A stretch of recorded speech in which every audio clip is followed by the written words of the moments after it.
Good morning.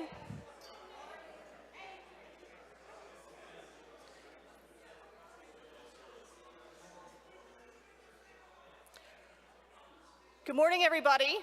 Thank you for being here. My name's Olivia Bradley. I'm the Senior Procurement Executive and Director for Acquisition Management for the Department of Commerce. Thanks to everybody who's here in the room with us, and thanks so much to all of you who are online joining us virtually this morning. We have folks from all over the United States and all across government joining us, and we are so excited to be here in our very own auditorium.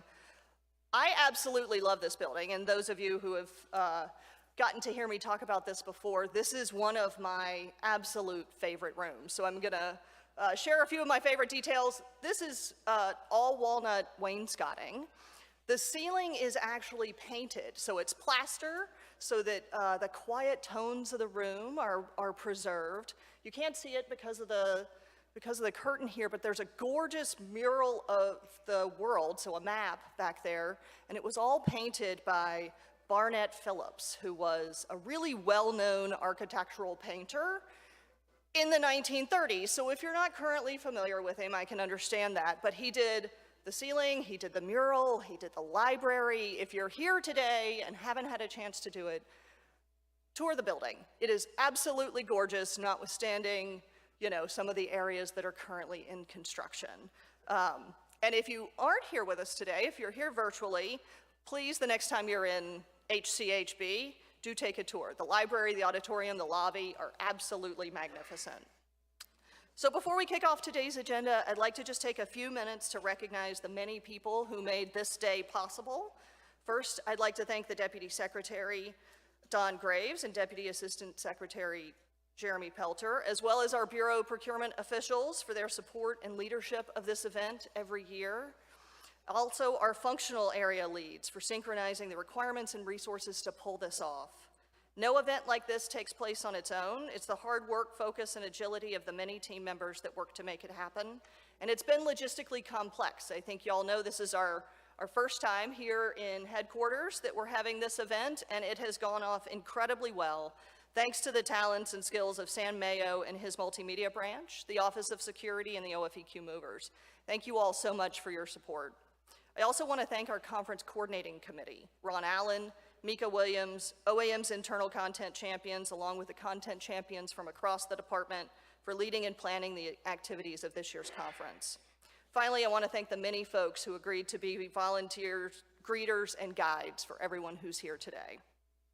Before I dive into today's program, I have a few administrative announcements. We haven't had to do these for the last few years when we've been all virtual. There are signs in the corridors and the lobbies directing you to the restroom. In the unlikely event that we have an emergency, you'll be asked to exit through the lobby, through the turnstiles, where you'll arrive at 14th and Pennsylvania and get further direction from there. For breaks, we've set up tables in the lobby, and we also have the cafeteria, which is just one floor below us in the basement. Great space for lunch, for networking. If you need to step out, take a meeting or a phone call, those are all available for your use. Lastly, continuous learning points. So I think you've probably noticed that on the back of our materials, you've got a QR code. This is your key to a continuous learning point. If you need them, you'll get them for today's session. There will be a different QR code for tomorrow's virtual sessions. This year's conference theme is Fostering Mission Success. We have a great lineup of guest speakers today and virtual breakout sessions tomorrow. With this conference, we focused on the critical role you all play in executing the department's mission to create the conditions for economic growth and opportunity for all communities. Over the last couple of years, the Department of Commerce has been entrusted with developing and implementing generational investments in our nation's infrastructure, economic resilience, and domestic capacity to meet our critical needs while competing in the global marketplace. That public trust also comes with a mandate to invest equitably, sustainably, and fairly so that all Americans will benefit. This year, through a combination of panels and individual speakers, we hope to provide you with a multitude of mission execution and mission enabling perspectives. You'll hear about the continued work happening to implement some of the department's most transformative and visible programs, like the CHIPS program, NTIA's Internet for All program, and the 2030 Decennial Census. You'll also hear from OMB leadership on the President's management agenda specifically focused on the federal government's progress toward managing the business of government. It's under this priority that the Council on Federal Financial Assistance, or COFA, was stood up, and where the focus on strengthening domestic supply chains, leveraging the buying power of the entire federal government, and enhancing our use of data for acquisition and financial assistance decisions are rooted. Needless to say, your work has been instrumental in the achievements to date. We've also included sessions on 2 aspects of information technology. We have one panel lined up to talk about the department's IT modernization efforts, and you'll also hear about how we're preparing open data for the age of artificial intelligence. Before we get started with those sessions, we'll recognize the incredible achievements of our bureaus and workforce with the Small Business Program Awards and the Chief Acquisition Officer's Excellence Awards. As you spend the next 2 days with us, please remember that our senior leaders are looking for us to be innovative, vigilant, focused, and agile as we meet new challenges head-on and creatively apply our functional expertise to accomplish the tasks before us. They're calling us to think outside the box, to reimagine how we execute our business processes, and to be resilient when we encounter the unexpected. Let's continue to work together to find solutions that underscore the key role we play in fostering mission success. Without further delay, let me officially kick off this year's conference by turning the microphone over to Deputy Secretary Don Graves. Sir, we're incredibly honored to have you with us today.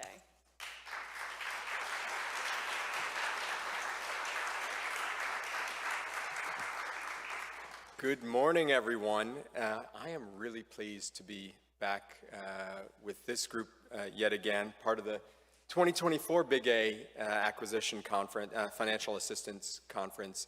I want to take this time to thank you because I don't think we do it enough.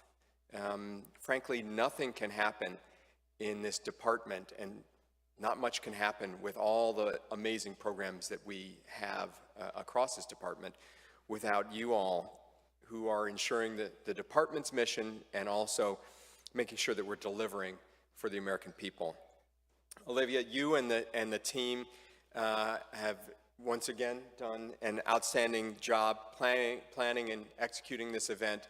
The panels, frankly, look really interesting, and I actually wish that I could spend more of the day here rather than going up and doing more of the things that the team has on my schedule. I want to thank all of you, not just for what you do, but everything that you're going to do to execute on all those things that Olivia talked about. The focus, the resiliency, the innovation, that's what this is all about. As Olivia said, this year's mission, or this year's theme, Fostering Mission Success, recognizes the role that all of you play and your commitment to the Department of Commerce. You know full well that the department is at the center of the entire administration's agenda, the president's clear agenda, and we're a critical part of making sure that we're delivering on rebuilding our infrastructure, that we're doing it in a way that sources domestically, that we're focused, as Olivia mentioned, on equity and climate. None of these programs, none of these efforts would be possible without the creativity, the dedication, the expertise that you bring every day. You demonstrate what I think is an astounding commitment to the American people, to the millions of Americans who are looking for your solutions to our country's most vexing problems, our most pressing challenges. And your participation in this will certainly help to further that goal. Too often, the work that you do goes unnoticed, in my view, but I notice it, and I know that the Secretary notices. So I'm thrilled to be able to acknowledge the work that you do here at this event. As Olivia mentioned, this is a core part of the President's management agenda, and there's a particular portion of it, a priority on the business of government that I'm honored to lead. We're achieving the Build Back Better goals by leveraging the talents of our diverse workforce and optimizing on all of the synergies across the procurement and financial assistance realm. The administration has already taken action to leverage federal acquisition and financial assistance to build a much stronger and more equitable economy. And commerce, as I said, is at the front lines of all of this. We're laser focused on implementing on the bipartisan infrastructure law, the American Rescue Plan, the CHIPS and Science Act, and the Inflation Reduction Act. We've made huge strides in our efforts to revitalize our nation's semiconductor industry, for example, bringing high-speed, affordable internet, quality internet to every American, every household, every business, every street, rebuilding communities that have been left behind for too long and their untapped economic potential as well, and empowering the American workforce with tools that they need to be able to succeed going forward and thrive in the economy that we're building. Each of those separate initiatives and all of the other programs that we have at the department relies on contracts, relies on grants, and really relies on you to achieve those objectives. So we've ensured that the companies and the recipients from underrepresented communities and every other community across the country has a shot at competing for those opportunities. Our focus is on creating an economy that works for everyone. This is what I say all the time. I don't think everyone always believes me when I say that this is what we're focused on, but we have to, as the president says, deal every American into the bargain. That means finding opportunities and mechanisms for delivering on equity to every community, whether it's rural or urban, suburban, places that are seeing huge amounts of growth and those that have not seen much growth. We have to continue to create equitable economic opportunities for all of our business, especially our most vulnerable businesses in our most vulnerable communities, bringing in every American, because if we're going to compete globally to win the future, we can only do so if we allow every American and every business to participate. Building equity into our strategy is a way for us to expand the marketplace, to bring down costs, which is also important for the American taxpayer, and it helps us level the playing field all across the country for American and across the globe for American workers. While we're doing that, we're also committing to setting the standard for responsibility. You can't deliver the work that you do without doing it in a responsible, effective fashion, and that's what you do every single day. It's our duty to be the best possible stewards of the American taxpayer's dollar by bolstering domestic economic growth, by bringing down costs, and ensuring that every dollar that we use through our procurement and our financial assistance efforts serves the country and the American people. So I am very, very grateful for everything that you do. I see it because I get all the reports and I get updates, and I actually read all of them, which means that I'm a little more tired than maybe I should be, because I probably should skim some of these things, but you all are doing amazing work, and I like to be able to see everything that you're doing. So I just reiterate what I've said. Thank you, thank you, thank you for everything that you do on a daily basis. If you need me, if you're having challenges, I know that Jeremy and Olivia and the team can get to me, but you can also, my office is on the 5th floor. Just stop by, say hello, or yell at me if you have an issue that we're not handling. But I just thank you for everything that you're doing, and I hope that you have a great rest of the conference. Take care, everybody. Thank you, sir.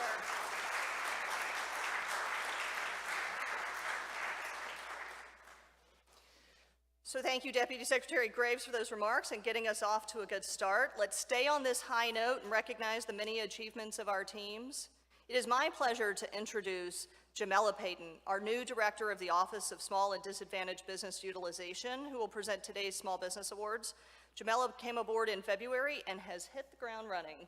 Jamela, I'm turning it over to you.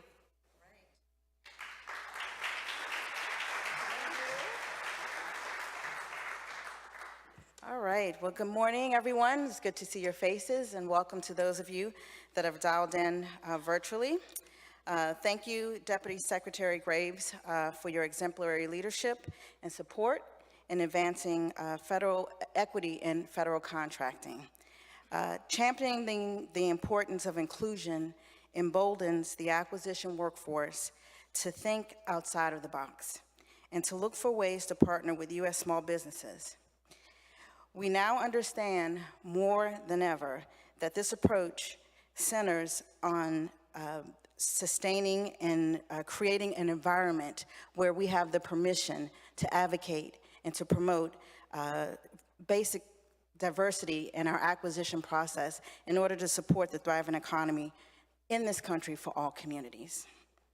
I'd like to thank Olivia as our Senior Procurement Executive for her unwavering leadership in delivering on that acquisition promise for equity and inclusion in the work that we do, and for leading a program that I've seen since I've arrived that is highly diverse and inclusive for all communities. We do this as a unit, we do this collaboratively, and we do it as a community, so thank you for that leadership. I'm especially honored today as this is my very first Big A conference. As Olivia mentioned, I arrived in February, so about 3 months, and I indeed have hit the ground running as your new OSDBU. Like many of you, I've spent most of my career as an 1102 contracting professional. I've had the great honor to support and lead various major acquisitions on behalf of the U.S. government, both domestically and abroad. Through these experiences, I've learned the importance of collaboration and well-coordinated relationships within our various acquisition teams. Clearly, the Department of Commerce does this well, and it's evident by our 8th consecutive A+ procurement scorecard for fiscal year 2023.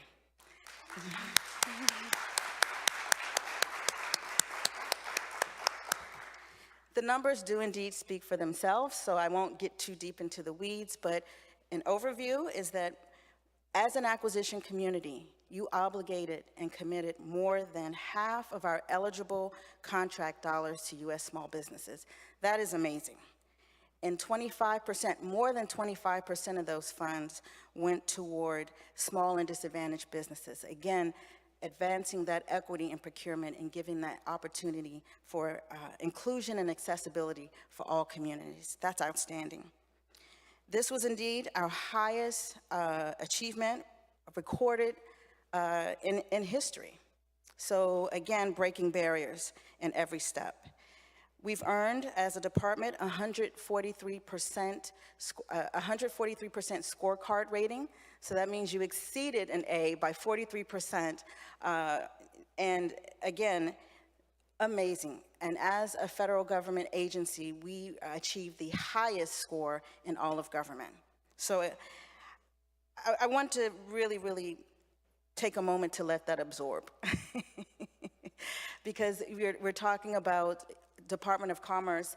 I had the pleasure of celebrating our achievement at the White House most recently. And it was the actual meeting was chaired by the Domestic Policy Council, the National Economic Council, and the administrator for the Small Business Administration. And in the invitation, they wanted to hear from agencies like Commerce that are A+ agencies, and wanted to know, how are we achieving these goals? How are we exceeding these goals, and in this case, by 43% or more? And quite frankly, it's by our leadership. We lead and actually give our acquisition community and program offices the support that they need to be emboldened to actually look for other solutions and other creative ways to meet our contracting needs. And with that, I'm happy to say that this includes a community of diverse individuals like yourselves, contracting officers, small business specialists, which I'm happy to work with in each of your components, and also small business and program officials. Ours is an intentional approach to partnering with small businesses, and I shared that at this meeting with this council. And when I say intentional, that means each day in your decision-making, you thoughtfully figure a way to be more creative and inclusive. I'd like to quote one of my colleagues, Ms. Verna Winters. She's our policy lead. At Commerce, we make it look easy because, quite frankly, it's in our DNA. So building the economy and supporting the American people and keeping America ahead nationally and globally is what we're about. Well, today, I'd like to kick off our awards ceremony for FY 2023. Again, this is a representation of your coordinated efforts and commitment to the program and also to our nation's economy. We'd like to recognize our standout bureaus that exceeded our negotiated SBA goals across all categories. And these individuals and these groups and bureaus have truly walked the walk, as I like to say. Do we have the slides? Okay, first up, I'd like to recognize Enterprise Services Acquisitions, or as you all know, it's ESA, Office of the Secretary. This particular unit is led by Chris Wallace, the Bureau Procurement Official, Don Grisham as the Director of Policy, and Lauren Guy as the Small Business Specialist. ESA exceeded all prime contracting goals and statutory socioeconomic goals. As a standout, they also far exceeded their service-disabled, veteran-owned small business goal by over 273%. That means beyond 100%, they really showed by their actions and obligations in contracting that they support the veteran community. So I'd like to thank ESA for this and recognize them for their efforts.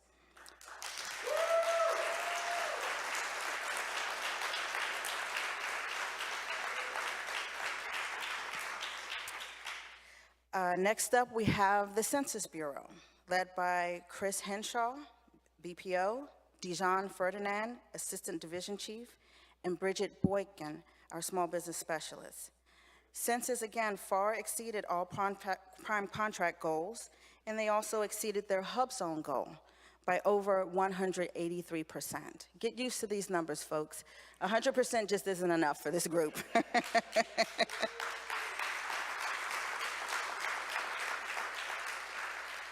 Hub zone is a really challenging goal attainment, but obviously not for Census Bureau. Congratulations and thank you so much for your support and partnership. Next, I'd like to recognize NIST, led by Joseph Woodup, the Bureau Procurement Official, and Jolynn Davis, our Small Business Specialist. NIST exceeded all prime contracting goals, and they also, like their colleagues at Census, exceeded their hub zone goal by over 262%. Again, a challenging area for the rest of the government, but here at Commerce, we are actually showing others how to partner in those difficult spaces. So thank you, NIST, and congratulations.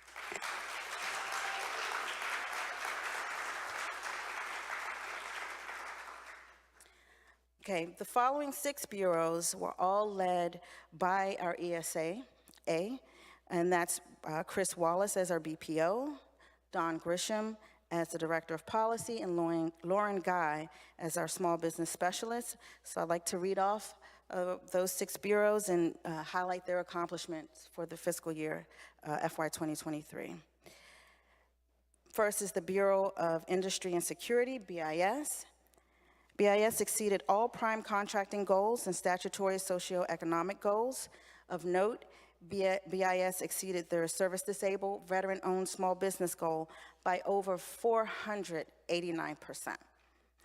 That means 500% of their spend went well above their goal. That is outstanding. Thank you for your support of our veterans, BIS.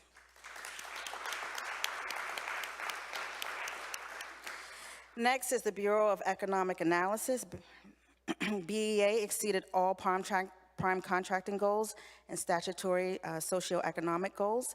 They also exceeded their hub zone goal by 167%. Again, a challenge for most of government, but outstanding work. So thank you for that support in our historically underutilized business zones, BEA, my apologies.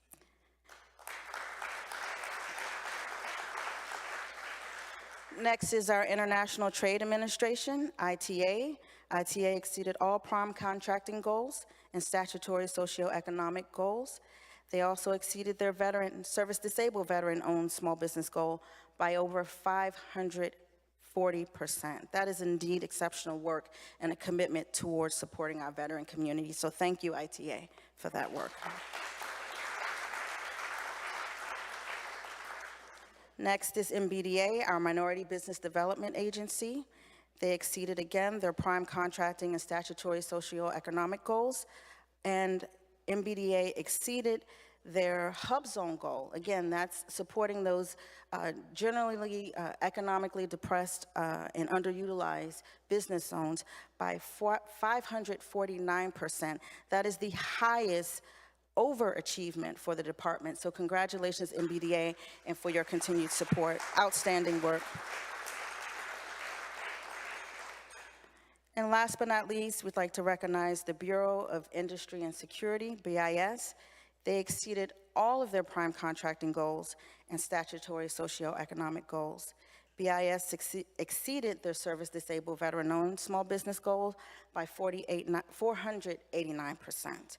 Again, exceptional work and commitment to all the bureaus on your support. And of note, every single category that's been exceeded today and that I've mentioned of note is supporting our small disadvantaged business community, which aligns perfectly with our department strategy and our equity action plan to support equity and procurement in small disadvantaged business. So thank you to you all for your work, and to our contracting officials who do this day in and day out to deliver these results. So thank you.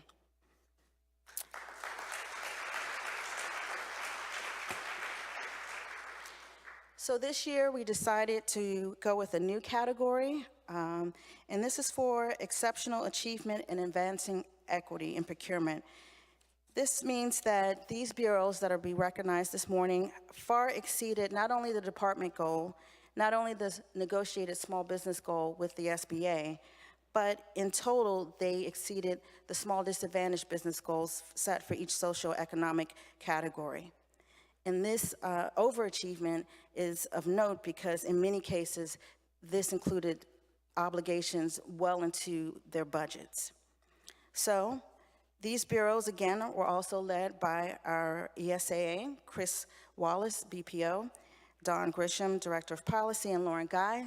Thank you all so much. First, I'd like to congratulate the Economic Development Agency, EDA, for exceeding the established small business and SDB goals for FY 2023 by awarding nearly 90% of their eligible contract dollars to U.S. small and disadvantaged businesses. Thank you so much.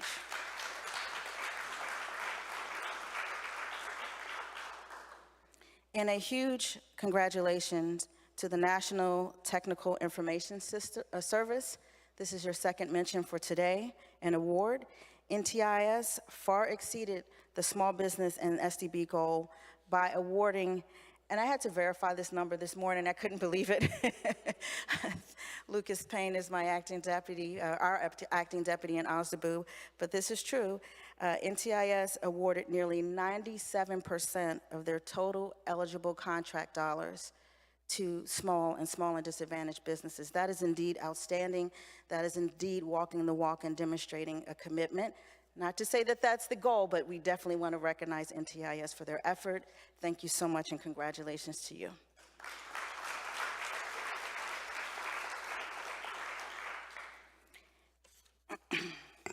So I'd like to end on a note to kind of share a little bit about what we can expect this fiscal year and beyond as we continue this great success that we've enjoyed for the 8th consecutive year here at the Department of Commerce.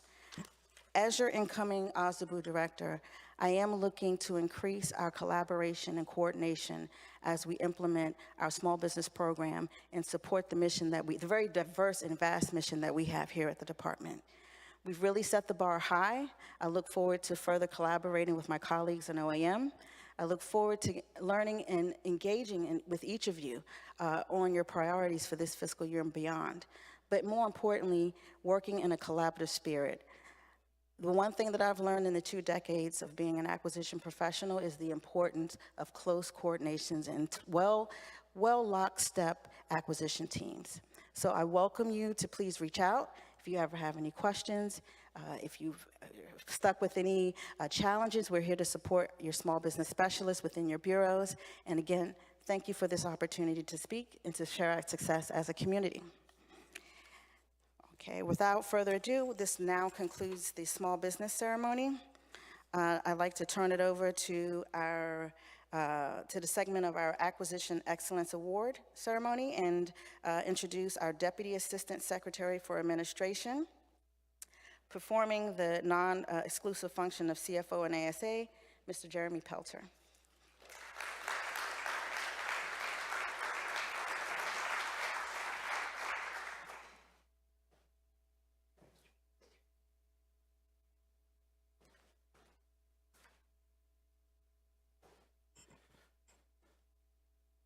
Thank you, Jamela. I really appreciate it.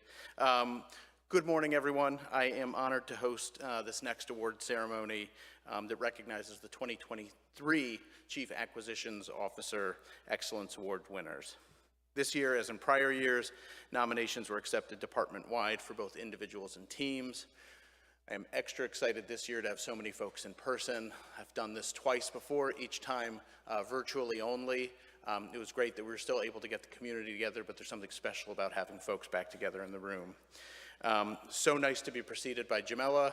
She is an outstanding addition to our team. Welcome. If you can't tell, she's got some spirit around small business and small business goals, so we're excited to have her with us. And wonderful to have the Deputy Secretary with us this morning. 2 points of order around the Deputy Secretary's remarks. Number one, he does read absolutely every word that's sent to him, so be thoughtful about what you put in memos and what you send up his way. And then two, please don't yell at the Deputy Secretary. If you need to yell at somebody, come knock on my door. Be nice to the Deputy Secretary. The Chief Acquisitions Officers Excellence Awards recognize achievement and excellence of individuals or teams who have made outstanding contributions that enhance acquisition solutions in support of the department's mission, demonstrate effective program and grants management, advance enterprise risk management, and strengthen small business participation. Nominations were judged on the extent to which results exceeded original expectations. The effort's impact was substantial and provided significant value to the agency and/or other beneficiaries. And innovative practices were used to achieve objectives. Awardees were chosen using a two-step process. Step one, the initial nominations were judged by senior acquisition and financial assistance professionals.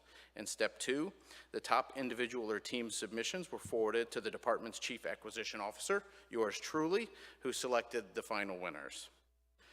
I'm a strong advocate of the acquisition and financial assistance workforce and those functional areas that support the Big A concept. The department's acquisition workforce obligated approximately $5.6 billion in contracts and another $5.6 billion in grants, a high watermark for the department. I see Jeff Thomas out there. That was only mostly yours. Other people participated as well. In fiscal year 2023, to support the missions of the department, your hard work and due diligence ensured taxpayer dollars were spent and managed wisely. This ceremony provides the opportunity to highlight the significant role the acquisition and financial assistance communities play in meeting the department's mission. It also provides an opportunity to increase the visibility of innovative acquisition techniques and to improve the sharing of information about successful practices. As the acting chief acquisition officer and grant officer for the department, I am proud of the accomplishments of this workforce and thrilled to be able to publicly acknowledge the achievements and contributions of our FY23 award winners. I will invite our awardees to stand when I announce their award, and we will clap. We're not holding applause for the end. I like the way Jamela did it. Everybody gets their own clapping after each one. The first category is Acquisition Excellence. The Census Acceleration to Secure Cloud. Christina Hartman from Census is recognized for effective use of innovative techniques, advanced acquisition planning, and robust market research that resulted in the successful acquisition of critical secure cloud services to support the Census Bureau's approach to an enterprise cloud solution. Outstanding.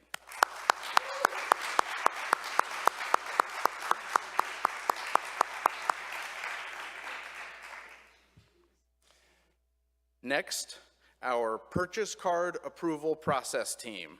The FirstNet team is recognized for effective use of automation tools to streamline process, improve compliance, and facilitate better record keeping for purchase card transactions and the oversight function. Wonderful work, FirstNet team.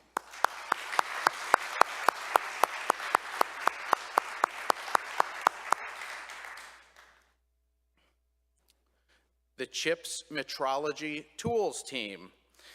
This NIST team is recognized for leveraging strategic acquisition planning and effective cross-functional teaming strategies to ensure timely and efficient acquisition, installation, and maintenance of CHIPS metrology tools.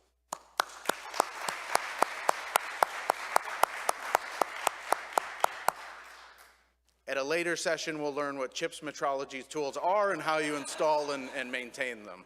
I know how they all work, so it's no problem for me.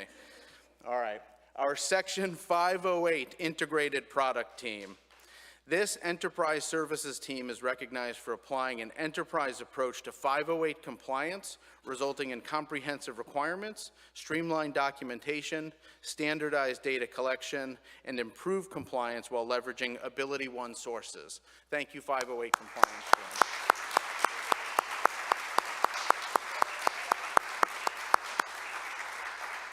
As a participating member of the United States Access Board, I really appreciate to see anything we're doing in the accessibility space. Really wonderful for our department, setting the example.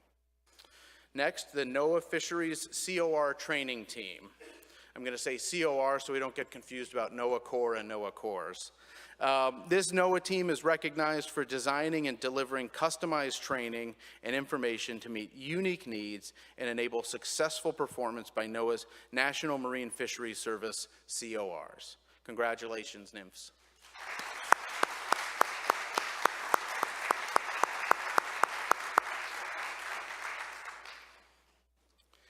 The Low Earth Orbit Ground Sustainment Services team.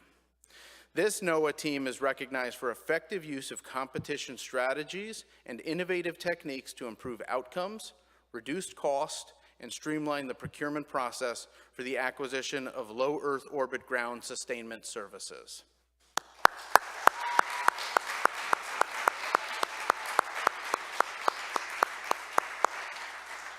The Low Earth Orbit Ground Sustainment Services session is right after the CHIPS Metrology Tools session, so stay tuned there. Design, Image, Search, Tool, Contract team. This USPTO team is recognized for effective teaming, market research, and use of innovative techniques to acquire an AI-enabled design image search tool to better inform patent classifications using an automated approach. Thank you for leading the way there, USPTO.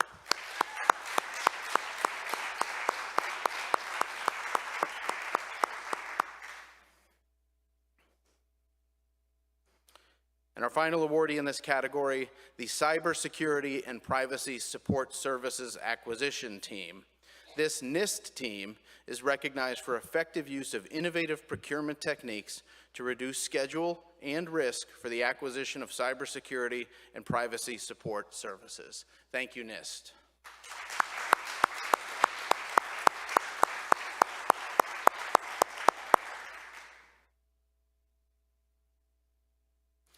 The next category is program management.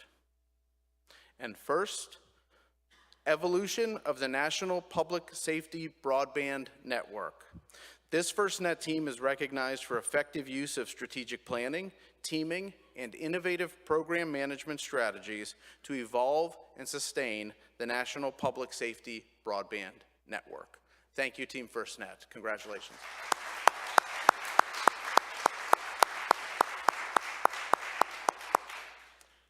Team effort. Our next awardee is the Class B Ship Acquisition Team. This NOAA team is recognized for effective use of acquisition streamlining, existing government assets, and commercial best practices to preserve flexibility, reduce risk, and meet deadlines for the Class B ship acquisition. Congratulations, Noah.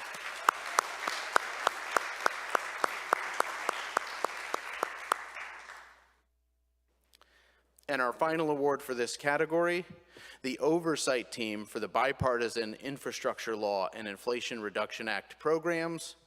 This NOAA team is recognized for effective use of automation tools and in-house training expertise to accurately and timely meet internal and external reporting requirements for the BIL and IRA Act-funded procurement actions. Congratulations, Team NOAA.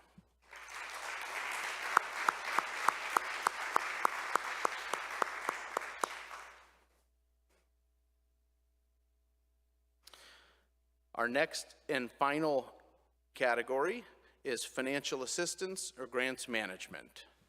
And our first awardee is the CHIPS Other Transaction Authority Management Process Team.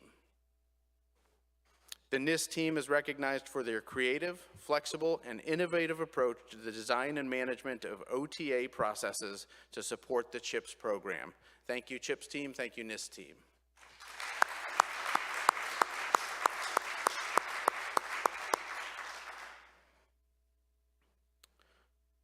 And next up, our Grants Online Program Management awardee, Lillian Barnes from NOAA, is recognized for superior customer service and program management of the Grants Online Program Office and software application.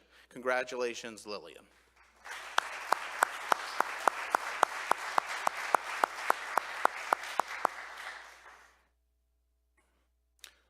One more round for all of our winners for the CAO Awards.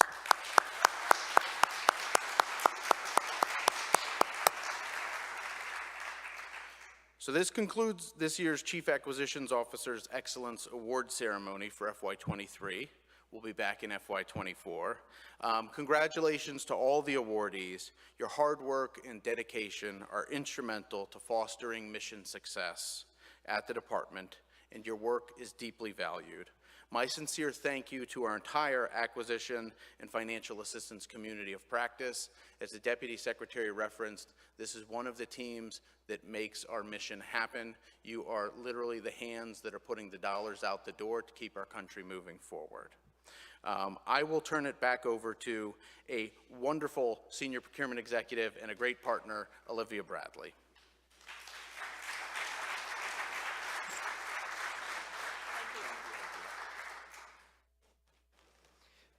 So thank you, Jeremy. Thank you, Jamela. What a fabulous recognition ceremony for all the hard work y'all are doing.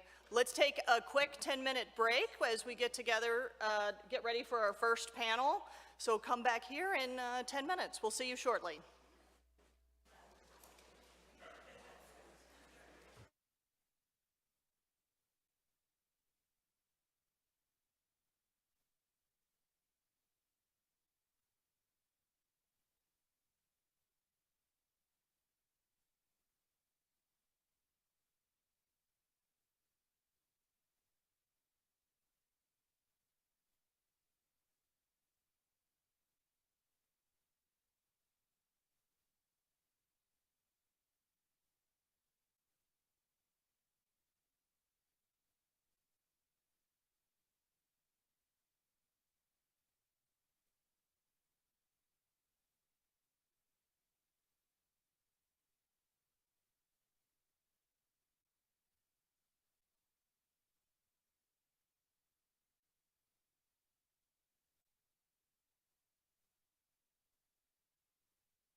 right, thank you, everybody.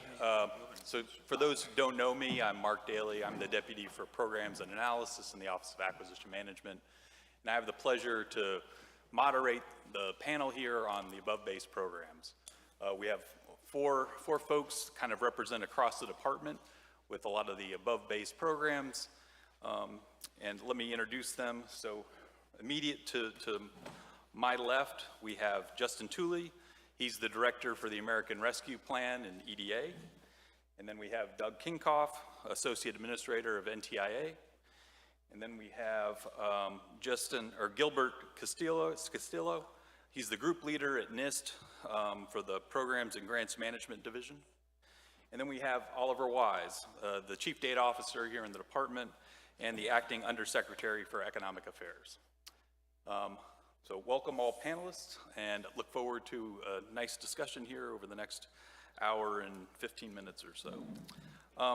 What I'd like to start off to do is just give a little bit of a high-level description of the grant programs for the audience that's probably not familiar with these. So let's start off here with EDA. Sure. Good morning. Again, I'm Justin Tooley. I'm the Director for the American Rescue Plan at EDA. As you know, the American Rescue Plan was intended to help the country respond to the COVID-19 pandemic. EDA received an unprecedented amount of funding, as I'm sure many of you did too. So we received $3 billion to help spur economic development around the country. We did that through a series of programs. First is the $1 billion Build Back Better Regional Challenge, which is aimed at spurring innovation in regional industry economies. We are doing a lot of really cool projects all around the country. We have 21 regional coalitions that are looking at technologies that are serving the national interest, whether that's mariculture in Alaska, whether that's mass timber in Portland, green hydrogen in the shipping industry in the Port of Louisiana, or biofabrication in New Hampshire. These are some of the innovations that are going to help both turn around some of these different regional economies, but also help address many of our nation's top challenges. The second is the $500 million Good Jobs Challenge. So this is a workforce development program that is aimed at developing sectoral partnerships. So making sure that businesses and training providers, whether they're community colleges or unions, are tightly aligned in their training programs. And we are making tremendous strides in the Good Jobs Challenge. We have trained over 10,000 participants in less than 2 years, and also 3,000 people have been matched and placed into good jobs. We're also seeing a lot of representation, better representation in women in construction. We're seeing a lot of diversity in our applicant pools, and we're seeing people that were that had 1 and 2 and 3 jobs in the past year that were paying low wage work. So this is really helping make people better off. Then we have $1.5 billion in our rolling programs, which are very similar to the grants that we've always historically done at EDA. We have an investment in economic justice assistance. We have an investment solely in indigenous communities, some statewide planning grants, and then also, for the first time, some grants that are solely focused on the travel and tourism economy and helping that industry recover after the pandemic. All right, Doug? Good morning, Doug Kinkoff. We at NTIA, during the Consolidated Appropriations Act and the ISA program, received $50 billion, just a little over $50 billion to implement 7 programs for the expansion of broadband throughout the United States. First one is a $3 billion program, the Tribal Broadband Connectivity Program, which basically focuses on providing high-speed, affordable broadband and adoption and use programs to Native Americans, Native Alaskans, and Native Hawaiians. The second program is the Broadband Infrastructure Program. It is a $288 million program focused on mostly rural America. It was a joint program focused on states, and the states had to partner with an internet service provider. We received approximately $2.5 billion in requests for that funding. We made a total of, that was on a $288 million project. So you'll notice a trend, which is all of these programs are greatly oversubscribed. We ended up making 14 awards that covers 13 states around the country. When those are built out, it'll connect 150,000 households in rural America to new broadband services.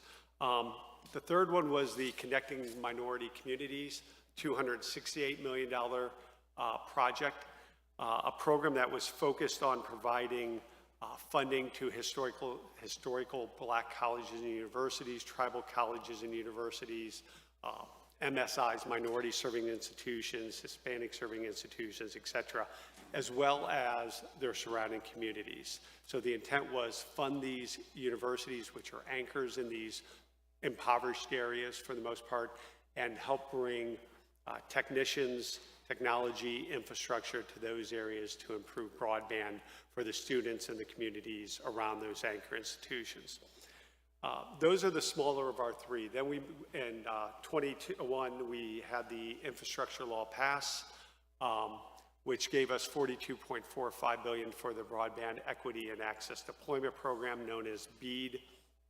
It is a formula-based program, and we made the allocations earlier this year to the states, and it is a very complex program in the sense that this is a program when we talk about connecting everybody in America to broadband, high-speed, affordable, reliable broadband.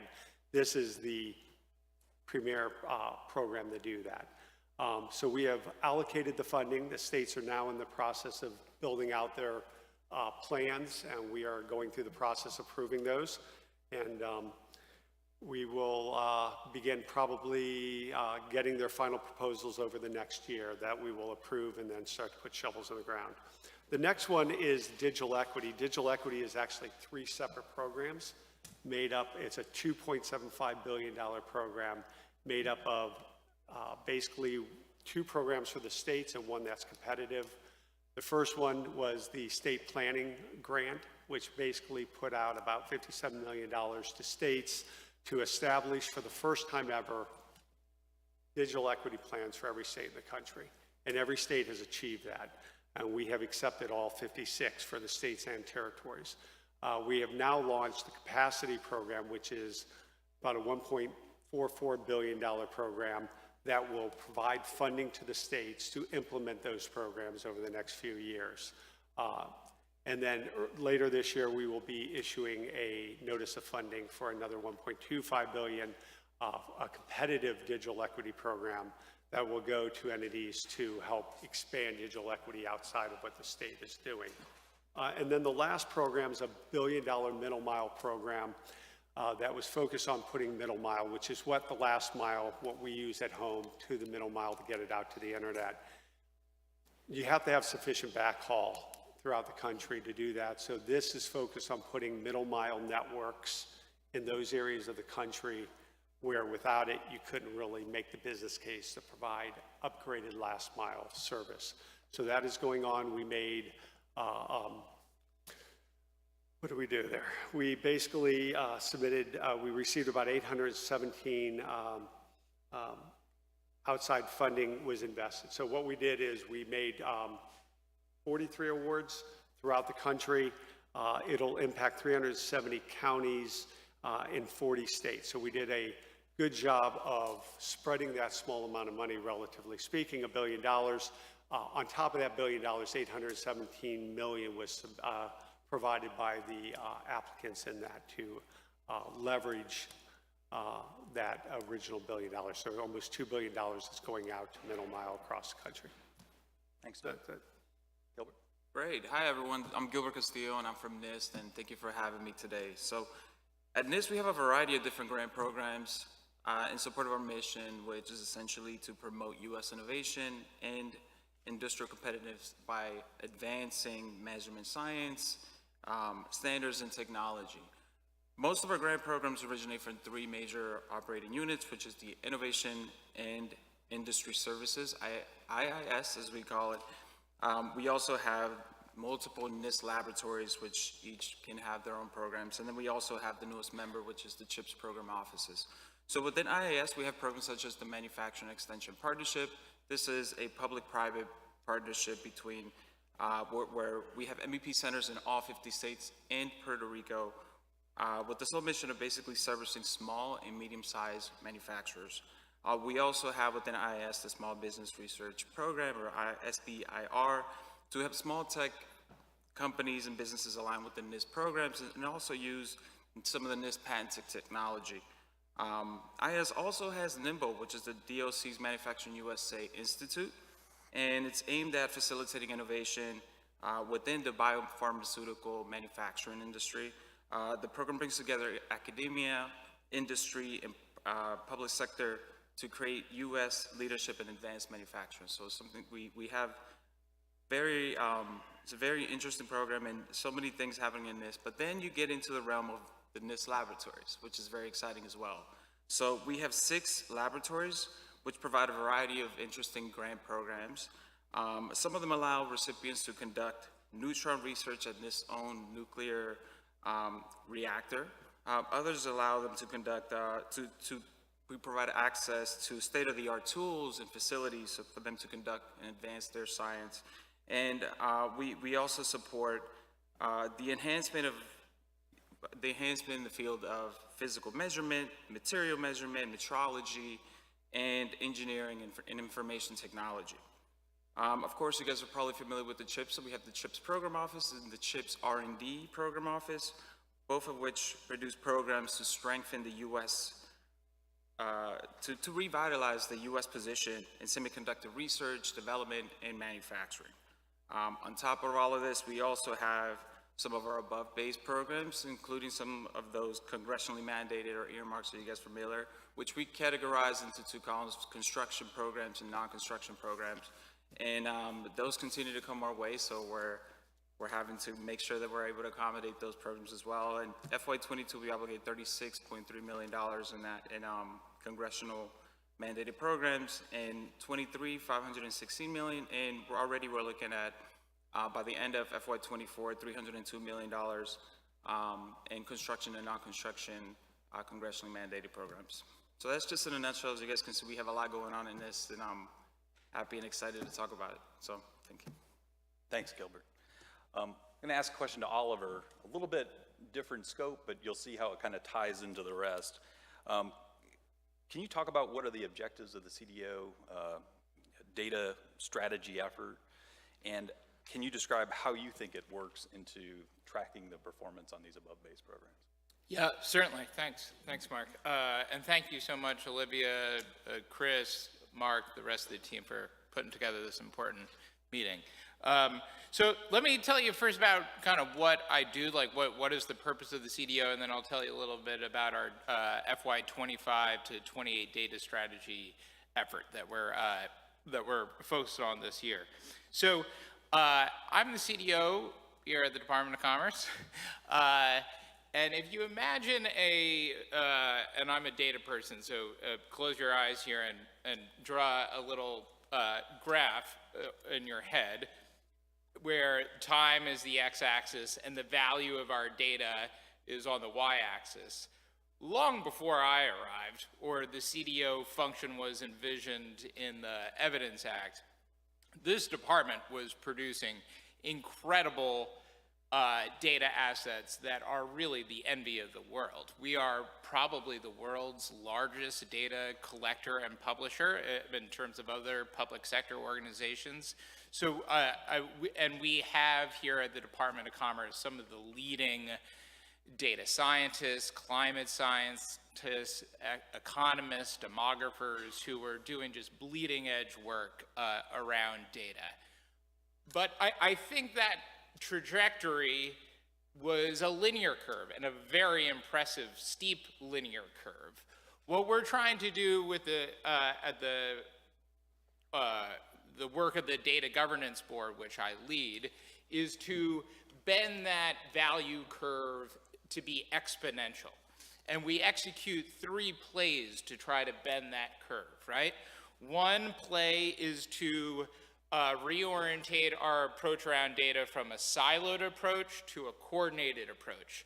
So an example of that work is some work we're doing around and this I think will resonate with this office, with this group here, is being more strategic in how we acquire and share commercial data, right? So commercial data, that is data generated by the private sector, is an increasingly important component of our data stack, from our statistical bureaus, the Census BEA, to those that are in the supply chain arena, BIS, ITA, et cetera, right? And we tend to acquire data. We have the same challenges around commercial data acquisition, and we do in all sorts of things, right? So we have a new, or we have an existing working group. We're working closely with Chris Wallace, who I know is here, on putting in place those practices that allow us to be more strategic acquirers of data, and so we can realize the full purchasing power of the department when we negotiate with vendors. And indeed, thanks to Chris's work, we have a RFP that's on the streets that allows the department to bring in commercial data on a department-wide basis, so multiple bureaus can benefit from those purposes. All right, that was sorry for the tangent there, Mark. That's all right. The second play is to move from a data ecosystem oriented around bespoke use cases to one that's more standardized for interoperability and reuse. And I'm going to put a pin on that because that's how I'm going to answer your actual question. And the third one is to move from a effort where we have a lot of manual processes for extracting data and analyzing that data to one that's more automated. And I think an example of that work, which Dr. Keller will talk about later today, Dr. Keller is the chief scientist at the Census Bureau, and she's the chair of our AI and Open Data Assets Working Group. And that group is looking at how do we publish our public data in ways that the lay users of that data can use generative AI, which is, as we all know, has had nearly ubiquitous adoption, to interrogate and analyze our data, so that you don't have to be a Tableau programmer or a Python or R. You simply have to bring your curiosity and the ability to use natural language to ask questions of our data. Okay, so we are I started at the department 2 years ago, and we have an existing data strategy that runs FY24. So we're now working on the effort to map out a data strategy for 25 to 28. And we start with the premise of the Secretary's observation and statement that we're in competition, right? We as a country, a government, and certainly our department are in competition. And the domains of that competition are principally economic and technological. And really, whatever party out-innovates the other is the one whose worldview is going to prevail in this paradigm of competition.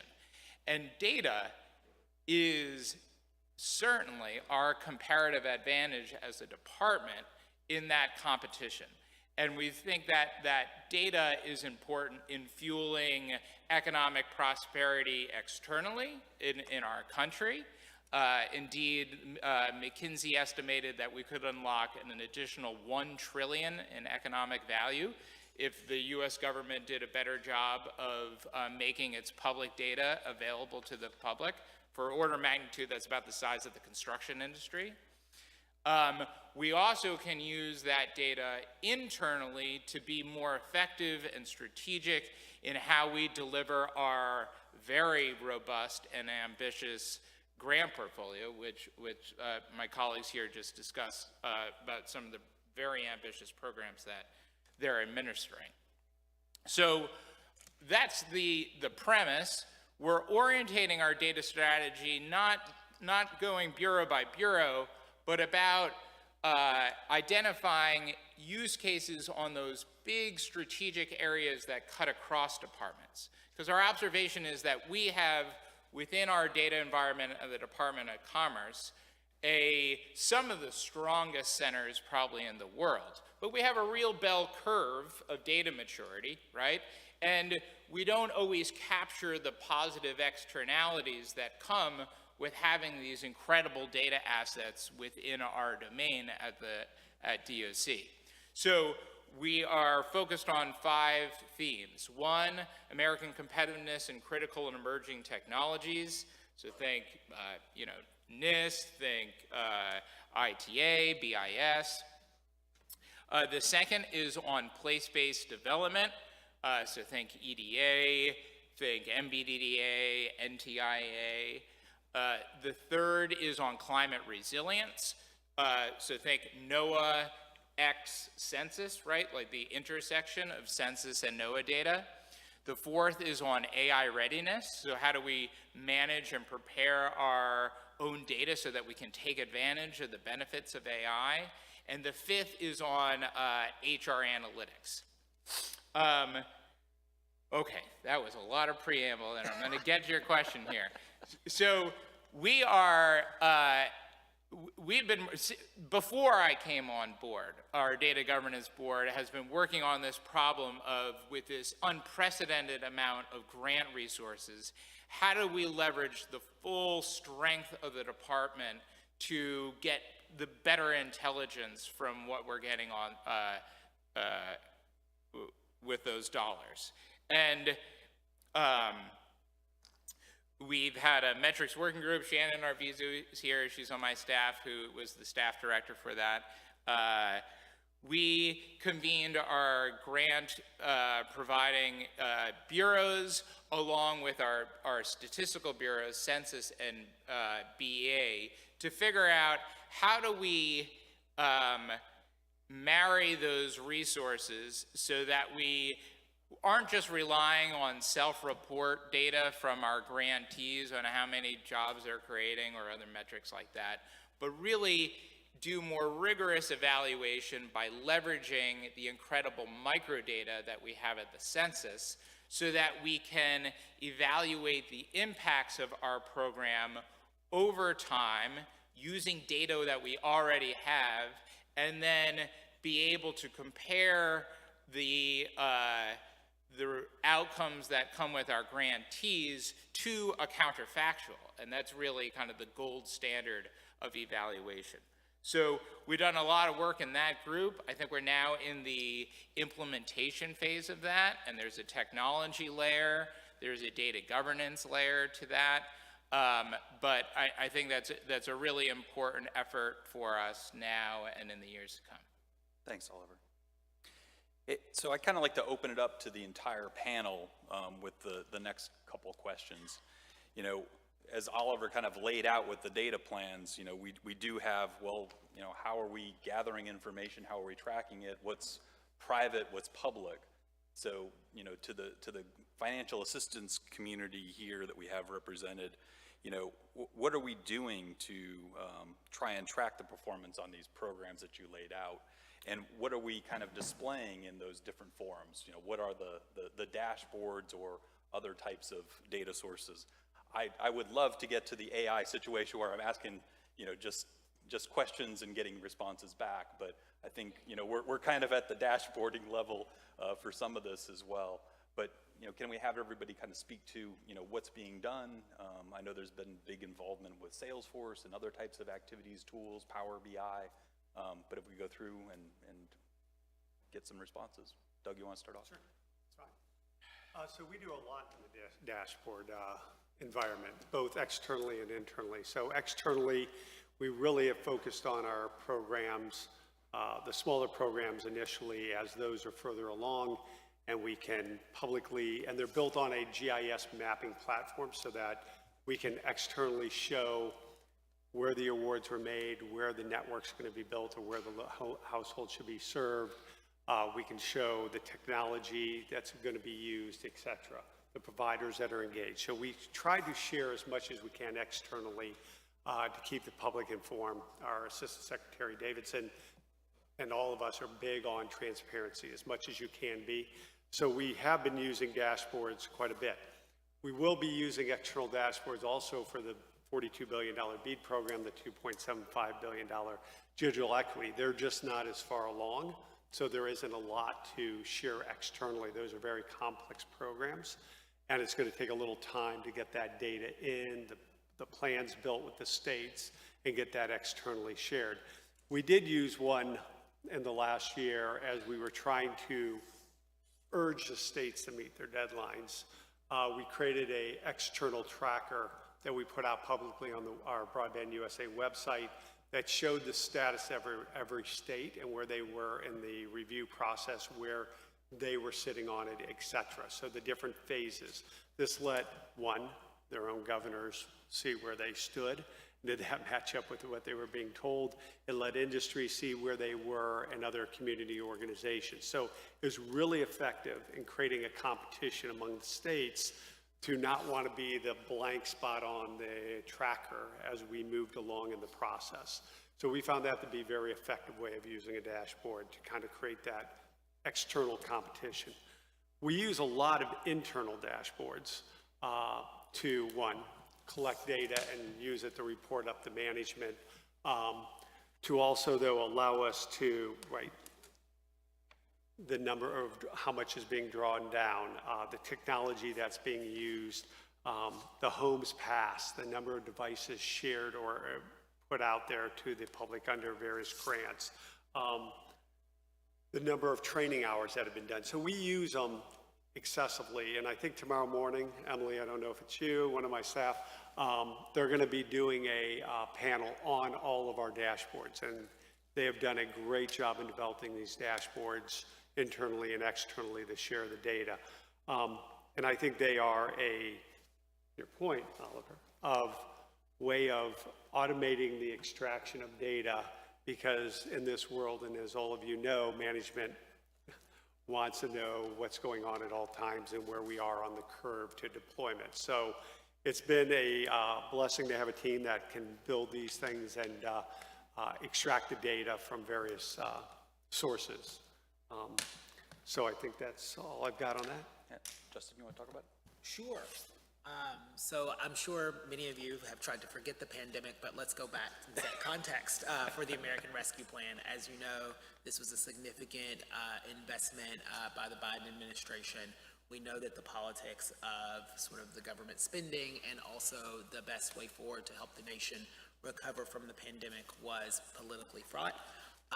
And so it's really, really important that we show the American taxpayer what they got from the $3 billion, at least to EDA, and how it impacts their lives. And I think we all know that as the American people go to the polls in November, that they're going to be thinking about, like, what did all of this stimulus money get in return in my community and to my lives. And so that's really important to us. And we're thinking at EDA on two sides. One is compliance. It is very important that each of our grants hit their performance, their timelines and their plans, and that they do what they said they were going to do on the time they're going to do. We're building everything from water treatment facilities to large research buildings to building new labs in different university settings. Just a large buffet of investments that we're making, and it's important that we're following the applicable rules and regulations, but also that we're meeting this timeline, because one of the challenges for the American Rescue Plan money is that all of our money has to be spent by September 2027. So if we do not keep an eye on our grantees doing what they said they were going to do on time, we could have a lot of projects to nowhere, and that would not be good. The second thing that we care a lot about are the outcomes, and making sure that the public understands what we are getting from this money. So I'll talk a little bit about how we're doing that in the Build Back Better Regional Challenge and also the Good Jobs Challenge. So in Build Back Better Regional Challenge, each of those regional economic development clusters has a portfolio of 3 to 8 component projects, and they may be addressing something in the workforce, they may be supporting supply chain or entrepreneurship. So it's a wide range of activities that they're doing, and that makes it hard for performance evaluation, because with all of these different projects, how do you sort of align across like one core metric? So we have a partnership with Purdue University to help us do some of that quarterly surveying.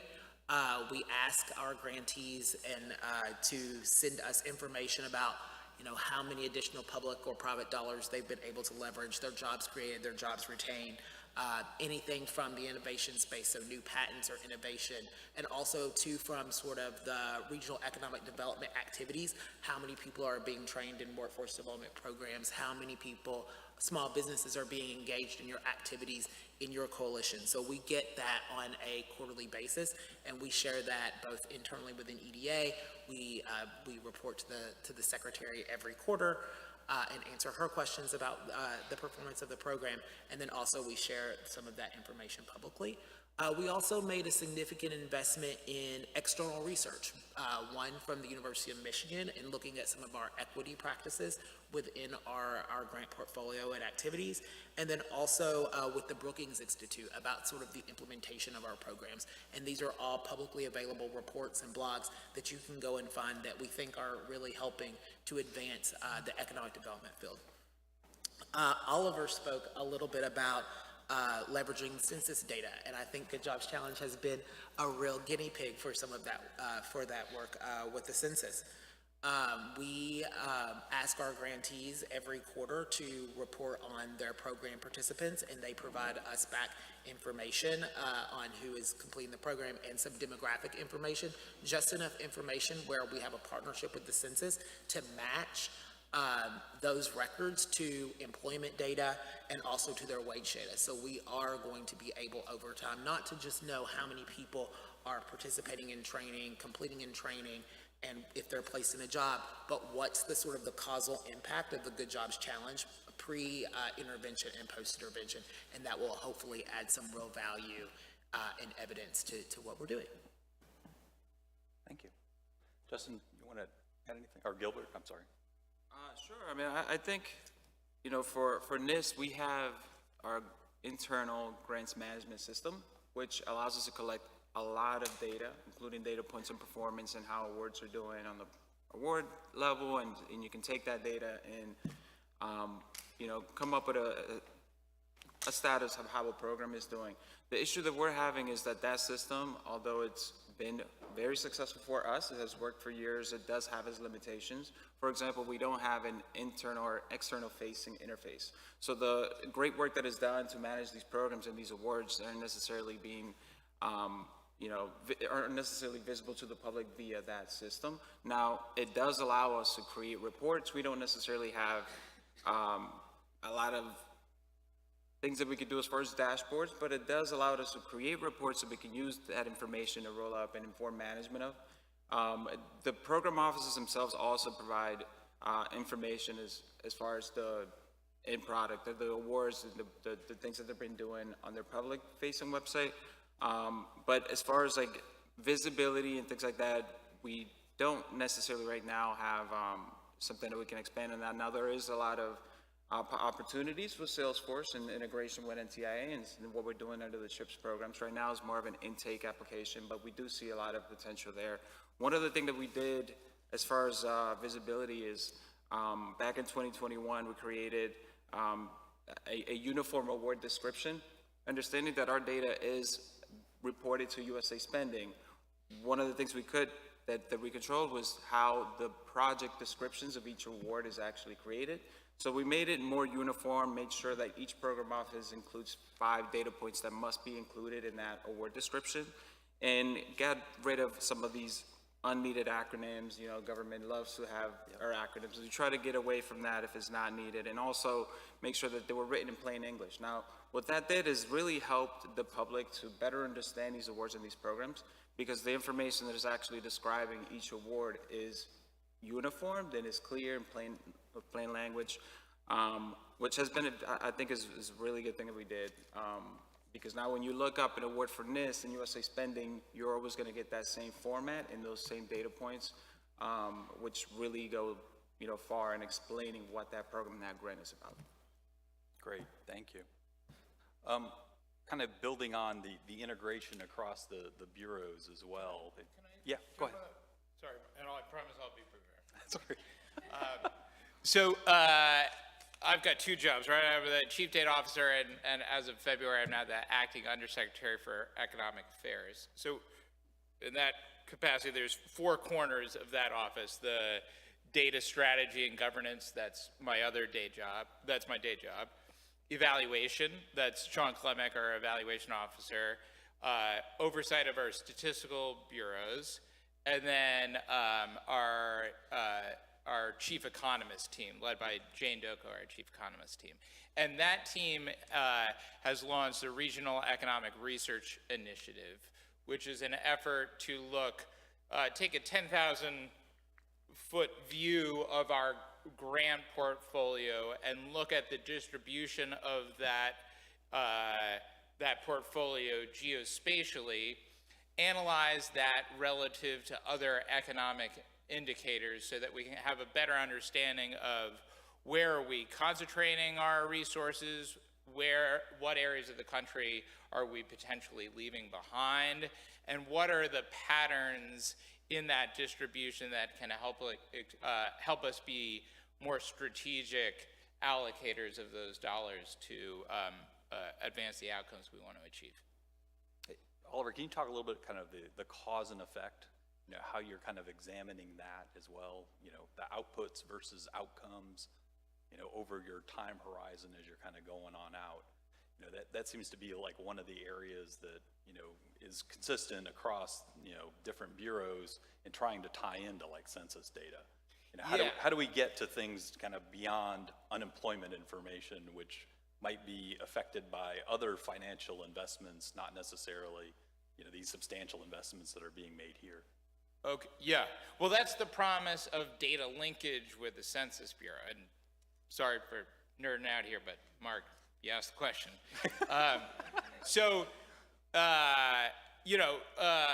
A good way of measuring your impacts is how many dollars going out the door, how much of the projects are coming to conclusion.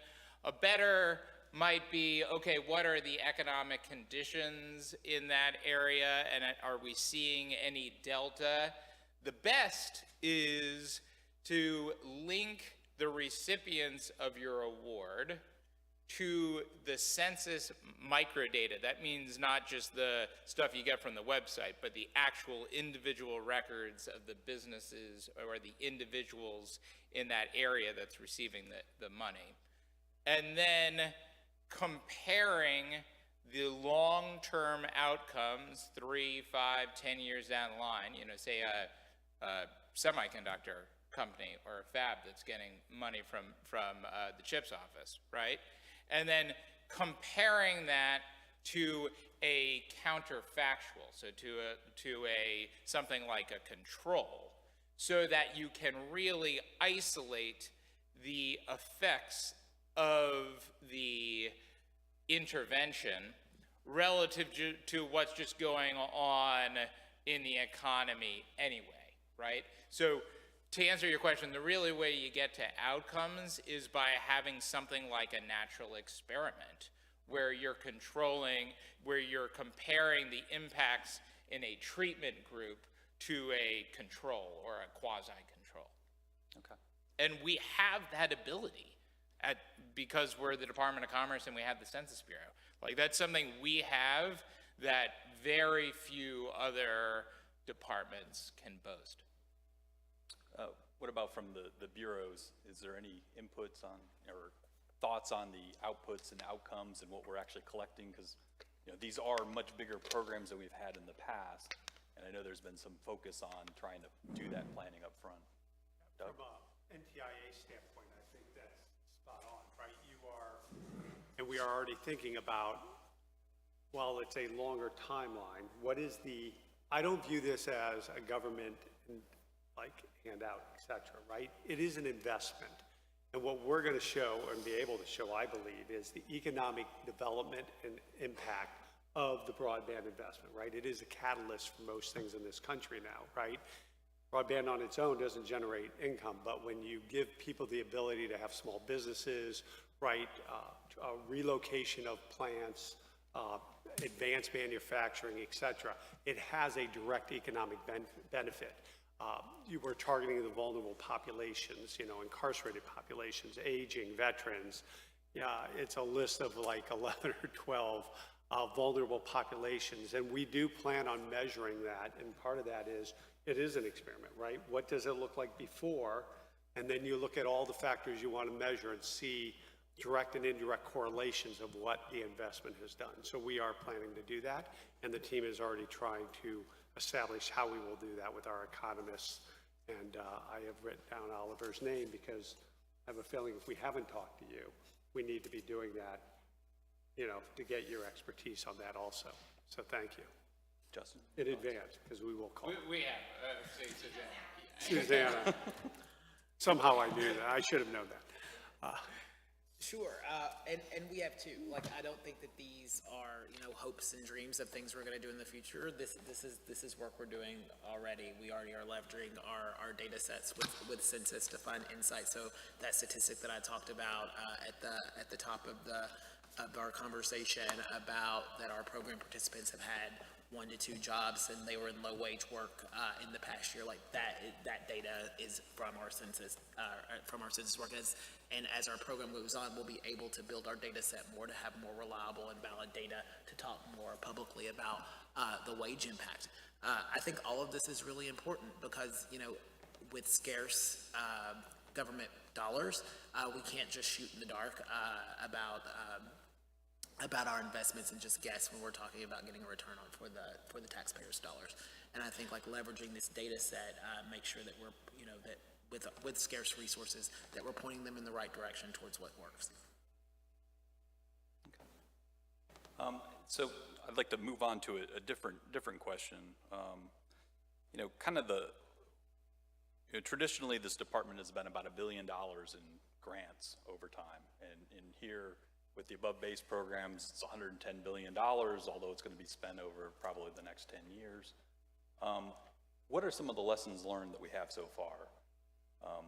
And you know, Gilbert's kind of hit on a couple of these. You know, the grants management system is not necessarily covers the full range of things. Are there other things, Gilbert, that you want to bring up? I mean, especially since we're talking about new types of financial assistance that we haven't really dealt with before, loans, loan guarantees, OTAs. Are there other things that you think are kind of critical in some of the lessons learned that we've had so far from what's actually been accomplished? Sure. I mean, I think the system is a big part of it. Being able to have a you know, robust grants management system or financial assistance management system inclusive of OTA now is definitely a big part of, you know, the ability to be able to issue these awards out and get these programs executed accordingly.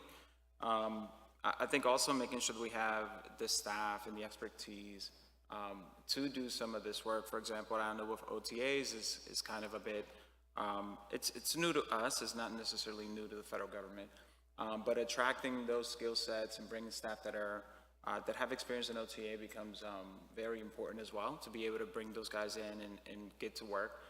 That being said, I think with staff as well, I mean, we've had a lot of good experience of hiring within and being able to train staff to be able to do some of this work that is not FAR-based or, you know, financial assistance acquisition based. But I think,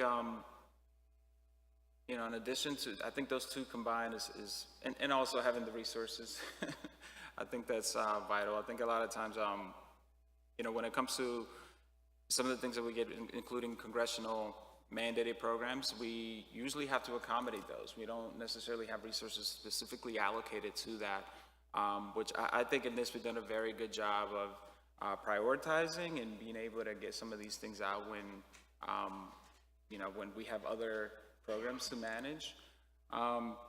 So, you know, the good thing about kind of on that is, and as a lesson learned, with regards to things that come up like congressional and above base programs, it's really good to stay organized and be proactive. For example, with some of these earmark awards that we're getting, we're always making sure that the request for application document is shared with staff, that each team knows exactly how many awards they're going to get or what awards they're getting, that the program offices are aware and what to do.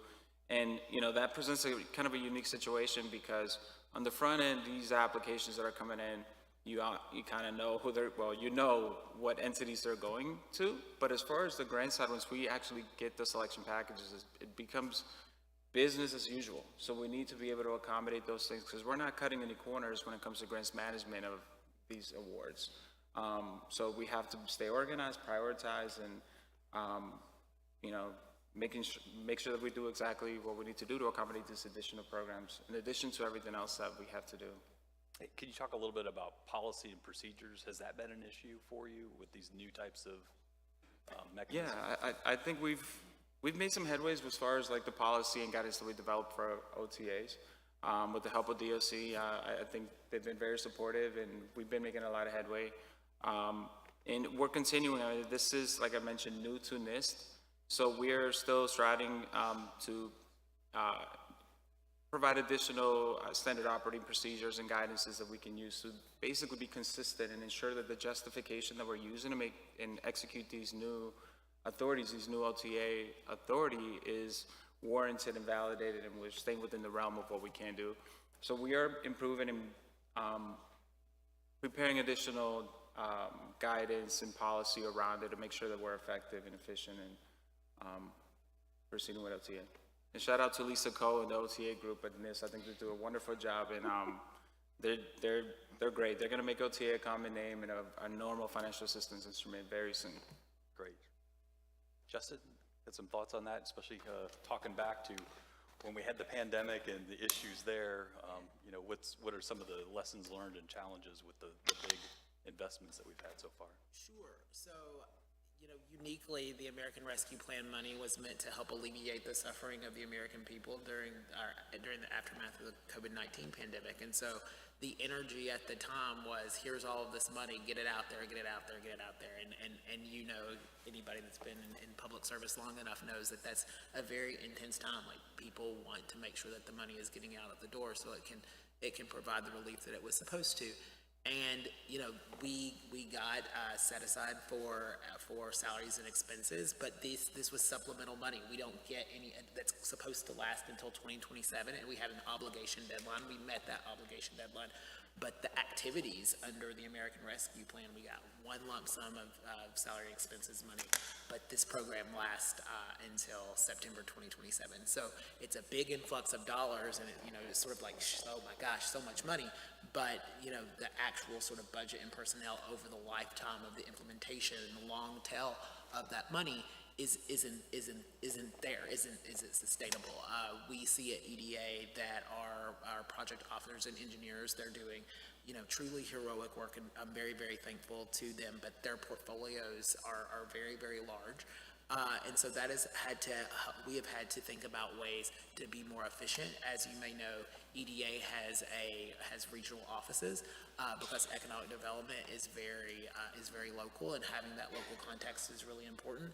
But it's also important that we are able to use our labor resources in a shared services type way too. For example, environmental specialist, engineering expertise, making sure that we're able to use some of those resources across regions to make sure that people are getting the support that they need. And then also too, I think one of the things that this has impacted my team the most is, we have research grants and we have technical assistance grants that are, managed by a grant specialist, but then we are the programmatic experts in that. And we played a bigger role in helping, collaborate with those teams. And I think that's been a really good service to our work in technical assistance and research. So more money, more problems, but I think it comes to, I think it's truly putting pressure on us to think a little bit differently in the way that we do our everyday work, and that's really important. Doug? I think for us, NTIA is not historically a standing grants organization, right? When we get programs, we stand up the grants and we move forward. This one was a presidential priority. So when we ended up getting the influx of $50 billion it immediately required, especially the $42.4 billion on the BEAD side, to immediately grow a team. We added about 140 people in a little over 12 months. So what I learned from that is make good friends in the right places. It really was to get leadership on board. Enterprise services, a champion in helping us get our contractor contracts in place, all of the contracts we needed to help support the programs, HR to help us get direct hiring authority, and then help us get through that process. Without the support of everybody in the room and those organizations, we would never have met our goal. It didn't matter how many resumes we had sitting on our desks, et cetera. It was also working with NIST, right? We kind of broke them for a while, maybe. It was such an influx of, when you think of 7 programs, all but one of those go to NIST. So they also have to ramp up. And you're ramping up in a post-pandemic period of time when, you know, getting grants specialists is hard, right? It's very popular. There's so much money out there. So I would say that focusing on getting the support of management early, right? Direct hiring authority for a really big above board, above base program is important to be able to scale quickly, getting enterprise services on board. And I think that we have done a good job of that. We are at capacity, and this is at capacity. They've been a great partner in all of this. And now it's the evolution, right? So we got stood up, we got the programs launched, and now you start to step back and you go, okay, what's working and what's not working? What needs to be redone in your organization? What new things have to be done from an HR standpoint or a contracting standpoint? That evolves and continues to evolve. But I think the lessons learned is, one, we knew early this was a presidential priority, so we had to have the champions inside the building. We got those, and that led us to success down the road. It wasn't without bumps, but everybody was a very good partner in all of this. So I think that would be my number one recommendation to people when, right, that direct hiring authority is a huge thing. And I hear a lot of times, oh, we never had that. Well, when you can get that and you go out and do Schedule A's and you can do them quickly, you can make your numbers and you can get the teams in. And I think you also have to think about what the tail end of all this looks like. The reason Schedule A's are great, right, from a management standpoint is you can scale up and you can scale down over time. People will want to leave, the organization will evolve, that money won't always be there. So at the end of this, you don't want to end up with a group that you can't afford. So we did that with BTOP back in the day, and we did it with this program, kind of how we scaled and using a lot of almost entirely Schedule A's to ramp the team that gives us a glide path on the back end once the money starts to go out the door. Were there any issues with dealing with the states? I know that you've dealt with the states before, the BTOP program in particular. Yeah, no, the states were starting from scratch for the majority of them, not all of them. And we gave them, part of the way we built the program was to give them $5 million each out of the gate. They had a request, they had to go through NIST, all the appropriate channels, but basically let them start scaling their staff, getting contractors on board. So we did try to help them also scale at the same time. And most have done a great job. But some were starting with 0 or 1 staffer, and now they might have 6 or 8 staffers. This is, when you hand a state like Texas $3.3 billion and they only had 1 person in a state broadband office, they're not going to be able to deploy that efficiently or provide the appropriate oversight. So we saw that, we built into the notice of funding, initial funding to give to the state so they could start to build their own offices up. Okay. Moving on to another area, and it was kind of raised, but administrative costs. This much bigger investment, Congress kind of dictates what the percentage is, not necessarily very helpful in that regard, and then just puts other congressional requirements on the programs as well. But can I have you folks kind of talk about, what were some of the early challenges and how have you kind of overcome them? Yeah. So I'll jump in. Okay, go ahead. Because we just finished living through this, as some of you know. what Congress has a tendency to do in their wisdom is, right, they gave us 2% for BEAD, but 2% of $45 billion is a lot of money. 2% of $200 million is not, relative to full life cycle of those programs. And we knew shortly after passage of these programs, the budget team had done the life cycle projections, and we already knew we would run out of money on virtually all the programs at some point, except for BEAD, the largest of them.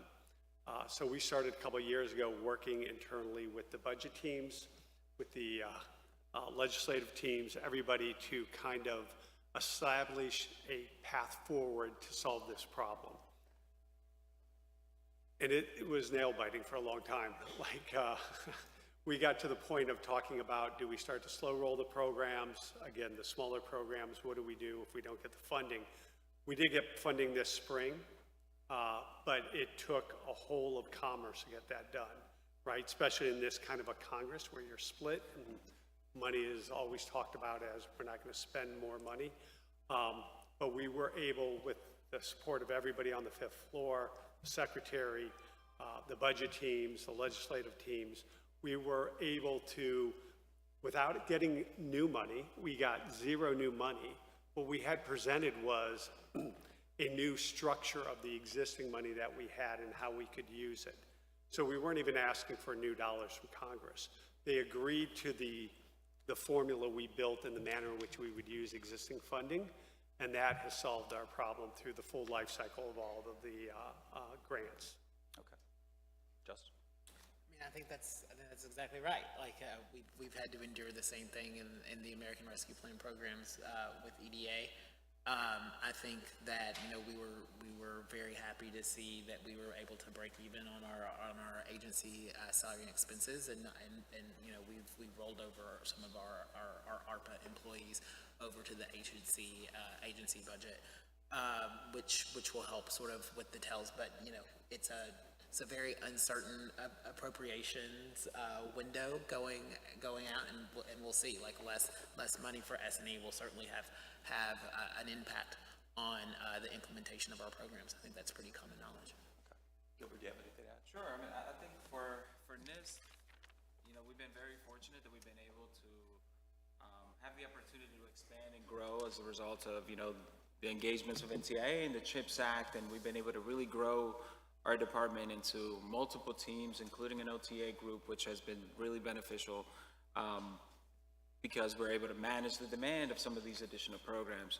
When it comes to other programs and initiatives such as congressional mandated programs, we don't really have that luxury. And if we go back to the CARES Act, we really didn't have the resources to accommodate that at the time, which involved a lot of strategic meetings and making sure how we were going to manage this.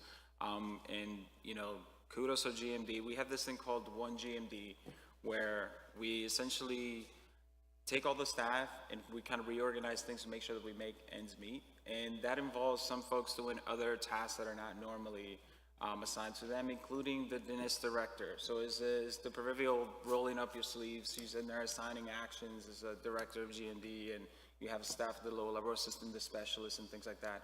So we essentially had to do what we had to do to get those out. Fortunately, now that we're a little, we are a lot larger, the additional pressures from receiving some of these other programs like, CRS and other construction earmarks, it would be beneficial to get additional resources for that, but being that we are a little larger, it does make it easier to manage that additional workload. This year, we are going to have the largest chunk of earmark awards that we've had is, I think, 118 of them, 222 million. And we're confident that we're going to be okay, although additional resources will be great. We have done this before with less, and I think right now we're in a good spot to make sure we make ends meet. Okay, thank you. So kind of turning a page again, going back to Oliver, can we talk a little bit about integration and what you're working on to try to deal with things? I know people we've got Google over at NOAA, we've got Microsoft here in the department and through most of the bureaus, and probably everyone's aware of different video conferencing platforms, whether it's Teams, Google Meets, GoToMeeting, WebEx. Zoom. You know, we've had many different experiences personally and trying to deal with things, but kind of like to toss it over to you as to what's being done, especially on kind of the experimentation and other types of efforts to integrate across the bureaus and across the department. Sure. So, we're not the only enterprise to have our data in many different stores in a heterogeneous environment, right? And so the market has responded to that challenge, and there are new technologies out there to facilitate data sharing among different cloud environments. And there's a paradigm of data architecture called the data mesh or data fabric, and there are differences between the two, but for these purposes, that are similar enough where instead of centralizing all your data in one location and then doing analytics with all your data on one location, you can have your data in a distributed environment. But so long as you enable that data to be extracted and then in a place where you can then run compute on that data or basically perform a model or some analytics on that data. And so Snowflake is one such technology, and now thanks to the leadership and partnership of Acquisitions Office, there is a department-wide BPA for Snowflake. And what Snowflake allows you to do is if you're whatever cloud environment you're in, if you, Snowflake is a service that runs on top of that, so Snowflake runs on Azure or AWS, and then you can permission your data to other entities on a role-based control basis. That's the term of art, where basically like if I want to share my data with you or your job, I can do that. The much way you can share a document in Google Docs without actually having to attach it and send it, you can just view the data, but the data stays in my environment. So Snowflake does that, and other vendors are coming out with similar innovations. Databricks is another vendor that does that, and now Microsoft is doing what Microsoft does well, which is copying the innovations of others and using their power, their foothold in the market to scale. So Microsoft Fabric is the next iteration of the Microsoft data stack that has much of that same functionality, and it comes in with built-in connectors to other environments. So we're now exploring, I'm talking to CIO shop, OSCIO shop, on how can we use these technologies, especially ones that are already ATO'd, to facilitate better data liquidity across our enterprise without actually having to wholesale move data to some other new environment the way you had to do, in the on-prem data warehouse days of yore. Thank you. And thank you all the members of this panel, Justin, Doug, Gilbert, Oliver, really appreciate the discussion.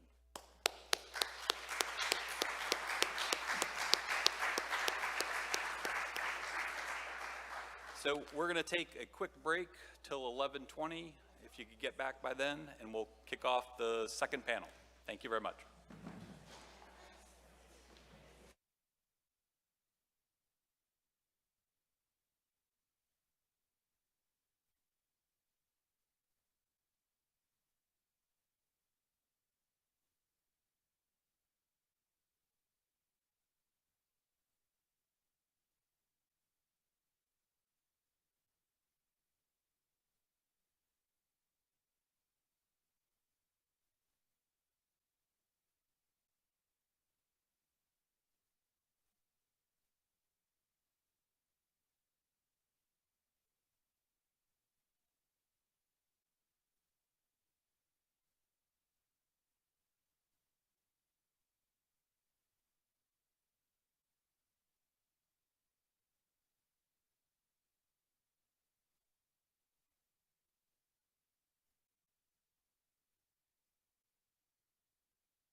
Welcome back.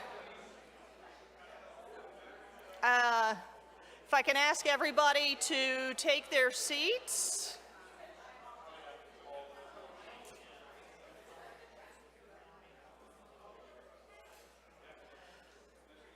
All right, thanks everybody. Welcome back. I hope you had a good break.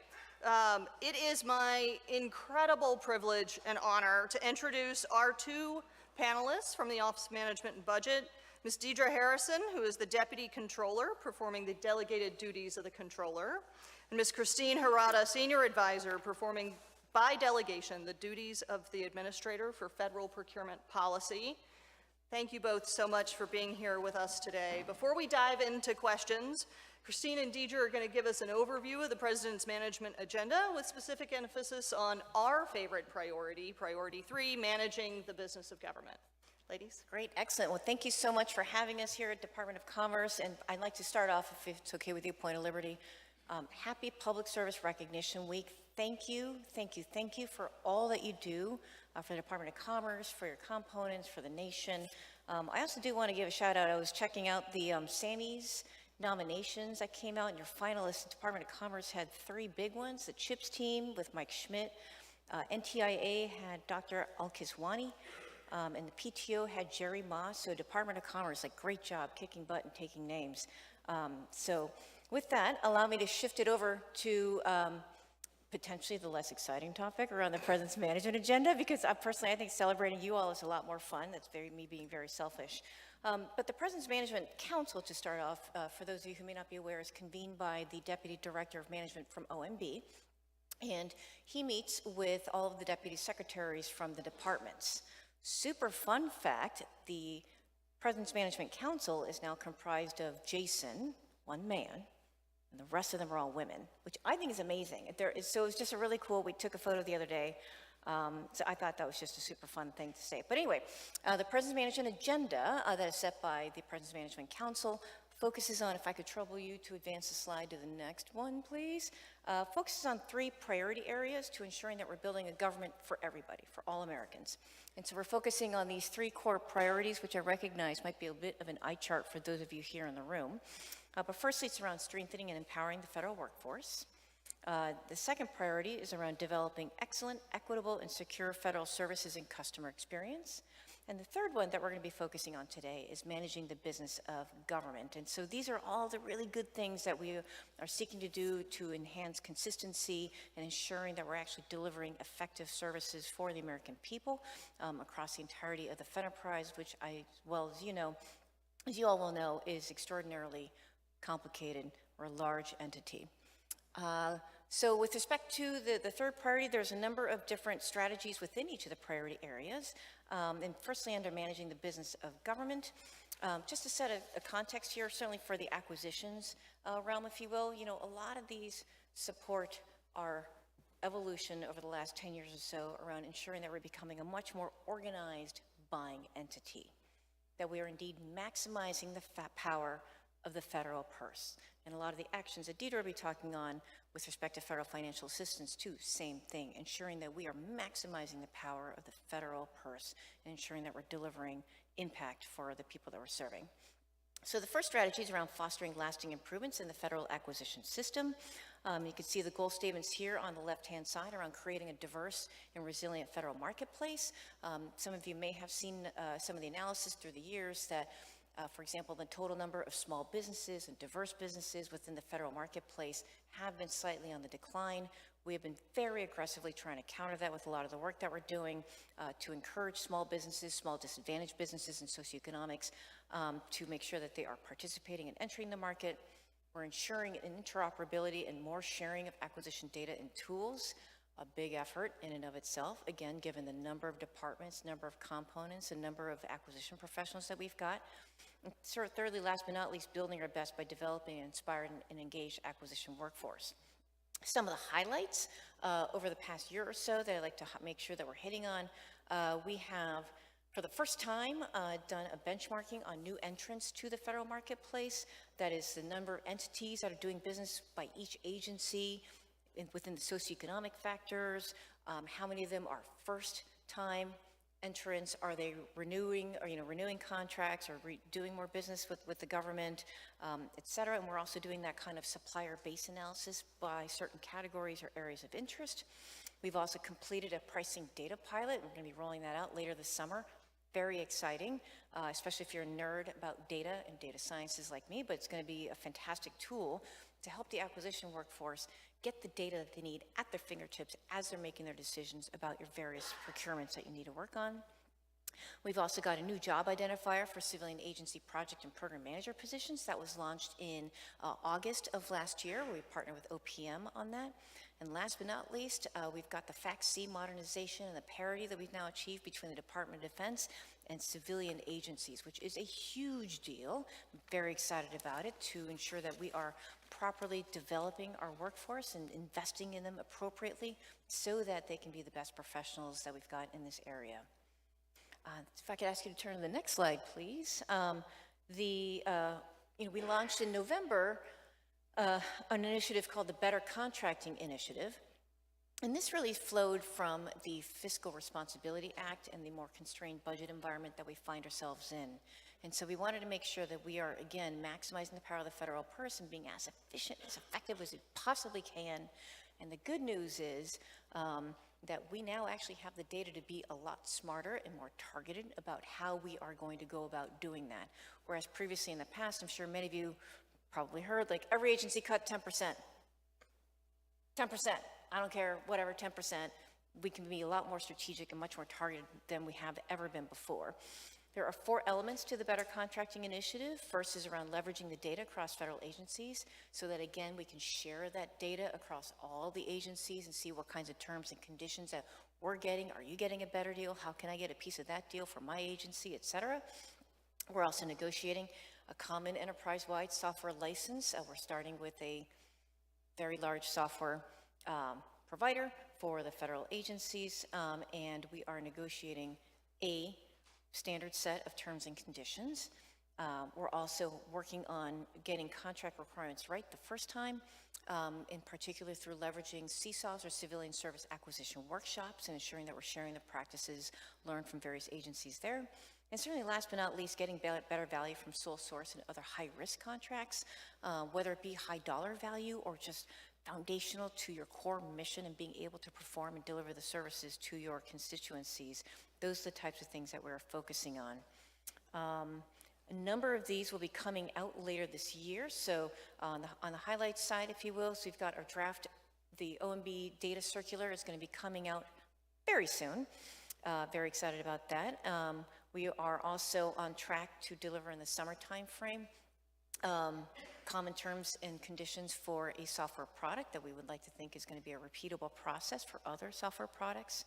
And we've also been able to target over $1 billion worth of spend with these contract requirements, workshops, et cetera, that we're very grateful for your all's help and work on. If I could ask you for your help with the next slide, please.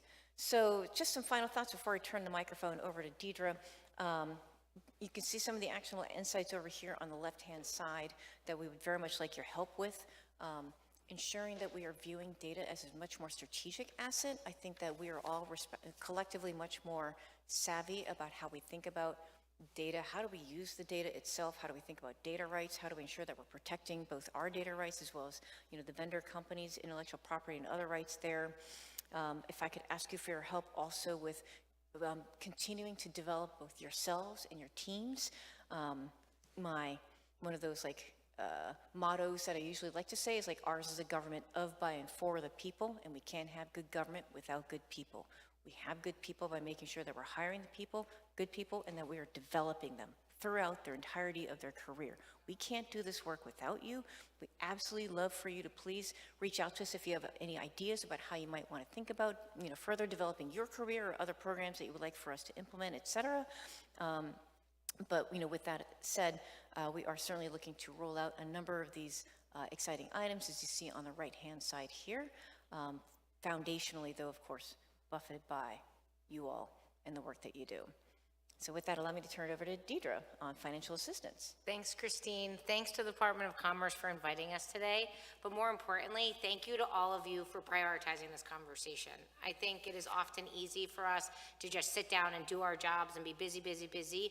But it is really critical to take a step back and just really make sure we understand what we're doing and why. And while I don't know many of you, I hope we change that after today. Please find me if there are things that I say or things that are happening that you're unsure about.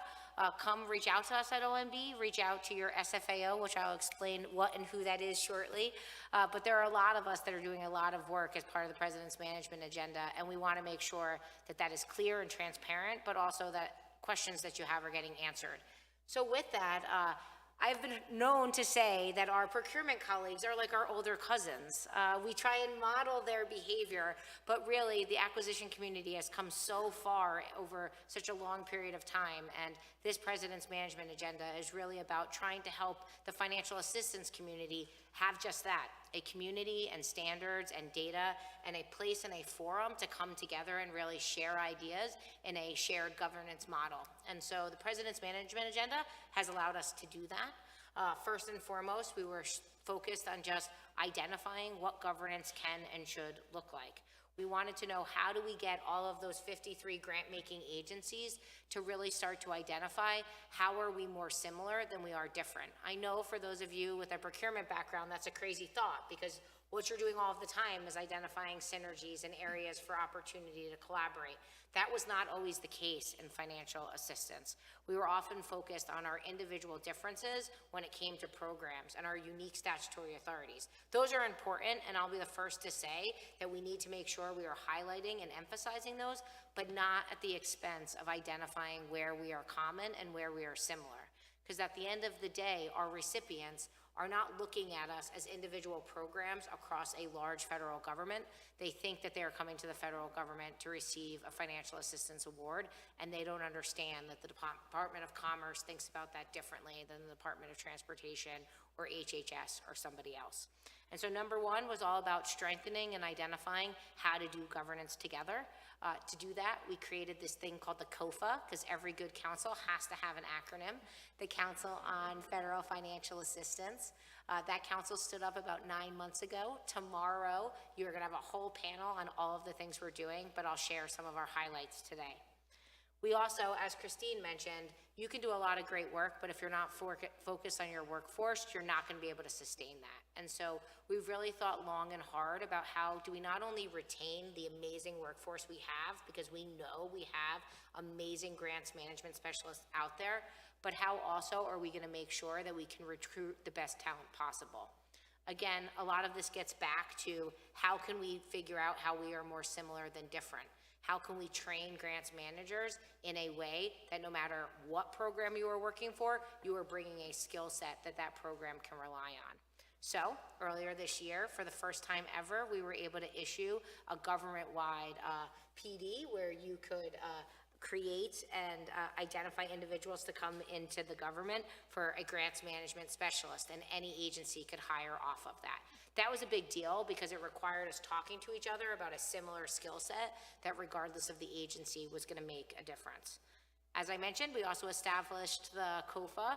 Like ONB does our thing, we had to issue an M memo to get there. It was a really big collaborative effort. The Department of Commerce was one of our foundational partners in that and really helped us to get there. We also, after standing up that council, which I'll get to in a minute, really set some ambitious priority areas for our first year. For those of you who know me, I think it's critical that you can prove your success in a short time so that way you can maintain future success, and the council has really knocked that out of the park and has gotten a ton done. Last, but certainly not least, and probably the thing that impacts most of you the most frequently, is we rewrote the uniform guidance on how agencies and recipients receive and distribute federal financial assistance. We rewrote that from top to bottom over the last year and 3 months, and now we are working hard at implementing that. The President's Management Agenda is going to make sure that as a government, we are implementing that in a more consistent way than I think any of us thought was previously possible before this year's PMA. Can we go to the next slide? So, what did we do with the COFA? First and foremost, this again may sound strange, but we needed to figure out what the current operating model really was. There are 53 agencies that give grants, but there are also thousands of programs inside those agencies that are sometimes not talking to each other, and we're certainly not talking across agency. And so first and foremost, we had to figure out what were the systems, what were the models, what were the groups that existed, because it wasn't that there wasn't any community, we just didn't have an overarching structure. Next, we were focused on making sure that we could start to establish some of those common data standards. I hear Christine talk about data and sharing, and I was like salivating because I can't wait till we are there. We're not yet, but we're gonna get there. Just a few months ago, we figured out a model to do that. How are we gonna define data standards when it comes to grants management? Those data standards impact the public, much like your contracting data standards impact the public. And earlier this month, we issued an M memo that created our core data elements and said, this is how we are going to do it moving forward. And we are very excited about that process because at the end of the day, until we are all speaking the same language, it's gonna be really, really hard for us to act the same way. Back to those grant managers and our workforce, it's really critical that we have similar expectations for competencies amongst grants managers across the federal government. So we are hard at work with OPM to figure out what those competencies should be, and then we will work with our agency partners on how to make that consistent throughout their agencies. But perhaps the thing I am most excited about, model what the CFO Council did, which is identify a way to get the individuals what they need quickly in terms of training or upskilling. So for financial management, we have identified a way to identify your core competency requirements and then auto-populate for you pre-approved trainings that we know will help you get those things, and it will pop up and you can click a link, and all of those trainings are being offered through GSA, and it is a really seamless way to go get the training you need. We can't wait to get there in the grant space. We are hard at work at identifying those competencies and hope in short order to be able to identify the trainings that will help you accomplish those core competencies. The last major win that I'll highlight, although there's lots of them, is one that's near and dear to me, and one that I hope you'll all take just a few minutes to check out at some point later today. It's called the Federal Program Inventory. O&B and agencies have been on the hook since 2013. Yes, that's right, 2013, over 10 years. We've been required to do a thing that we have failed at time and again, to create a list of all of the programs that the federal government administers and provide consistent information about all of those programs. Many of you are probably familiar because you've done an exercise or a data call at some point over the last 10 years that didn't go anywhere. Well, back in March, we know they happen. We know when we are putting them out that is a real possibility. Very proud that back in March, we were able to actually put out the inventory without having to do that data call. We were able to leverage existing processes that were already in place and to take data calls you all were already doing and use our technology skills to bring that data together to actually publish a website within a matter of months instead of years. I think it really highlighted for us how you can work together across multiple systems when you have the right people in the room. When I had the right people at the CFO Council and my grants council that I could go to and say, well, if I put these two data elements together, what am I making better or worse? We could get it done really quickly without creating a ton of new work for all of you to answer a one-off data call that you're like, I'm pretty sure I answered this question before. And so please do check it out. We are planning on iterating on it. It is not perfect. We have data quality issues, but if we waited for the perfect inventory, it'd be 10 years from now, and I would tell you we had a 2013 requirement, we still haven't succeeded. So the Federal Program Inventory, if you Google it, you should find it. The website is fpi.onb.gov. And we'll just go to the last slide. We have a lot that we want to continue to get done for sure, and tomorrow, as I mentioned, you'll have a panel on the COFA with my staff advisor and others really talking in concrete terms about all of those specific items. But the most important thing from an OMB perspective is that to the best of our abilities, we are behaving as one government. We are identifying all of the areas where and how Commerce does their business that is similar to other agencies, and we are maximizing that. We are behaving like our recipients expect us to behave as one government, and we're going to do that by reducing burden, not just for recipients, but also for agencies. I think it's often easy and sometimes sexy to say, oh, we're going to reduce burden for the recipients and not understand the value of reducing burden for all of you that are actually implementing the programs in the first instance. So we're working hard at that. We've issued an M memo on some of our initial ideas, and I have no doubt that the council is going to help us get there.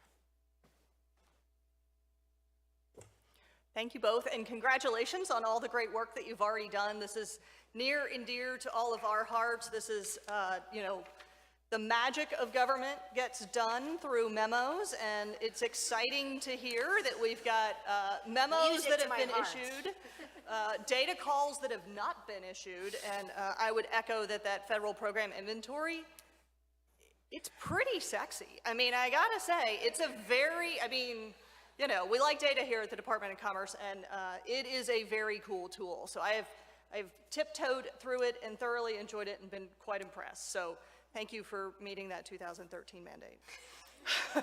We try. So speaking of data, so Christine, I'll start with you. You talked a lot about interoperability, you talked about different systems. So, and there's tremendous emphasis in the PMA and the Better Contracting Initiative on data. What steps are being taken to tackle interoperability and data standardization? Yeah, so, as is befitting of a super complicated entity called the United States federal government, there are 3 fundamental elements that are ensuring that we're helping to drive towards real interoperability. It's one of those things where like many of us are like, yeah, I should be interoperable. I should be able to do this. Like the key word there being I should.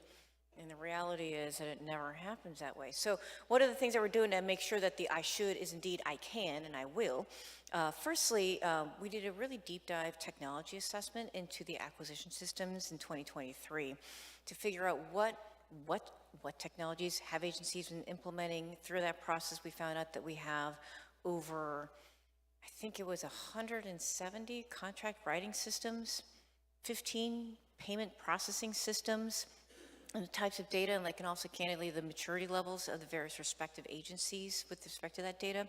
And so that has developed into a very practical roadmap about how we're going to be rolling this out. The second element is around governance.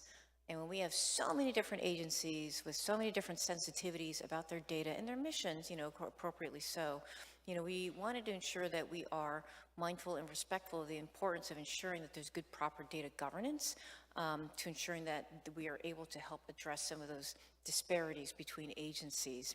We're looking at leveraging some of the existing interagency bodies like the PCE, the Procurement Committee for E-Government, which works with the IAE, the Integrated Award Environment. Bodies like that are going to be super critical to how we're going to be standardizing these data sharing protocols across the entirety of the federal enterprise.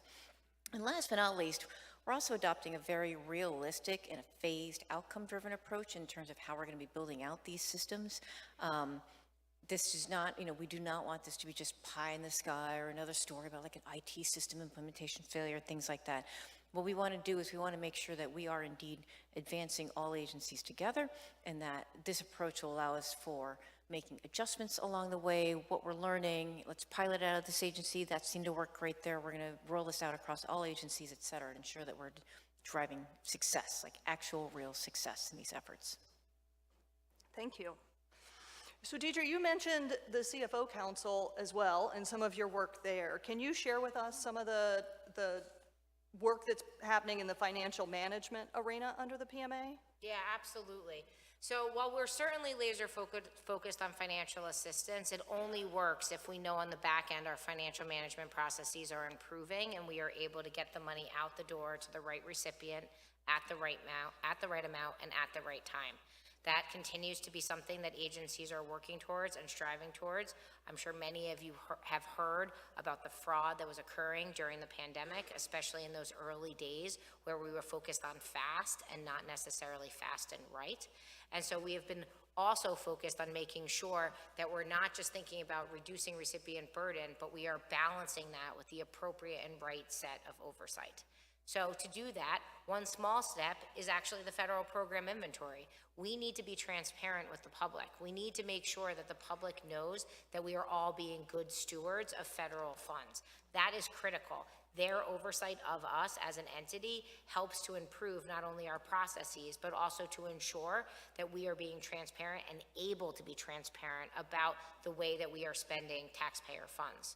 We are also laser focused on preventing fraud, waste, and abuse. While it's great to identify on the back end that something went wrong, and we are committed to making sure that we are going to recover those funds to the best of our ability, it is too late if we are in a pay and chase mode. If we are identifying in a year plus later, audit or otherwise, that have said, this occurred, now go find it, we are never going to get back 100% of those dollars. Where we need agencies to focus on is what are the controls and processes you need to put into place on the front end. So, shameless plug number 2, in just a couple of weeks, we are having the latest in what we call fraud symposiums. I encourage all of you to go to the CFO.gov website and check it out. They are available to everyone in the government. They usually occur over lunch for an hour.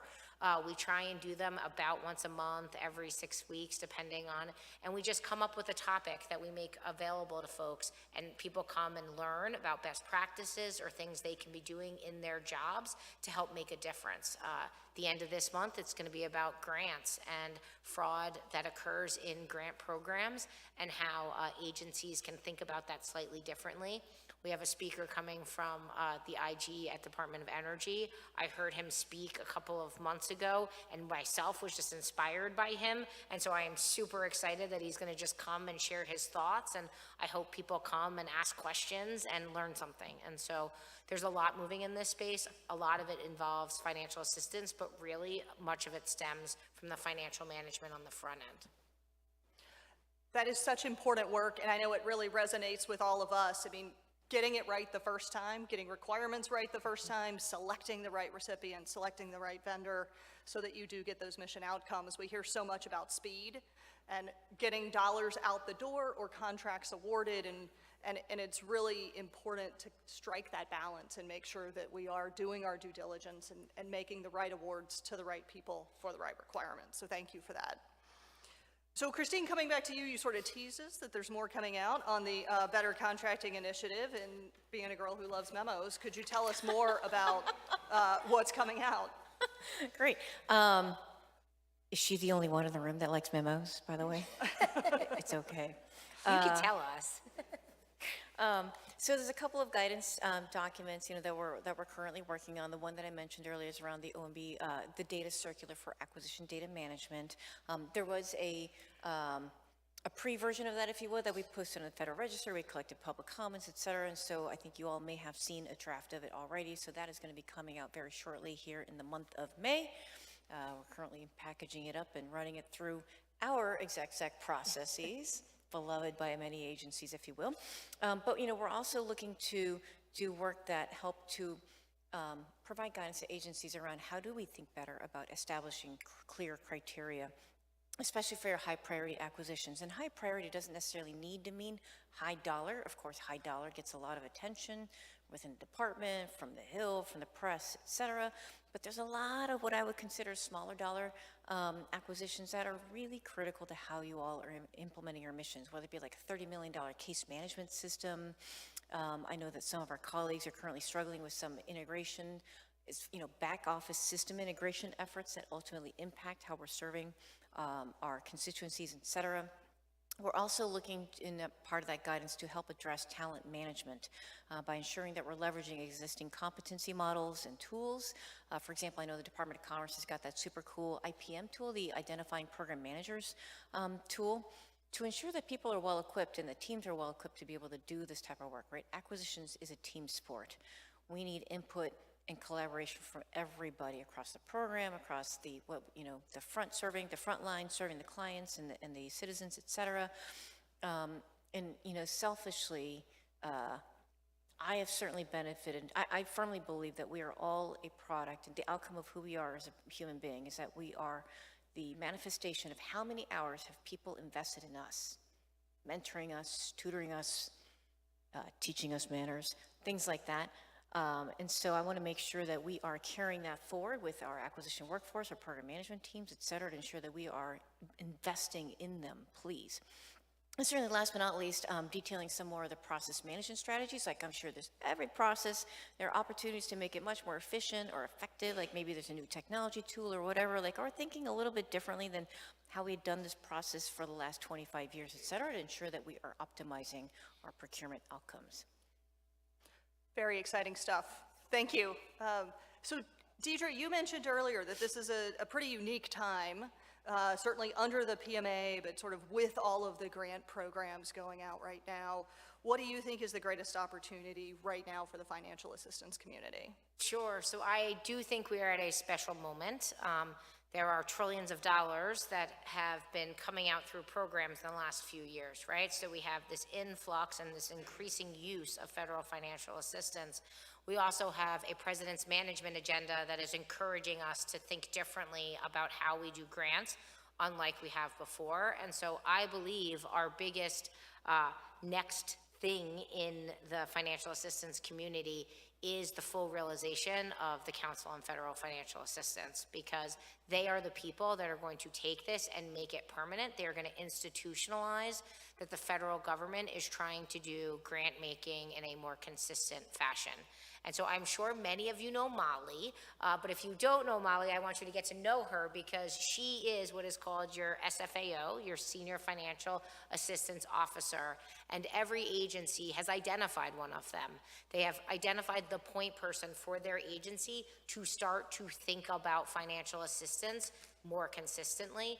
Those are the individuals that are coming together every month with me and my co-chair for the council to talk about how we get this right and how we start behaving more consistently. We're also making sure that we are bringing in our small agency partners. Getting that governance right is what is going to change the game when it comes to grant making. It's what's going to allow us to take data standards and actually implement them, because we'll make the hard choices together. So I firmly believe that the best opportunity in front of us is fully realizing the potential of the COFA, and I have no doubt that that group is beyond prepared, and it is by far some of my best time that I spend with agency folks every single month, because they just come with an energy and a passion, and I have no doubt that Commerce is going to help to lead the way in that space. The COFA is super exciting. I know Molly and I get to talk about it quite a bit, and some of the initiatives that y'all are tackling are so impressive. And the progress you've made, you mentioned it earlier, but I mean, you've really brought a community together that I think, as you mentioned earlier, has really focused on its differences. And we're seeing so many commonalities, and we're seeing it within our department as well. We have 7 bureaus that are grant-making bureaus, and historically we've all thought of them as very different. But bringing this community together is so important, and I think you're right. It's going to be incredibly powerful for this community. Agreed. Thank you. So thinking a little bit, the Deputy Secretary this morning talked about the fact that, you know, nothing in government really happens without a contract or a financial assistance award, and often both. And so it's a powerful tool for accomplishing, you know, many objectives. You know, every dollar spent by the government, be it through contracts or through grants, serves many masters, as we talk about. So Christine, how does the BCI support or align with administration priorities, thinking about equity in procurement, category management? Could you talk a little bit about how those cross-serve? Sure, absolutely. So, you know, I certainly see that as, you know, playing a very critical supporting role in ensuring that we are meeting the president's priorities and goals that he had set out for us at the beginning of the administration. You know, it's absolutely critical that we continue to buy and evolve as an organized entity, an organized buying entity. We are the largest buyer. Last year, we spent $765 billion. Goods and services. My half joke is everything from dog food to satellites. Frequently, I get a lot of people saying dog food. I'm like, the canine units, folks? Anyway, but yes, so because we're so big and we are everywhere and we buy virtually everything, we want to make sure, again, that we're doing that as smartly and as organized a manner as much as possible. And so the elements around BCI very much embody a lot of those elements to ensure that we're leveraging the data so that we can share that data across the federal agencies so that you all also are empowered to make better decisions for your agencies. We're ensuring that we are meeting the President's goals around enhancing small businesses. In this administration, I think we have a record like 16 million small businesses that have been launched since 2021. And we have also achieved record numbers. I think it was $76.2 billion in SDB funding last year. $76.2 billion, and that is absolutely no small feat, 12.1% of overall spend, especially in the context of the 8A Ultima case that was handed down July 19th. Yes, that date is seared into my memory, because like, who does that right before Q4 of a fiscal year, really? And so, or during fiscal year, right, or the end of fiscal year. So that was a huge scramble for us. So again, huge kudos to you all for scrambling with us and getting that done, because that was a really big deal. You know, and all that work ensures that we are still awarding contracts competitively. It's the foundation of how we think about acquisitions, that we are ensuring that we are diversifying and ensuring a much more resilient marketplace. Ensuring that we've got an adequate number of folks who are able to support us, that we are encouraging new entrants with new capabilities, new regions. This AI thing is gonna, I think, just blow up in a good way, and we're gonna try to make sure that we're gonna be buying and identifying smaller businesses that can do work with us to help with developing those kinds of technologies and provide those services. And certainly last but not least, you know, ensuring that we are collaborating with our program and other agency function partners, like whether it be CIO shops, CFO shops, et cetera, on the provider selection process itself overall, and ensuring that we are weighing those risks and benefits appropriately for our various missions. Thank you for that quick follow-up. You mentioned that you know, we're negotiating terms as a federal government with one of our major software providers. Could you talk a little bit about whether or not that's at all a risk for our small business resellers, many of whom, you know, provide us with our software products? Yeah, that's a great question, and certainly one that is, I think, super important for us to address. So we are currently working with a major software provider, as I mentioned before, to identify a common set of terms and conditions. And effectively, what we're thinking about, if my mental model, and it's probably more of a caricature, is like we are identifying the same product that all agencies can buy, that can be bought and purchased through various smaller value-added resellers, et cetera. And the good news is we conducted a CSAW. Again, it's a fabulous acronym. It's great. It's a Civilian Service Acquisition Workshop. But the point being, we workshopped it. All 24 CFO Act agencies came to 100% agreement on 80% of the requirements, which is pretty amazing, especially for the software that is rather ubiquitous across the entirety of the federal government. There's only a handful of things that, you know, we set up as options for the various agencies if you need to tweak it for your respective security needs, et cetera. But the bottom line is that, you know, these kinds of terms and conditions will eventually help us prevent, it enhances our cybersecurity risk position. I'm sure y'all have been hit, we've been hit, everybody's been hit with a number of cybersecurity hacks and other intrusions, et cetera.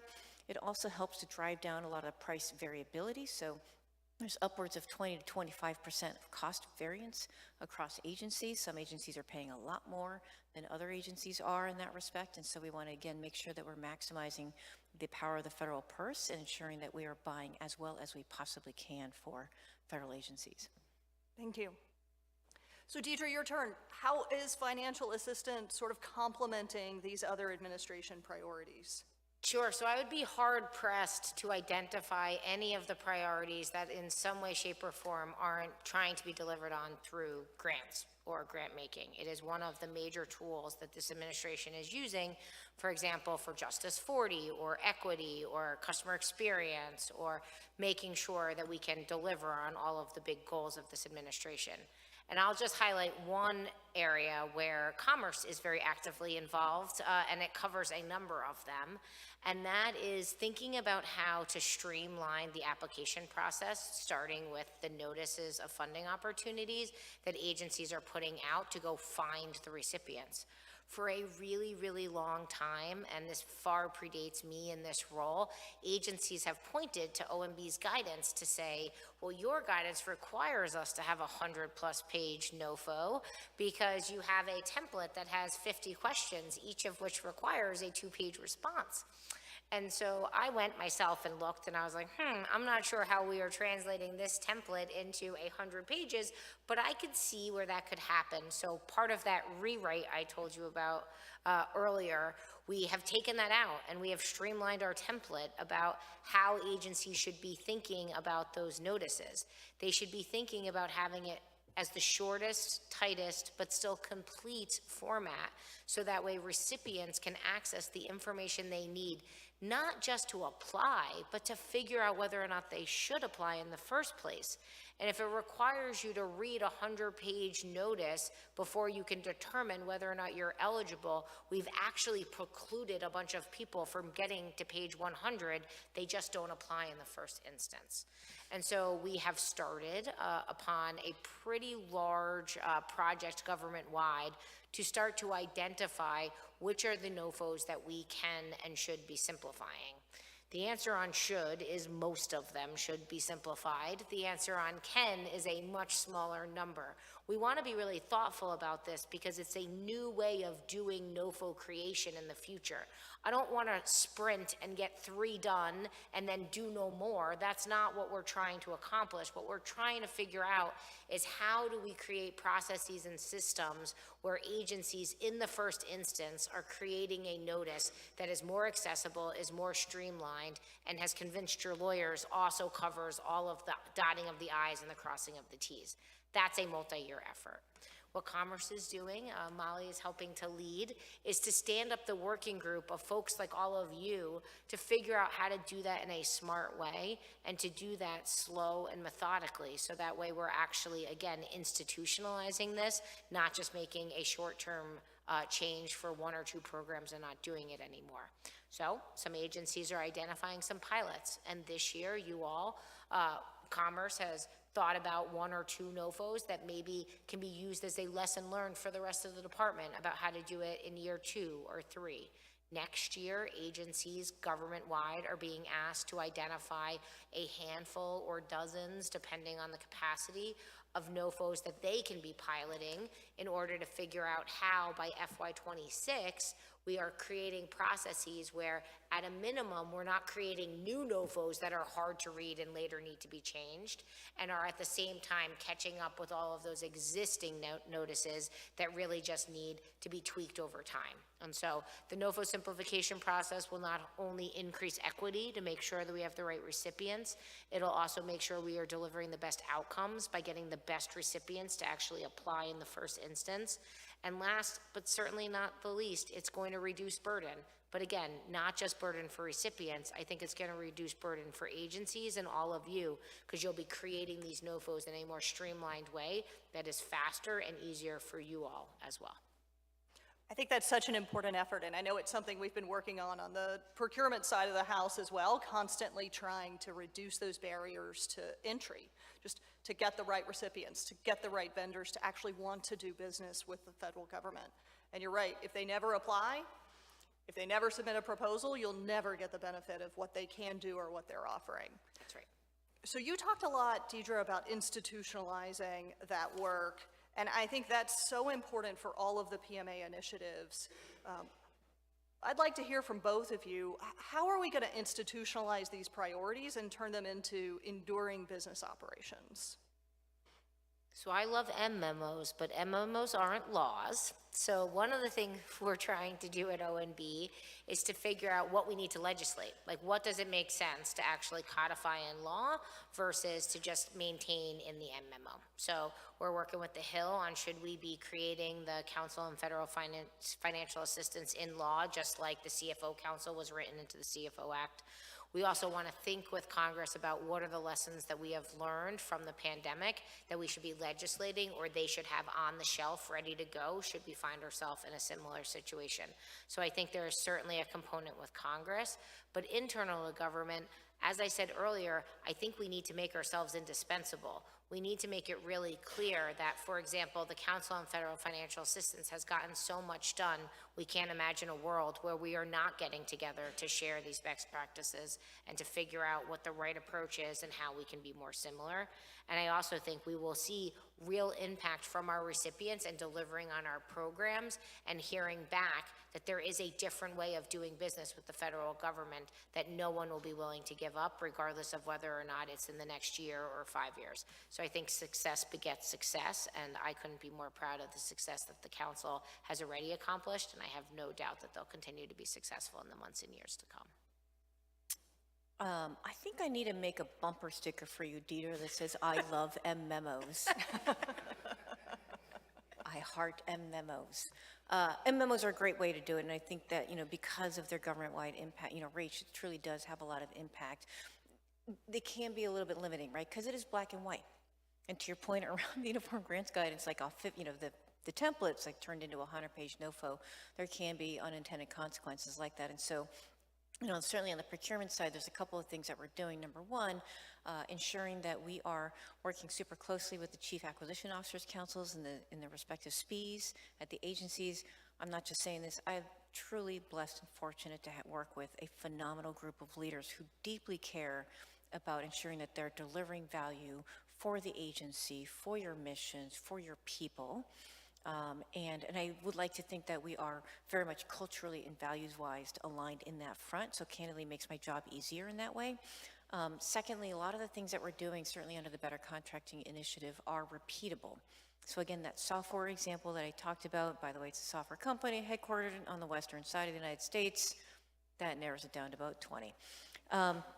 But that process is going to be repeatable, right? We've done a survey with the respective agencies. There's about a good 10 or 20 of these, the Microsofts, the Adobes, the Salesforces, Oracles, et cetera, that we can be thinking about in a very similar way to be able to accomplish this. And so I think as we demonstrate success, I think success will help beget success and be like, oh, we should do that with Adobe, or oh, we should do that with Salesforce. Oh, we should do that with Oracle. Why didn't we do that with Microsoft before, or whatever the case might be.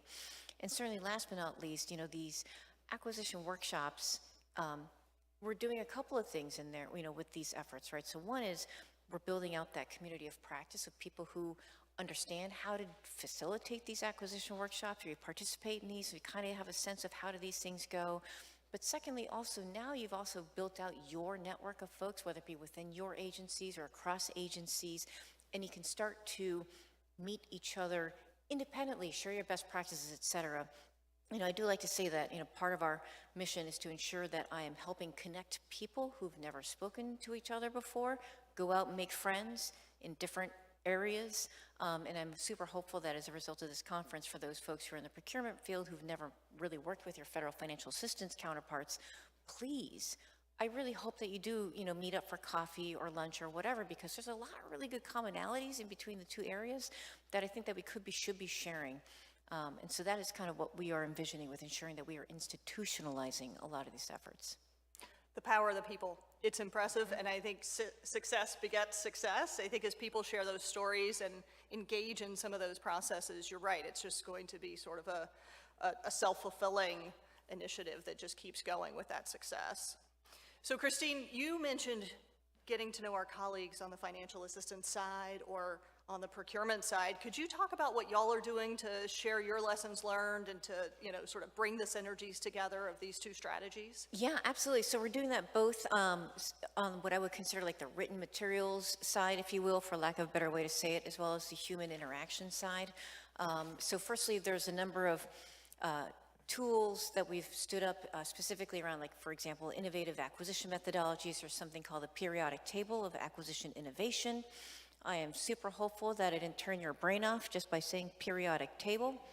Most of us didn't like chemistry, unless you're me, but whatever. So we've got, various tools like that we've implemented. We're also working super closely with Deputy Secretary Don Graves, who's a phenomenal priority area lead, by the way. He's a pal.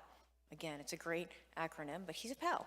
And he heads up our business of government priority area. He's been a wonderful leader. He's been convening a lot of the agencies with Commerce, DHS, and HHS to talk about what are the best practices we should be doing and implementing across our agencies. Fun fact, agency senior leaders are remarkably competitive people. And so if you're like, hey, Commerce is really doing well in this area, they're kicking butt and taking names, HHS is like, they say, what?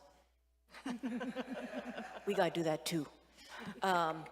So it's just something eventually for your guys' consideration. If you want to persuade your deputy secretary to do something like, well, HHS has been doing really well in this. Like, that's not acceptable.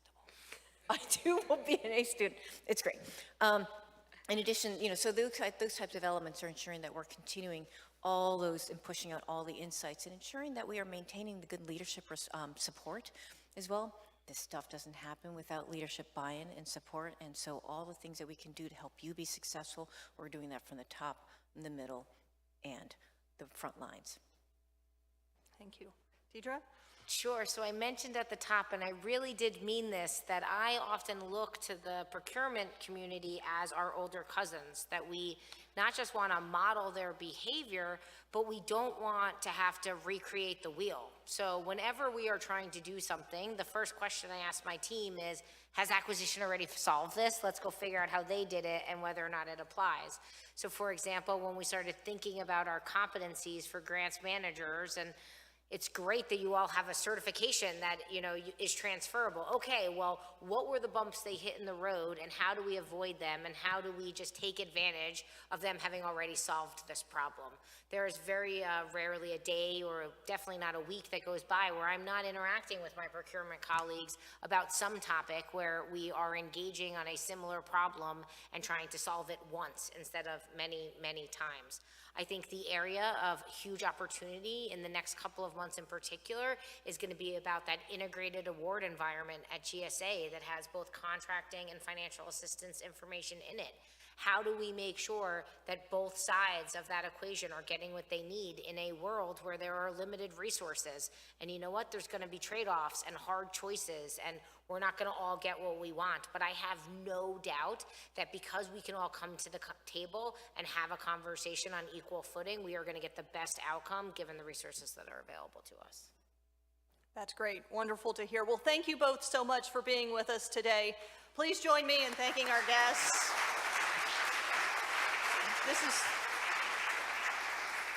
This has been a great discussion. Can't thank you enough for the conversation and, of course, the incredible work you're both doing and leading and managing the business of government. We're on a break now. Let's all take lunch. Let's come back together at 1:25 for our afternoon session. So enjoy. Remember, your materials have all the different lunch options available in and around the building. See you in about an hour. Thanks, y'all.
Welcome back, everybody.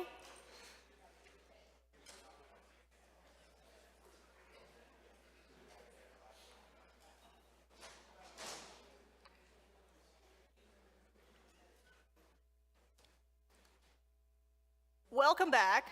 Thank you for coming back. Thank you for being here. I hope you enjoyed lunch. Shout out to Trevor on our team who put together the great flyer on all of the lunch options in and around the building. I learned about some new ones today, so I hope you all had a good lunch and were able to get together. This is Public Service Recognition Week, so I want to join some of our previous speakers in just thanking every one of you for the work that you do, the incredibly important and frankly life-changing work that you do here in the Department of Commerce. Our colleagues at OMB have put together a couple of videos specifically to thank our federal workforce and specifically here at the Department of Commerce that we'd like to play before we get started with our first panel session. So I'll ask my crew to play the videos. Thank you. Hi, my name is Lauren DeYoung-Schulman, and I'm the Associate Director for Performance and Personal Management at the Office of Management and Budget. Public Service Recognition Week is a time to recognize the invaluable contributions of our public servant. The work we all do as federal employees makes a tremendous difference in the communities we serve. Every day across America, our public servants demonstrate their dedication to the betterment of our communities and the well-being of our citizens. The essential services that they provide span the breadth of American lives and American needs, from educating our children to providing clean water and air, to strengthening our neighborhoods, to defending our nation. They do this work day in and day out. So this week, we pause to celebrate federal, state, tribal, and local public servants and express our gratitude for all they do. Thank you for your unwavering commitment to public service and for making Gov possible.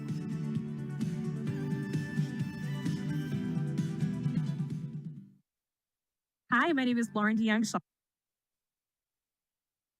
Hi, my name is Jason Miller. I'm the Deputy Director for Management at the Office of Management and Budget. Each day, over 20 million Americans go to work in service of their nation. Public Service Recognition Week is an opportunity to acknowledge the invaluable contributions of those 20 million individuals, whether at the federal, state, or local level, and the impact of those contributions on their communities, from protecting our natural resources, ensuring our public safety, to promoting economic prosperity and fostering innovation. Our public servants are the backbone of our nation, and their service is absolutely critical to our democracy. So, thank you. Thank you for your service to the American people. And I encourage you to take a moment this week to reflect on your accomplishments and to express gratitude to your colleagues who work so diligently alongside you. Thank you for your dedication to public service and for making it Gov possible.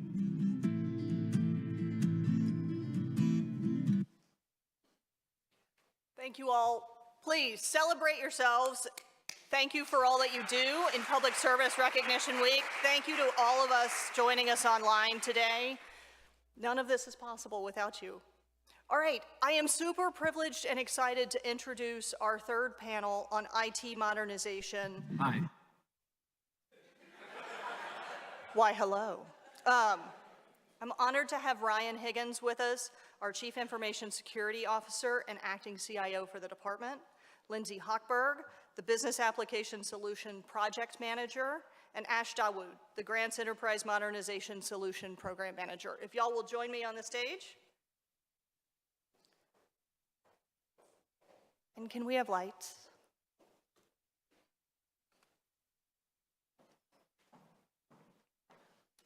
Yay.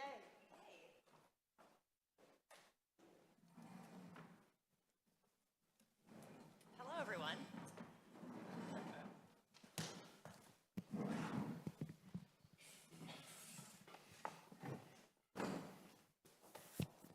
Thank you.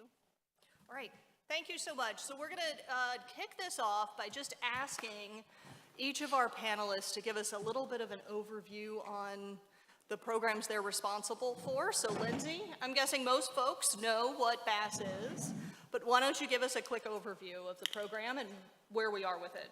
Sure thing. I'm going to hold this. Can you guys hear me okay? All right, perfect. So as Olivia mentioned, BAS stands for Business Application Solutions. We're implementing 5 new products across the department for some of our core mission support work that we do at the agency. So it's a financial management system, a procurement system, asset management system, an enterprise data warehouse, and then all 4 of those systems are then combined together with one single sign-on portal, and we use ServiceNow for that product. So it's about a 7-year implementation window. We've used the legacy systems in BAS for quite some time, our CBS financial system, our C-suite procurement system. Those are the 2 primary systems that are changing.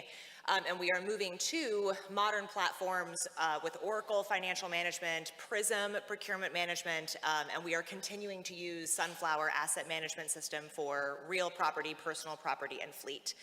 The data warehouse is built on sort of a backbone data structure, but the system people are using to run reports is Tableau. And then again, like I mentioned, the ServiceNow product is that single sign-on portal. So you don't have to go to 5 separate logins. You go to one portal, authenticate, and you can gain access to your systems. Thank you. You're welcome. So Ash, your turn. I am certain that our financial assistance colleagues know what GEMS is, but for the rest of us, could you just give us an overview? Thank you for having me here, Olivia. It's an honor. So by way of introduction, GEMS is it stands for Grants Enterprise Management Solution. Under GEMS, it's a DOC program. We are acquiring a modern enterprise grants management solution that aligns with all the federal mandates. Under GEMS, DOC has selected ERA, a cloud-based service. It's a federal shared service hosted by NIH. There are currently 7 grant awarding bureaus within Department of Commerce, so it's going to serve all of them once we're done. ERA will replace about 3 legacy applications that till date have served our bureaus very well. ERA offers a comprehensive grants management solution across entire grant lifecycle. So where we are in terms of the transition, GEMS is a multi-year undertaking. Happy to report that last year we transitioned our first wave of bureaus to ERA. ERA is very important to distinguish. GEMS is a program under which we are migrating to ERA. So we've transitioned MBDA, NOAA, ITA, and part of NTIA, their tribal program, just last year in October. There is more waves to come. In the next wave, we'll be transitioning NIST, Census, and the balance of NTIA, with EDA coming after that. Once fully rolled out, GEMS will serve about 1,500 internal customers and about 10,000 external customers that are spread out across 2,000 recipient organizations. And our recipient organizations include universities, our cooperative institutes, and other state and local government entities and other private entities that are doing very critical work on behalf of DOC to carry out our mission. ERA, the federal shared service that we are migrating to, it's very important to keep in mind that it conducts $40 billion worth of grants with its other partner agencies minus DOC. So we are moving towards a very well-established computer application system. They've got wealth of experience, so we'll be in good hands. Just comparatively, before pandemic, DOC would be awarding between $1 to $1.5 billion worth of grants. So we are definitely moving to an ecosystem that is very well poised to serve our future needs for many, many years to come. And then while they're 2 separate programs, GEMS and BAS very much linked, which I'm sure we'll talk about at some point. So a grant put into the GEMS system will integrate into the financial system. So Ash and I work very closely together to make sure that data is flowing appropriately. Absolutely. I don't think it's an understatement to say that between the 2 programs we're going to talk about today, everything we do gets touched and the mission of commerce literally gets accomplished. So taking a little bit of a step back, Ryan, as the acting CIO, you obviously play a critical role in all of our IT modernization projects, especially BAS and GEMS. So what does IT modernization mean to a CIO? What's included, what's not included? Sure, no, wonderful. Thank you for having me, Olivia. I really do appreciate it, and good afternoon to everyone in attendance. IT modernization is far broader than just IT.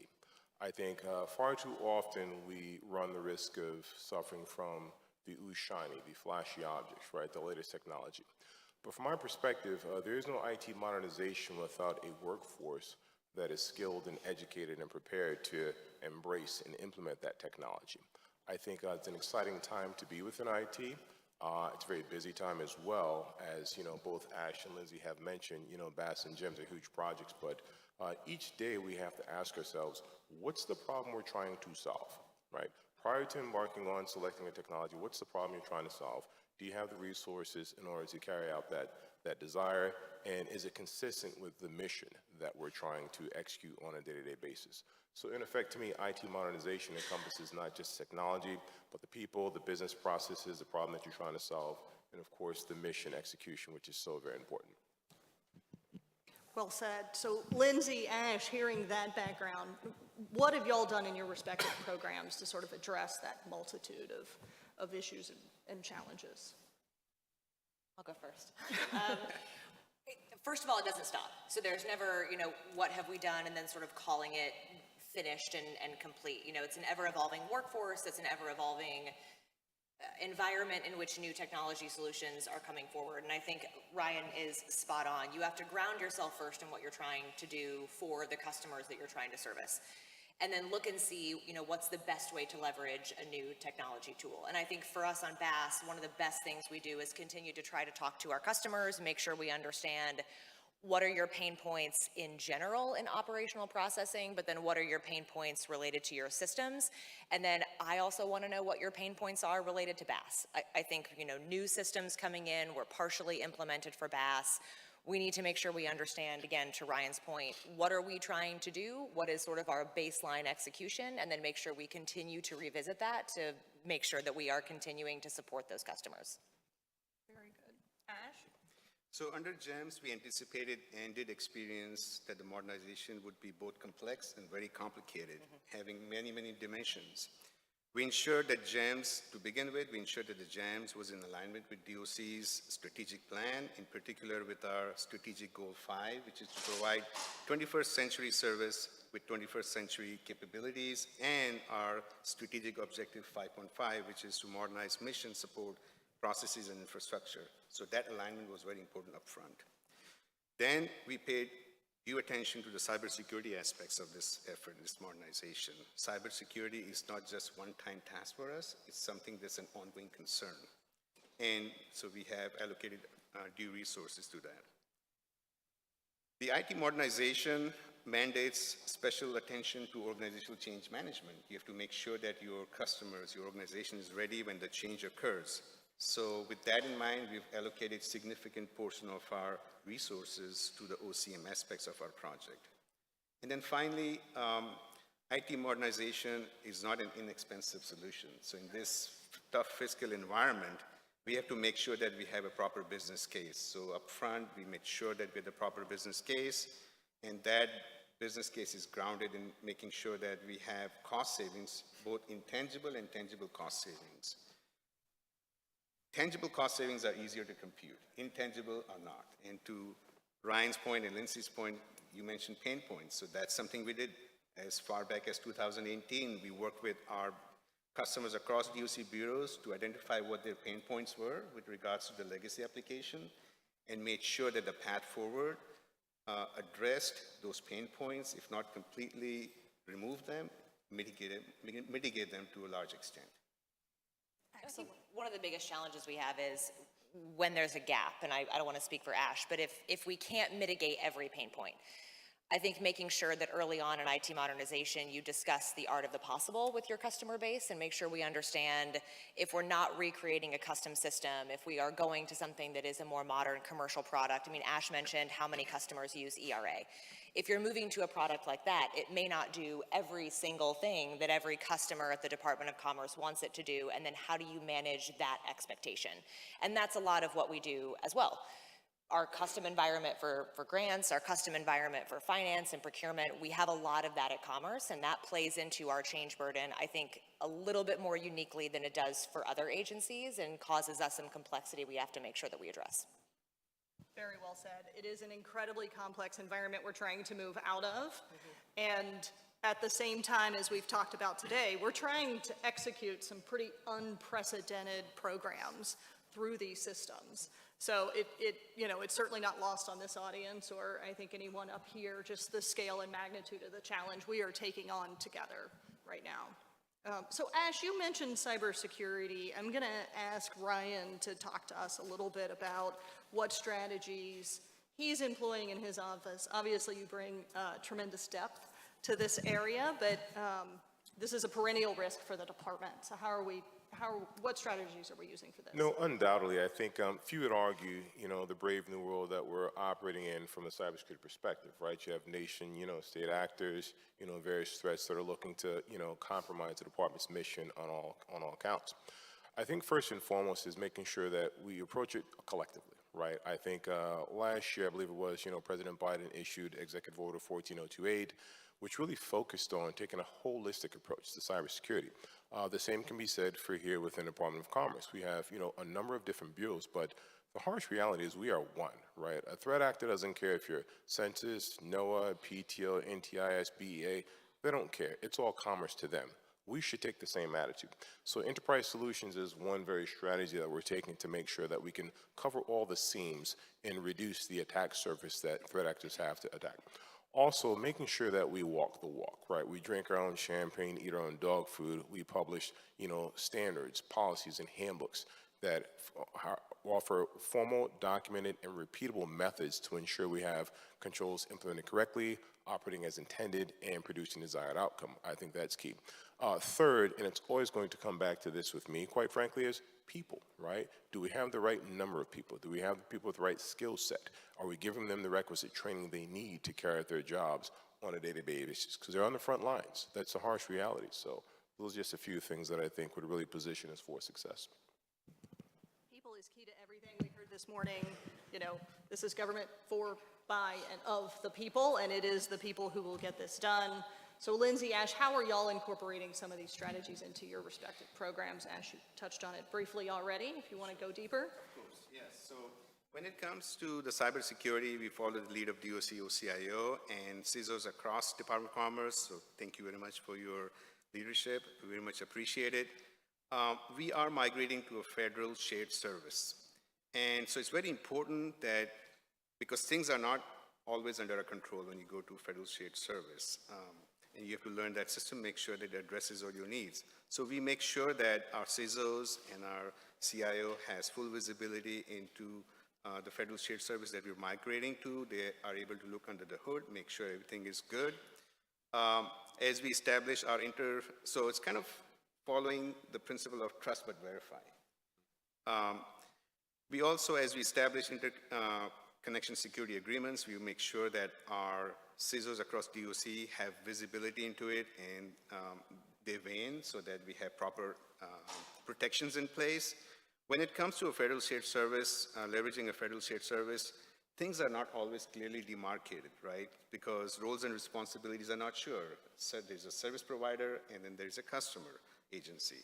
So we have to make sure that we work with our stakeholders across Department of Commerce to make sure that where there are gaps in understanding, those gaps are removed so that we don't leave anything to risk. Risks are mitigated. We also avoid trust and forget approach to cybersecurity. We aim to continuously monitor our IT security systems, both when it comes to interconnection and also when things are running at the federal shared service areas, so that we have proper precautions in place and we are able to immediately take actions when it becomes necessary. So we structure our agreement with our partner agency at NIH and ERA so that we have those sort of provisions in place. And we are fortunate that our partners at NIH are very cooperative, so that makes it easy for us. Definitely. Lindsay? I always think that for the majority of folks, a cyber attack or a cyber challenge is something that always happens to somebody else until it happens to you. So the first thing we take is an approach of taking it very seriously, that we need to make sure we protect our systems and protect our data, especially when you're in Ash and I's position and we are safeguarding a lot of that mission support data on behalf of our larger customer base. So we take that very seriously. We hire our own inter-office security personnel to make sure that we've got in-house expertise that understands the policies that come out of Ryan's office. And I think that there is the first step, making sure that we understand Department of Commerce cybersecurity policy, federal cybersecurity policy, and then a really interesting sort of organizational nuance at Commerce is that Ash and I don't reside necessarily 100% under that CIO organization. So when you have an IT modernization, you're challenged by sort of these two areas of the approach. It's a system, so it's an IT implementation, but you're implementing it for a functional group that has the functional knowledge and expertise to operate in the system. So for us, BASS, we are housed under finance because it's one of our largest systems, it's where our program team resides. So being organizationally separate from Ryan's group, it is incredibly important that we stay in communication and we stay in touch. And I don't want to assume anything for you, Ryan, but I think they like to hear from us as much as we need to hear from them, and we need to gut check what we're doing. We go through an annual ATO process. We work with a third-party assessor to make sure that we have secure systems, but none of that can happen in a silo. It has to happen with Ryan's team, and I think I could not agree more on the people aspect. We have to talk about this stuff so that people don't think cybersecurity issues happen to somebody else. They happen to us. They happen to our data. It's everybody's responsibility to take that seriously, and that has to happen in a good handshake with CIO. No, thank you, Lindsay. I appreciate that, and I do, in fact, value the partnership with you and BASS. We could not do it without you. Something to consider, though, it's not so much will it happen to us, you have to assume it has happened to you, right? That's the harsh reality. All the incidents that we dealt with at Commerce, it wasn't something that just happened and it was initial. This had happened some time ago, and now you're catching up to it. One of the tenets of our strategy is increase visibility and insight, fill gaps, and reduce risk. That visibility and insight is so very important. If you can't see it, you can't secure it. And if you can see it, what is it telling you, right? What are the gaps that you have in your security posture? And filling those gaps undoubtedly is going to help you reduce that risk. Not eliminate it, but reduce it. The risk will always be there. I think something else to consider is, the old model of a perimeter-based security, what's on our internal network, we're fine. We have to worry about what's outside. That's gone. It's been long gone. We're just now catching up to that as a community, but I think the approach we have to take now is assume compromise and ask ourselves what steps are we taking to, prevent attackers from going lateral, shrink our attack surface, and make sure that we're monitoring and communicating early and often. You all talked about the sort of awesome responsibility that we have with these systems to safeguard our data, and we've spent a good deal of time this morning talking about data as the critical strategic asset, particularly here at the Department of Commerce, where our colleagues across our bureaus are gathering data, are gathering very sensitive data, and using it to make strategic decisions for our nation, frankly. So thank you for the work that you're doing and for the cooperation. I mean, you just can't underscore that enough. So you mentioned legacy environments. Transitioning from our legacy software to new commercial or government software is incredibly challenging, not just from a technical standpoint, but from a communication user adoption standpoint. As we complete the implementation activities for our first phases of BASS and GEMS, what are the lessons learned and how will those inform our implementation efforts going forward? Do you want to go first? Of course, I can go first. So, very important point, Olivia. So one thing that in our experience, no matter how early you start and how well you plan, not everything's going to go the way you planned. And this was particularly true for GEMS, probably for BASS too. So true. In terms of enterprise modernization, it's a multi-year undertaking. And some of the GEMS foundational work dates back to 2018, if not before. You've been there before, Olivia's with us, so it's been a long road. And where we engage with our stakeholders, and at those times we reach certain agreements with our customers, but then as years pile on, things change. Pandemic hit. So while pandemic hit, we were fortunate that we were able to very easily adopt to the virtual way of doing things. But we believe we could have done a little better in terms of responding to these above-base programs that came our way.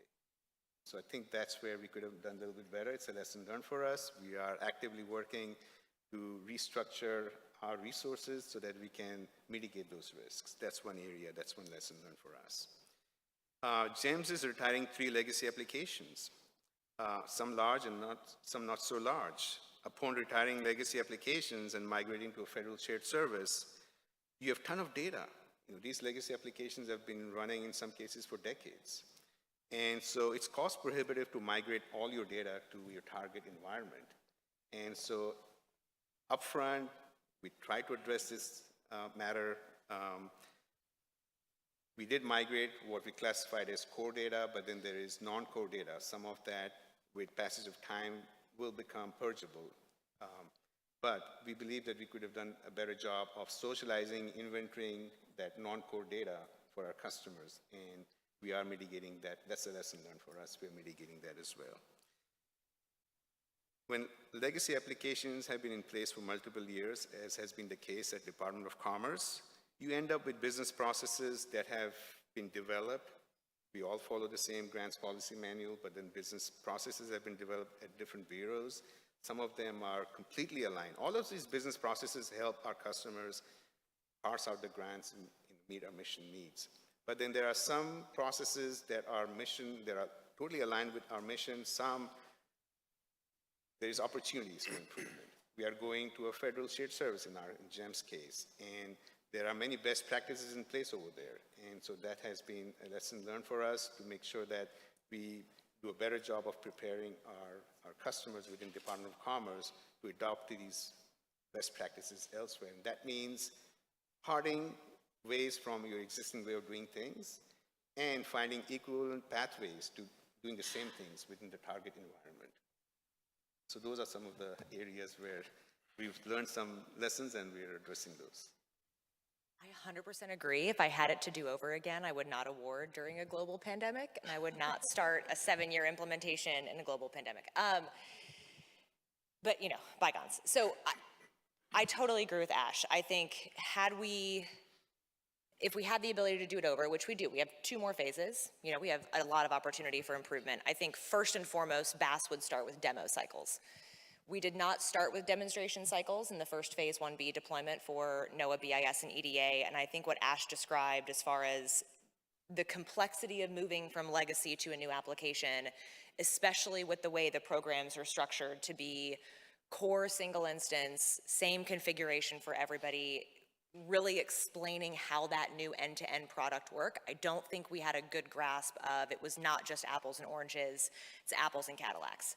Like, it was so much different from our legacy environment to some of these tools, and a lot of the government agencies use the tools differently. So I think if we had done some demonstration cycles and had really spent some time up front talking about this is the core-based product, we could have avoided a couple different things. A lot of us have colleagues at other agencies that use these systems. A lot of other agencies have made decisions about customizing or changing the tool to meet business processes that Commerce decided not to do. We were going to go ahead, and are still doing this, changing business processes in order to accommodate a core configuration. Had we talked more about that core configuration at the beginning, we would have had a little bit less of a gap between how folks understand the tool could work versus how Commerce is choosing to start with the tool and move and allow it to grow and evolve over the course of 20 years. So I would do that to start.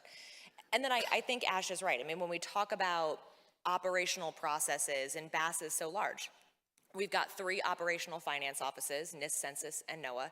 We've got multiple acquisitions offices, multiple different property offices, and while we are all governed by those same policies, day to day the processes are very different. And there is a point where programs have to end, and programs have to say, this is what our deliverable is, this is your new system, this is how the new system is going to work. And there is a responsibility at the Bureau to make sure that you're looking at the operational process in conjunction with the system and really taking the lead and updating that as we go forward. Had we started with a little better understanding of the tool, had we had a little bit more of an open dialogue about business process reengineering versus a business process delivery type of model, I agree with Ash. I think we could have avoided a little bit of the back and forth that we're experiencing now, a little bit of the difficulty in the transition for folks to see A to B, this is how my new system is going to function from my old. Even though the systems are very, very different, there is space and room for that conversation.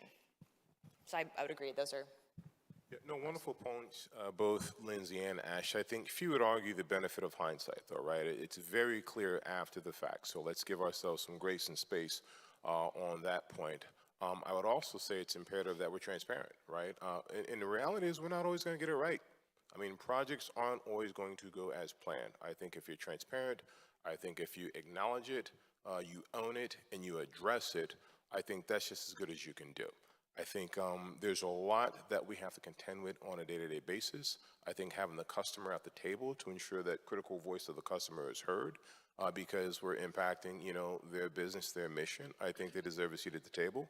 But just know that every project that we launch, whether it be at the bureau level, enterprise level, or anything in between, it's not going to go as planned. You just have to have that time and space to acknowledge when things are not going right, communicate effectively at all levels, not just leadership. You need to communicate at the mid-management level as well as, you know, the customer level, the people hands-on keyboard working these things so that they don't have to rely on the rumor mill to figure out what's going on. That's the worst thing you want. So just a few things I'd like to offer. So.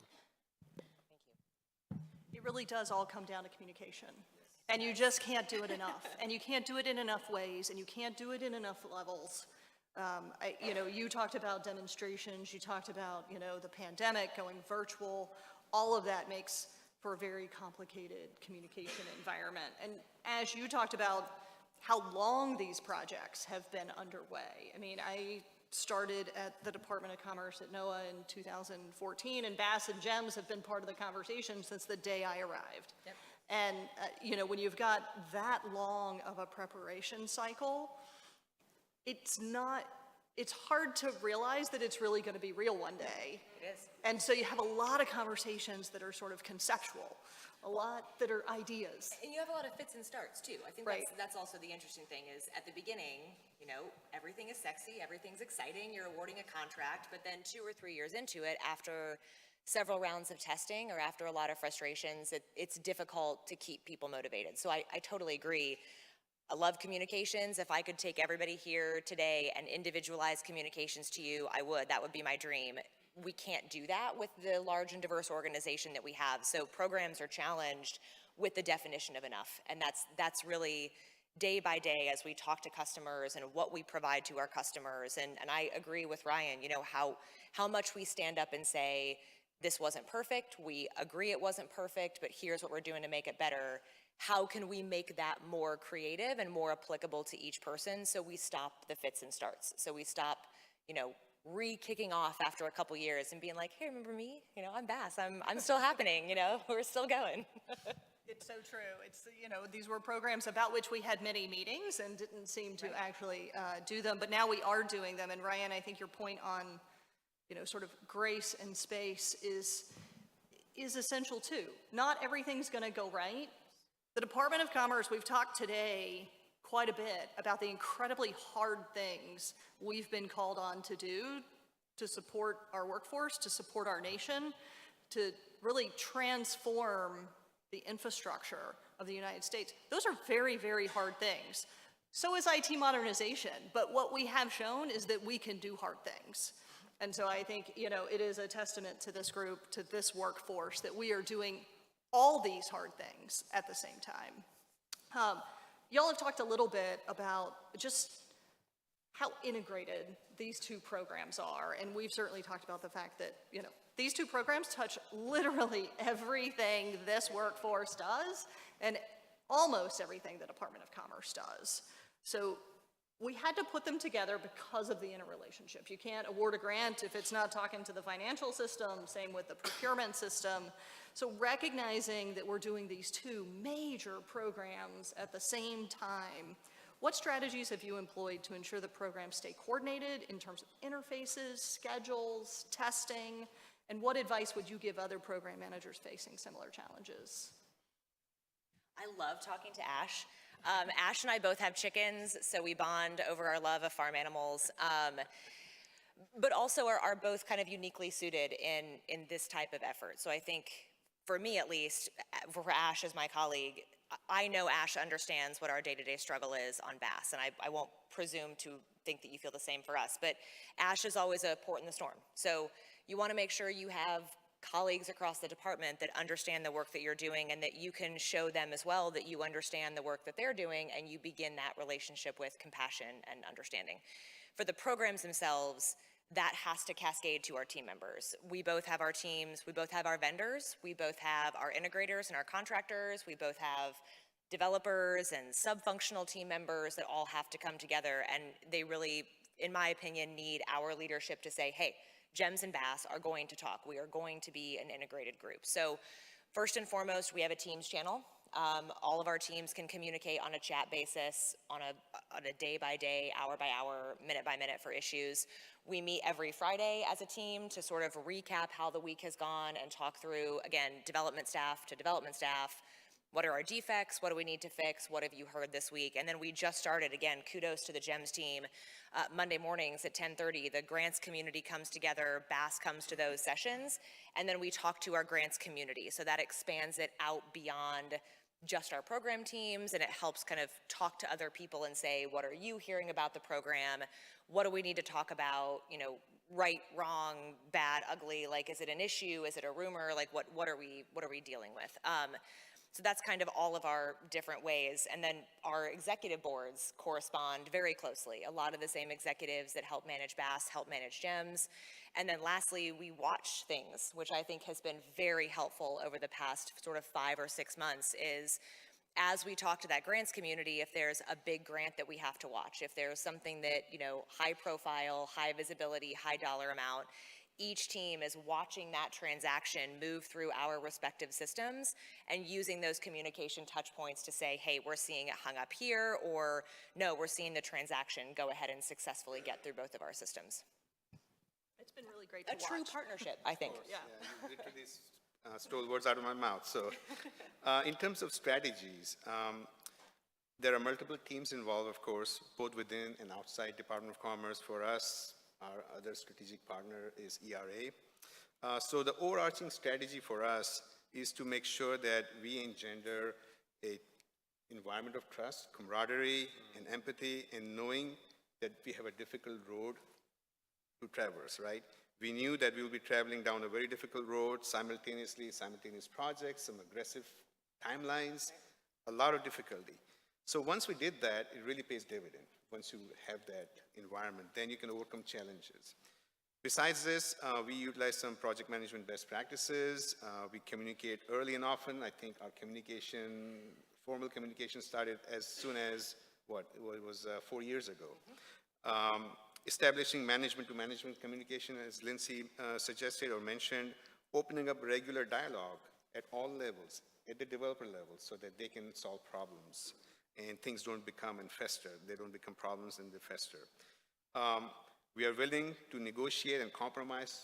This has to be give and take. You know, when there is difficult situations, I mean, you have a very busy schedule, so in many cases we have compromise. We have done some give and take. That's also very helpful, and that doesn't happen if you don't sow the seeds of that trust and you know, team spirit up front. We work with these teams across Department of Commerce. We are adopting a federal shared service, right? So not all teams are set up exactly the same way. On the GEM side, we don't have our own IT. We are going to federal shared service, so they've got their IT, and that IT environment needs to integrate with BAS.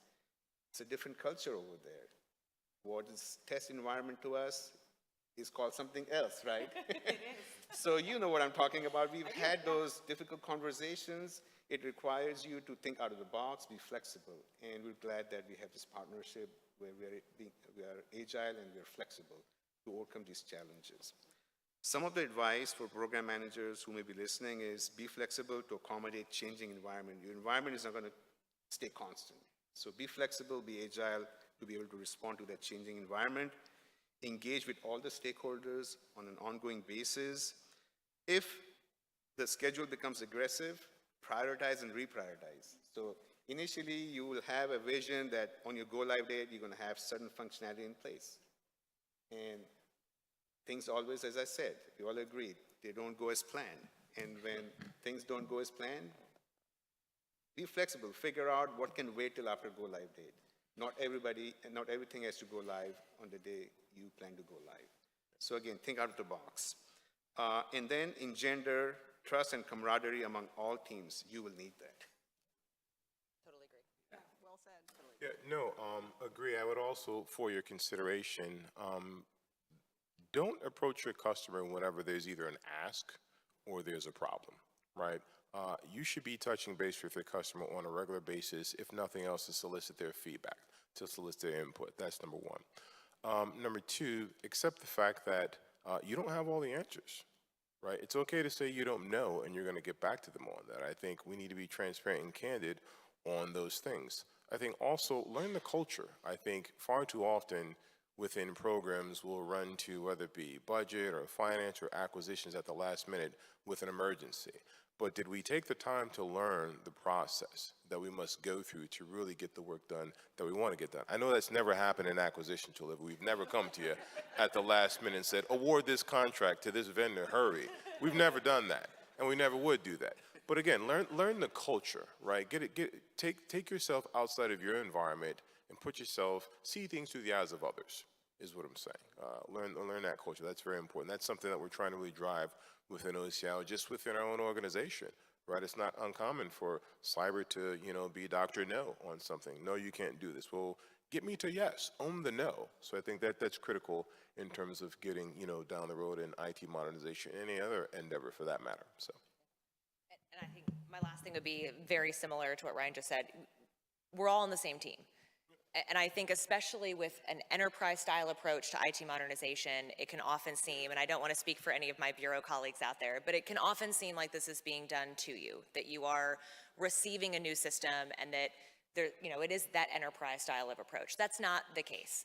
We're not successful if the system doesn't work and you are successful in using the system. Like, we are all interrelated. And I think the more we understand about each other, the more we understand about one another's business, to Ryan's point and Ash's point, the better we all work together. I mean, we're not at odds, and I think that's true program to program. It can be very easy to get stuck on my Bass Island. I will be the first to say it is a very busy program. I don't know if you feel the same way, but you get stuck and you forget to reach out, and you forget that you may not necessarily have told another program, hey, this is going on for us.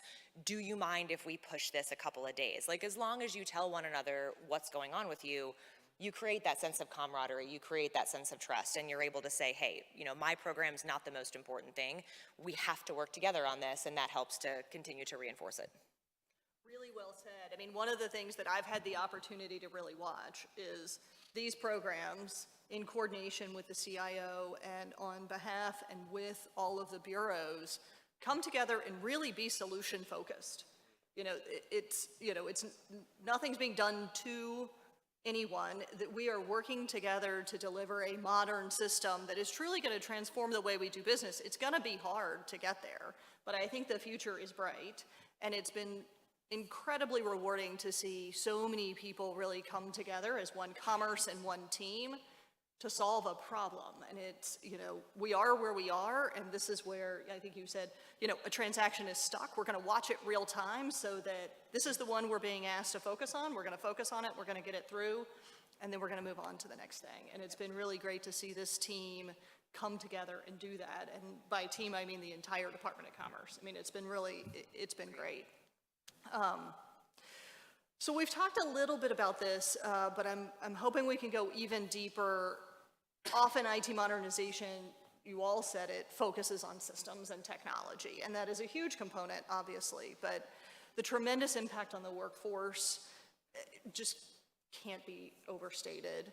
Can you share your thoughts on how to ensure our workforce is prepared for these transformational efforts? You talked a little bit about lessons learned, demos, that sort of thing, but what are the keys to building successful teams to lead these? I'll start. So I think we have to talk about it in real terms. Nothing is simple, nothing is straightforward, and nothing is easy, regardless of how you are transitioning. I'll use Sunflower as my example. Sunflower was our legacy application for asset management. It is our new application under BAS for asset management. There is not a lot of change there for the user community, but there is a change in a handful of spots. No change is too small to really get into with your user base and talk about, your empathy for what they're going through and make sure they understand how the new tools are going to work. And that's always our biggest challenge, is how do we remove ourselves from just that systems component and really make it applicable to the day-to-day operations of the individual worker. And I think recognizing that their struggle is real, that what they're feeling, their frustrations, their emotions, the mental aspect of this type of change, all of that is real and all of that is valid, and how can we address it and be able to move on. That said, and Ash and I just talked about this earlier actually, this change is so big that it is very difficult to liken it to any other type of training anybody has taken in their professional career before now. This is not the same as a week-long recertification course or a week-long course in something you were able to do sort of as a fun augmentation to your position. This is an absolute necessary learning activity that we need to talk about it in those terms. Training is not fun, training is very difficult, and we are in a lot of cases asking our workforce, and thank you all for doing it, to go back to school. I mean, really, like an intensive learning program to understand these new systems, and that's really difficult to talk to people about because it's hard to ask people to do one more thing. We are all swamped. We are all, public servants that have a million things on our plates. How can we, as a program, compassionately look at our users in the face and say, hey, I recognize your workload is huge right now, but I need you to take this training because this program implementation is important. That gap fill, how we have that conversation, is why I do this job. I don't want to speak for Ash, but we want to help people understand how this system change is important and essential for them, and how we need people to come to the table and learn these new systems with their full knowledge and attention, and having that conversation, helping people understand how it's applicable to them. That's what brings us back every day, because it's not about making a payment. It's not about awarding a contract. It's, does somebody feel comfortable coming to work every day and logging into Prism?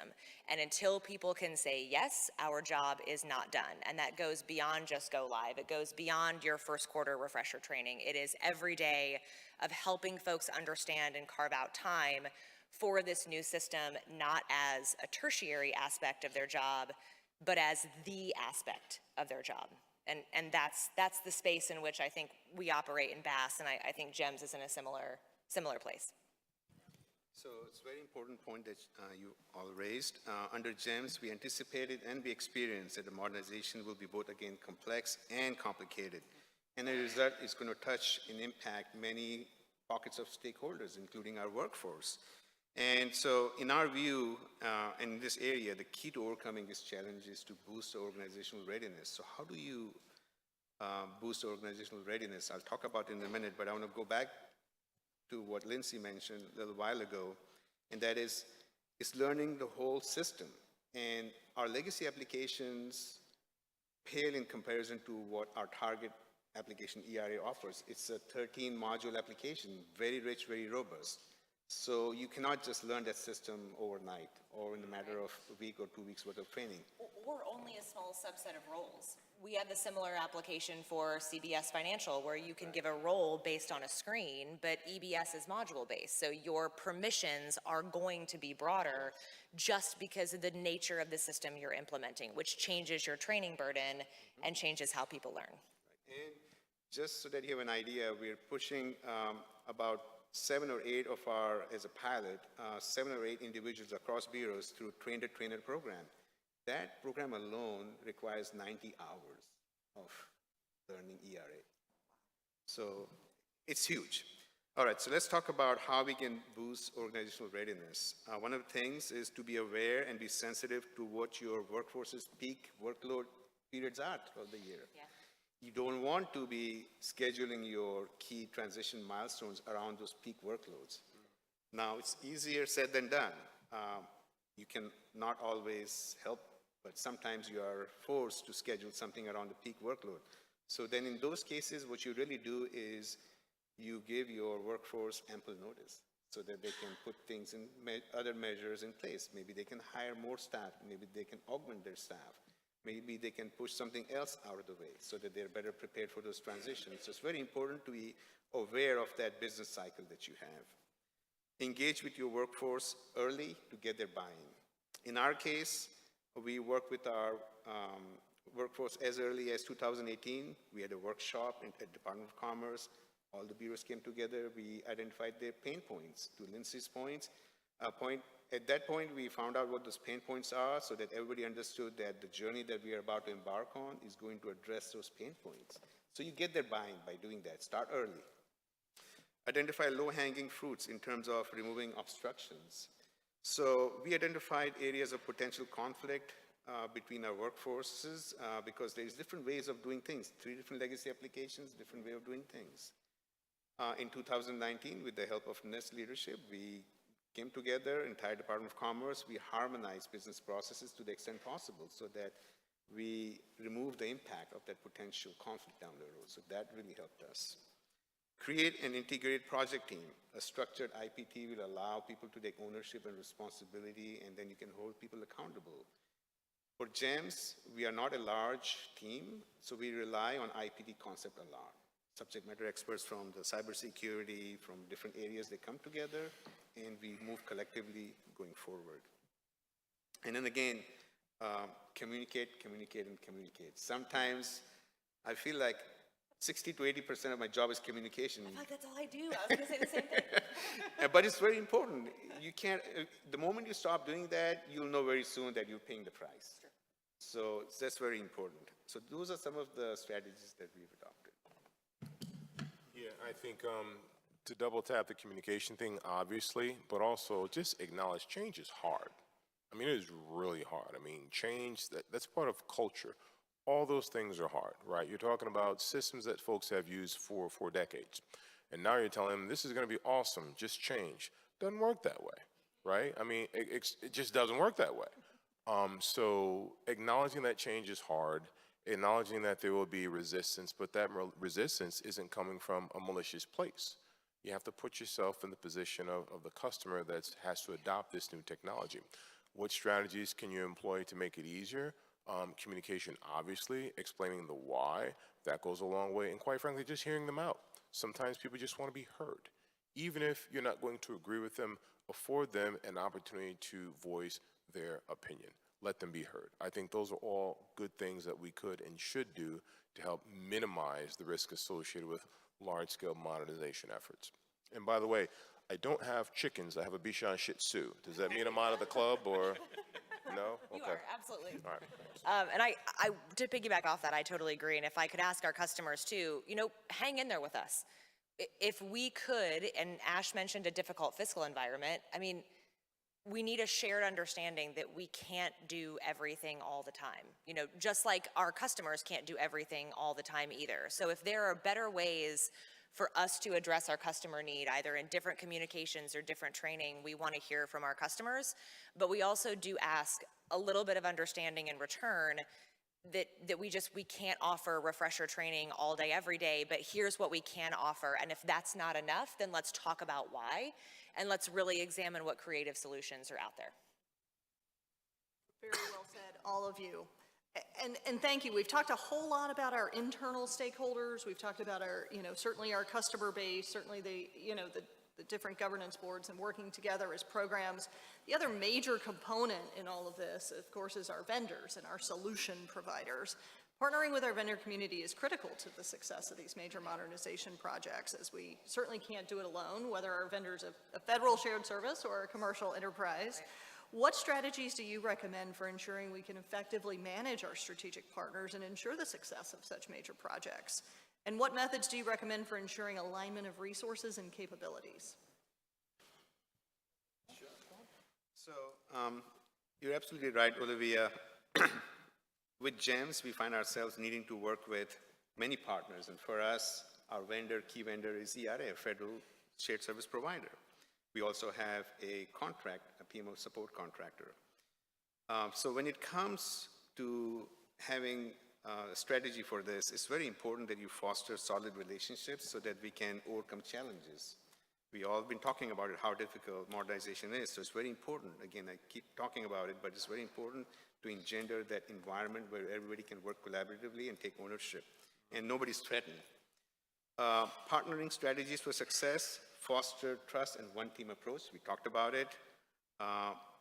One of our contractors has some tremendous rich experience working with another federal agency in transitioning to federal shared service. They've got valuable experience, so we're fortunate that we are able to tap into that.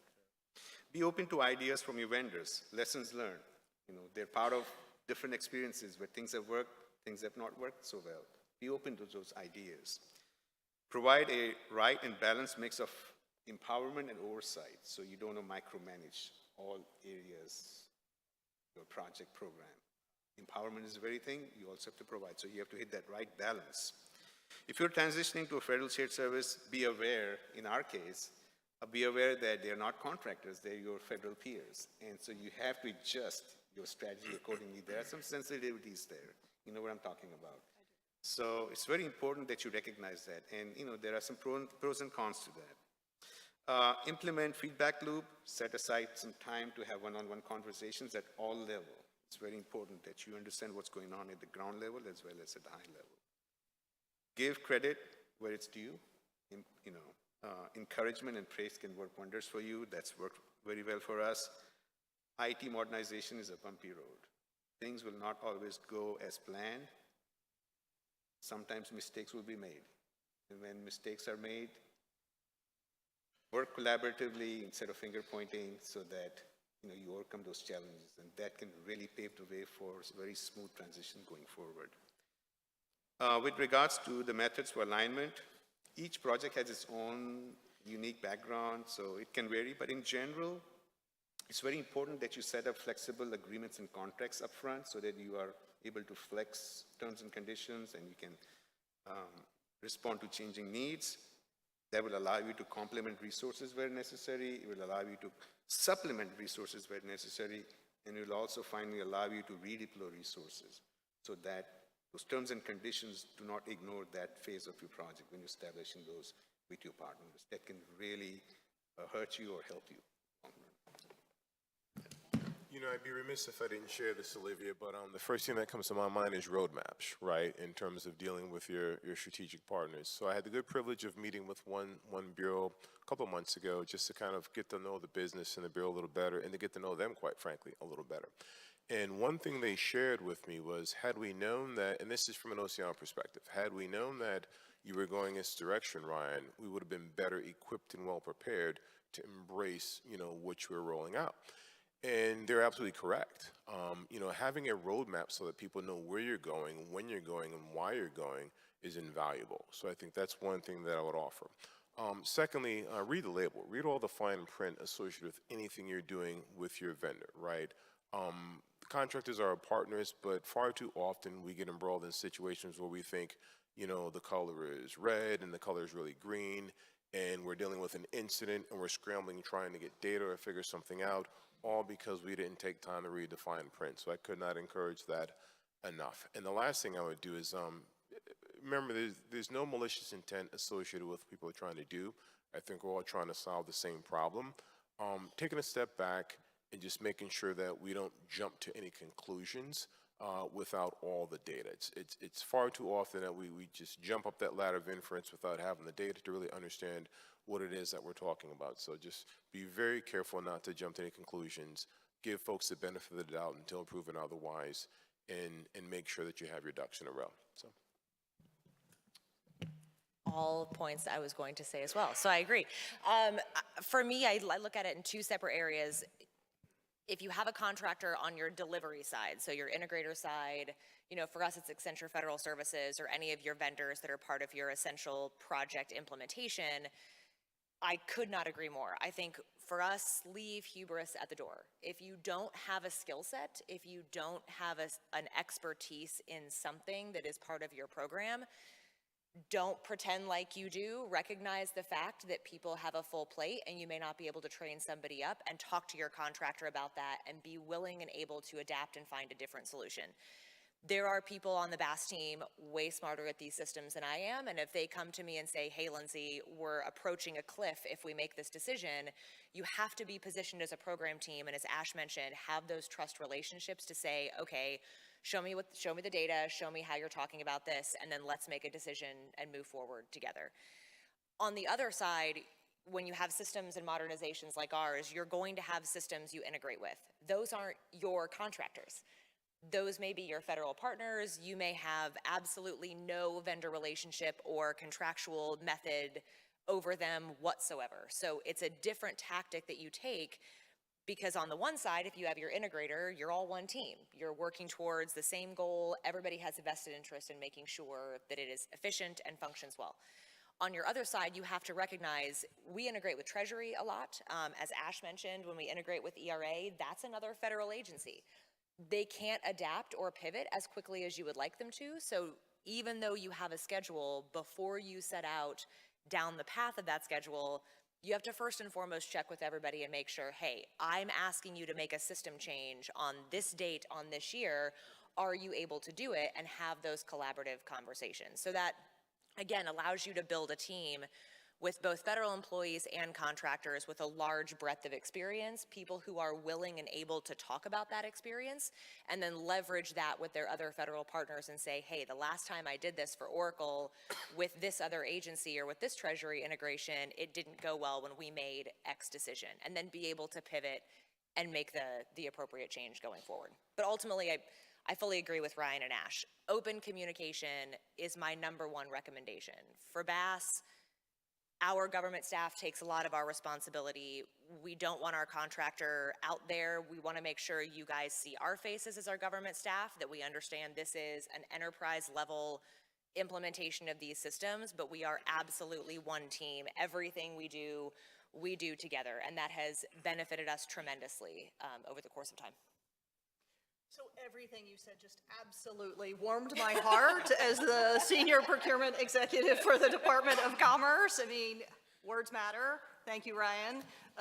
Definitely want to make sure that we're reading the fine print, that we're taking advantage of that, of the contract formation process to give ourselves the flexibility and the decision space as we get through administration, because everything changes. And certainly, to come to the table seeking facts and data and not relying on assumptions, rumors, and emotions to help us make decisions or decide what really happened. I mean, all that is so essential in any relationship, and certainly in our vendor relationships as well. But as you also talked about, sort of that balance between accountability and, you know, shared sense of purpose, and I think that too is so critical, so that we do come together as a team, recognize our respective roles, and get the job done on behalf of our customers. So thank you for that. So I'm going to wrap us up with one sort of tactical question, actually. There have been a lot of changes in sort of how software gets built in the last 10 years. We used to buy software, where we used to get CDs with, you know, numbers that we had to plug in. French major, don't know what the numbers mean. What are the pros and cons? You know, now we're moving into this as a service model. And I know that we're using an as-a-service model for both of these programs. What are the pros and cons of this new paradigm? And does it make it more challenging, particularly as we're managing project costs? And how's it sort of implemented or influenced how we do our projects? I can start, I guess.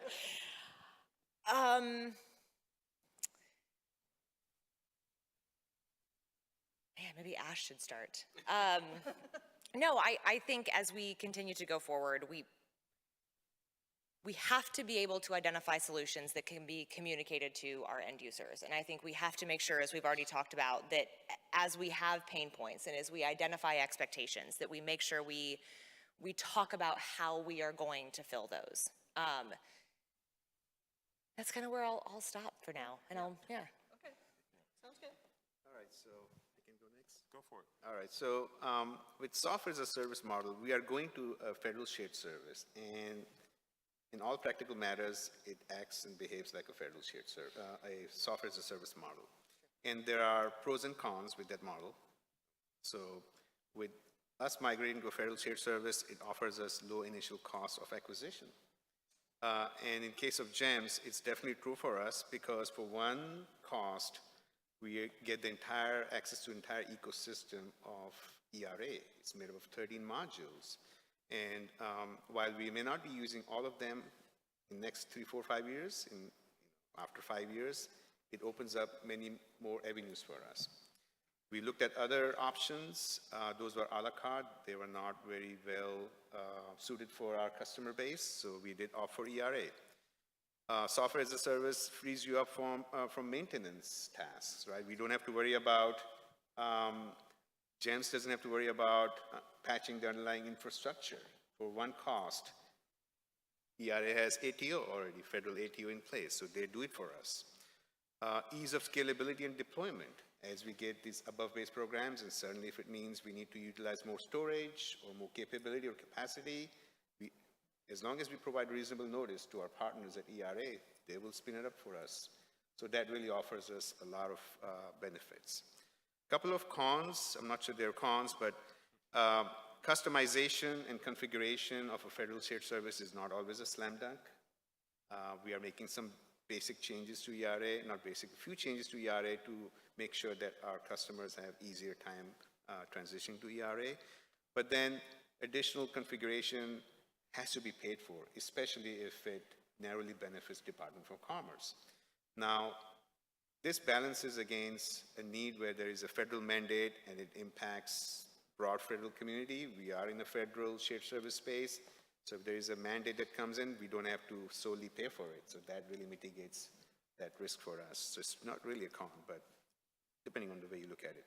And finally, there is a possibility of when you go to a software as a service and you start using that model for a number of years, 10 years, 15 years, what you have, there's a possibility of vendor lock-in and data lock-in, because the more time you spend within a federal, a software as a service destination, you can accumulate more data. And in commercial space, there is a possibility of vendor and data lock-in.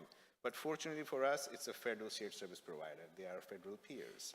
And we interact with them under Economy Act, so there is no profit motive for us. So that sort of mitigates that risk for us. But you have to be sensitive and aware of those sort of downsides of software as a service model. Again, I think we are better suited in adopting ERA. We are going to a right place, and overall it's going to be very beneficial to our customers, given the number of years. I think it's a little bit more of a stable environment as well. As Ash mentioned, the more customers that are in your shared service environment, the more customers that are on these shared tools, again, to his point, the more we benefit from either changes that come from a federal mandate or changes that come from other customers. And I think too, I know Holden's up there, Holden's gonna, say, don't say this, Lindsay, but there is a potential for cost avoidance. When you have lots of systems that are locally hosted and you host your own infrastructure, you host your own software, you host your own hardware, there are inherent costs associated with that for each individual entity, whether it is a commerce bureau, whether it is an agency as a whole, and you are solely responsible for updating your system when those changes come. So while Ash said as a con, it's not as flexible to customization. It's not. If you have a new departmental mandate, we have to work within the systems that we have to pull the data that we can get or to help our customers to provide that data in the system. You had that flexibility in the legacy environment, which was hosted in a non-software as a service style environment. That gets very expensive. And then when Treasury, for instance, comes up with G-invoicing, or AAC PID is a great example. So other agencies have the benefit of taking these changes and using them. We then have to develop our own process if we are going to implement that. So that sort of additional cost burden, that risk, that additional program team is taken off the table as we operate in the shared environment.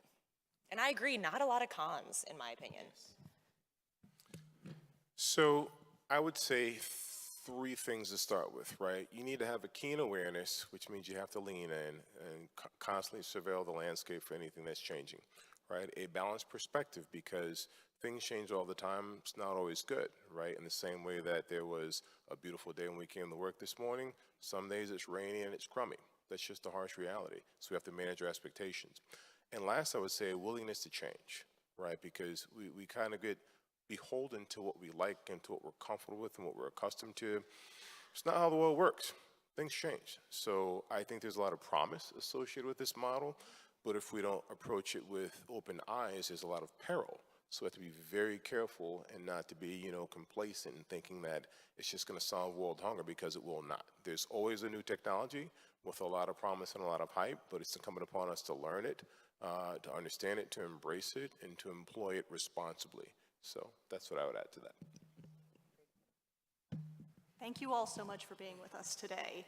I know how busy you all are, and I can't thank you enough for taking this time out of your schedules, for traveling, facing many obstacles and still coming through. So thank you all for being here. Thank you for what you're doing for this community, for the Department of Commerce, and for really leading the way we use IT to accomplish our missions. Thank you, Olivia, and I'd like to thank the acquisition community because without you, we wouldn't be able to procure anything, any systems, any software, any IT. So a big thanks to you all for putting up with this. We really do appreciate you. Thanks. Thank you all. Thank you.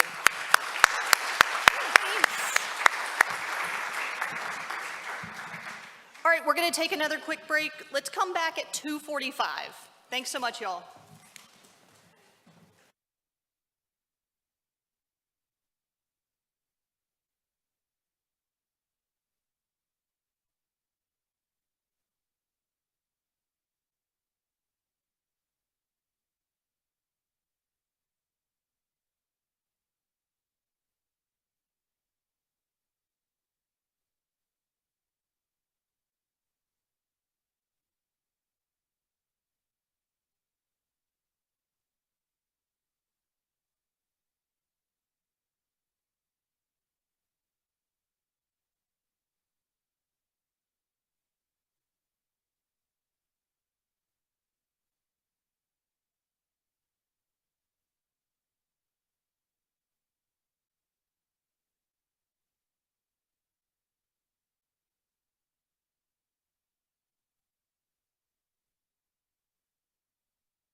So welcome back, everybody.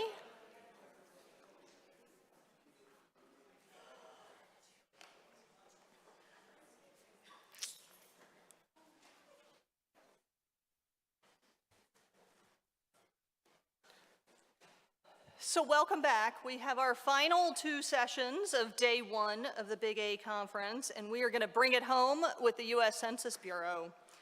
It's my privilege to introduce Robert Santos, the director of the U.S. Census Bureau. We are so grateful he's here with us today to talk about decennial census planning, not at all a small undertaking. And in case you thought it was 2024, we are in fact on 2030 eve. So Director Santos, may I turn it over to you? Thank you. Good afternoon, everyone. How are we doing? Stay awake, stay awake. I'll try to keep you awake here. Anyway, it's an honor to be with you here today. And allow me to begin by wishing every one of you, everybody, my fellow Department of Commerce colleagues, a very happy Public Service Recognition Week. You know, one of the most rewarding roles is that of being a public servant. I know it because I've been that for, 2.5 years now. And there's nothing better than knowing that your work literally helps our great nation. So when I think of all the DOC agencies that are represented here today and our collective bodies of work, I'm struck by how far-reaching our impact is on American life. You think of all the agencies, EDA, MDA, ITA, etc. We're doing a lot for our country. As my Census Bureau colleagues will attest, I've said this many times, an agency needs a community of the whole approach to accomplish its mission. And you know what? Acquisition professionals like you play a critical role in our mission success. Through the execution of acquisitions and contracts, it's you who enable the services and the supplies that underlie so much of what we do in the federal government. So thank you for that.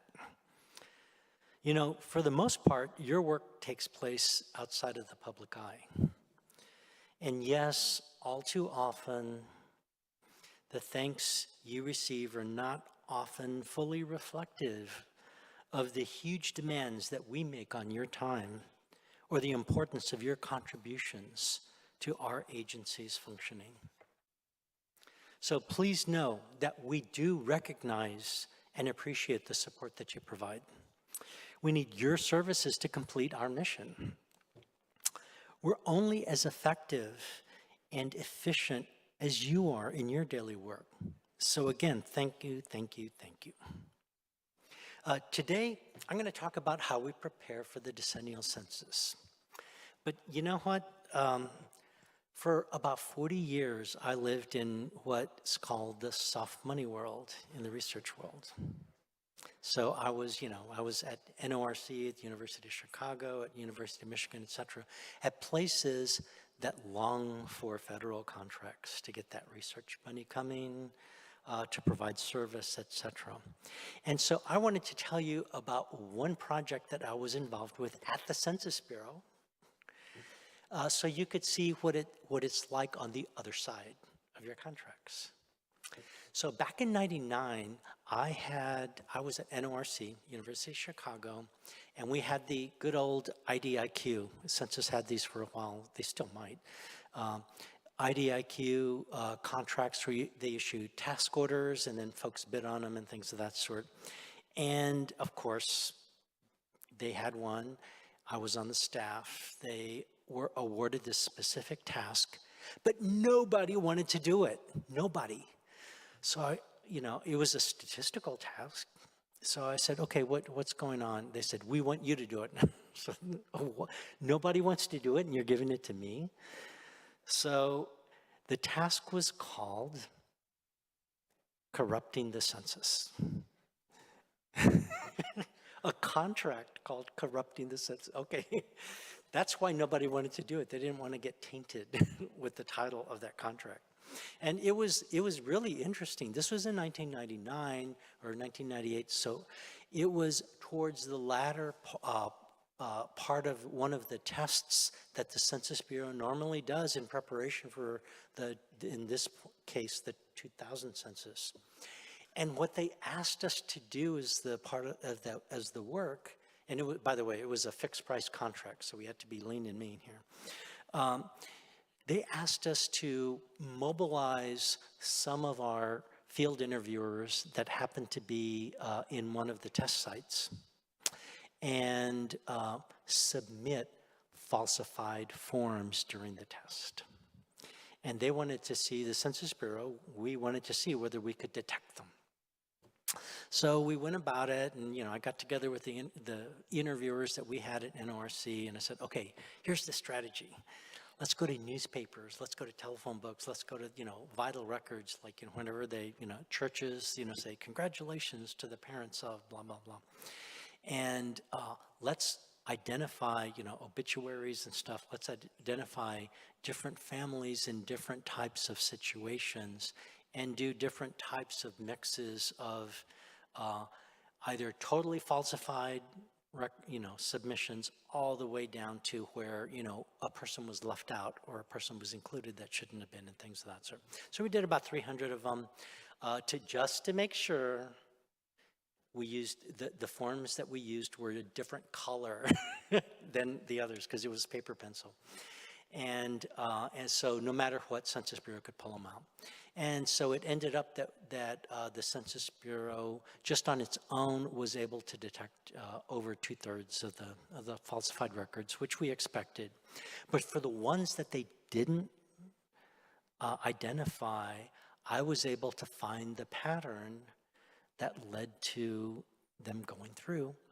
And I informed them, this is how you find these types of situations. So that was my story. I thought I'd let you know what it's like to be on the other side of a contract for the federal government. So, okay, let me get back to what we're supposed to talk about here. How we prepare for a decennial census. And I'll start by first giving you a little bit of context, because maybe not everybody knows about our beloved U.S. Census Bureau. People, probably don't realize it, but the Census Bureau conducts 3 censuses. Did you know that? We conduct an economic census of businesses. We conduct a census of governments, state, local, little villages, towns, etc., counties. And then we do our decennial population census. And we conduct over 130 different surveys, some for sponsors like the National Center for Health Statistics and CDC, some, Bureau of Justice Statistics for HUD, et cetera, for labor and so forth. So we do all these other surveys, both of businesses, of people, of households and such. And so pretty much that means that we're constantly collecting data just about every day of every year. And it's just that things get a little bit more complicated, maybe a lot more complicated as we approach a year ending in 0, where we have to do a decennial census. But all of this constant activity, the collecting, the processing, the dissemination of data, it requires support well beyond what our current staffing allows. So we're in a constant state of securing additional services and materials through the use of acquisitions and contracts. They are a precious group. Now, today, I'll talk to you about the contracts through the lens of our largest program that we run, the decennial census. Now, as the years of the decade approach 0, the decennial census pretty much becomes the tail that wags the dog. It's that big. Our decennial census is a once-in-a-decade population and housing count of all 50 states, DC, Puerto Rico, and the island areas. The impetus for that decennial count is found in our U.S. Constitution, which mandates that an apportionment of congressional representatives among the states must be carried out every 10 years. Now, census data serve as our nation's data backbone beyond determining the number of congressional seats for each state and beyond drawing congressional and state legislative districts. Census data on demographics and housing are critical to understanding who we are as a nation. Those counts literally guide trillions of dollars annually in federal funds distributions to the states. This includes programs like, Medicare, Head Start, block grant programs for mental health services, supplemental nutritional assistance programs, SNAP, school lunches, and et cetera, et cetera, et cetera, et cetera. The census counts help communities get their fair share for schools and hospitals, roads, and public works. They also are really valuable to businesses.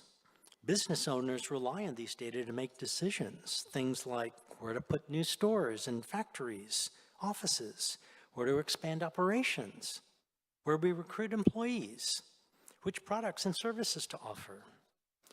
And of course, it's used to inform tribal, federal, state, local government planning decisions to get our policies done. A decennial census is a big deal. That's why it's so important that we get it right. And as you can imagine, counting every person in the country once, only once and in the right place, it's an enormous undertaking. Executing the census creates our nation's largest peacetime mobilization.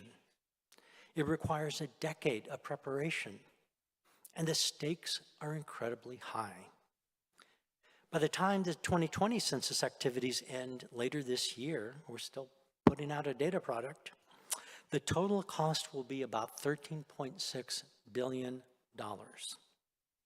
By the way, more than 80% of those funds are spent in 3 specific areas: enumeration operations in the field, infrastructure, and information technology. And guess what? The largest mechanism for fulfilling and enabling the 2020 census mission involved contractual services, acquisitions. And it totaled about $6 billion. That's about 44% of the total cost of the census. Think about that the next time the topic of contract procurement and administration comes up. So let me give you a flavor of the contracts involved in a decennial census. One area where we relied on substantial contractor support was preparing the systems and technology for the 2020 census. It was contractors who developed several of the systems and components of our IT infrastructure. This included contracts for the IT platform we used to collect data from households responding to the census, as well as for following up with households that didn't initially return a form. The Census Bureau also relied on a contract to integrate all key IT systems and infrastructures. This included evaluating systems and infrastructure. It included acquiring the infrastructure to meet performance needs. And it included the ability to size the systems to operational scale. We had contracts or contractors who were responsible for integrating all of those systems together. They also assisted with technical performance and scalability, as well as operational testing.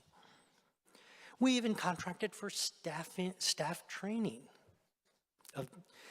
Now, for the 2020 census, we staged one of the largest advertising campaigns in our government's history. It was designed to reach nearly all U.S. residents 40 times on average, using TV, radio, newspaper, online, outdoor ads, social media, and so forth. We aired more than 1,000 advertisements to communicate the importance of responding to the census. And we did this in English and in 46 other languages. all these campaign services were contracted out. They involved you. As you can imagine, the contract for this campaign was extremely large and complex. So why did we find contracting to be so valuable during the census? Well, first, there was the ability to scale up and back down quickly.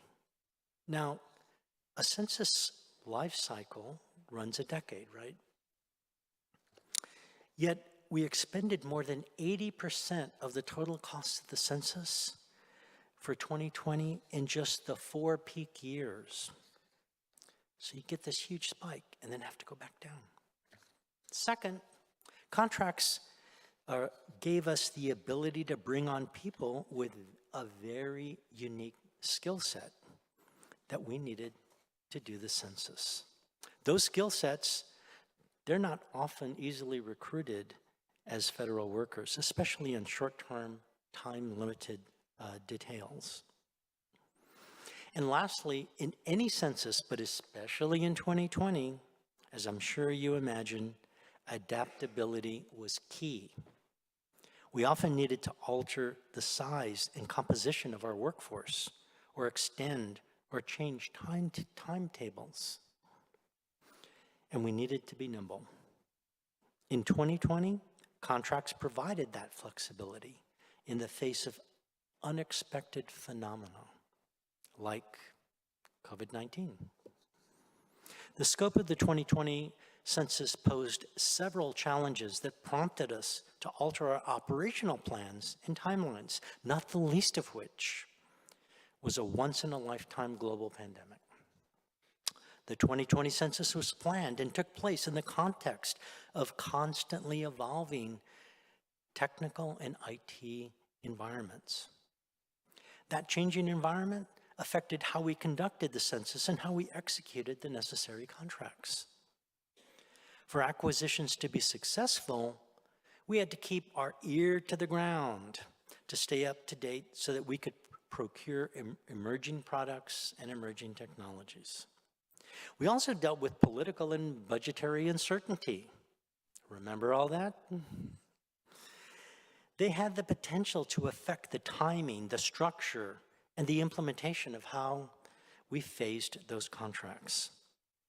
And last but not least, there was the elephant in the room, COVID-19. As we all know, the pandemic challenged our society to its core. It impacted our most vulnerable people and communities. Oops. And yes, it did have a profound impact on the 2020 census. When the pandemic's grip on society was the strongest, well, we still had to deploy a field force of hundreds of thousands to knock on doors across the nation. In response to the pandemic and the public health precautions that came with it, we needed to pause, we needed to extend, and we needed to delay several 2020 census operations. The ability to expand and adapt our communications and IT contracts was extremely important to ensure that we could complete the census in a manner that was both safe and accurate. Think about it. We completed the job we set out to do before even the vaccine was widely available. Looking back, there are 5 lessons learned from 2020 that we're using to prepare for 2030.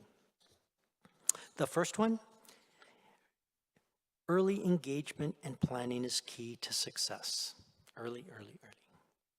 The program and acquisition offices need to engage from the earliest possible stages. This is important for effective pre-award research and planning, and for developing requirements and acquisition strategies that are timed to satisfy critical program needs.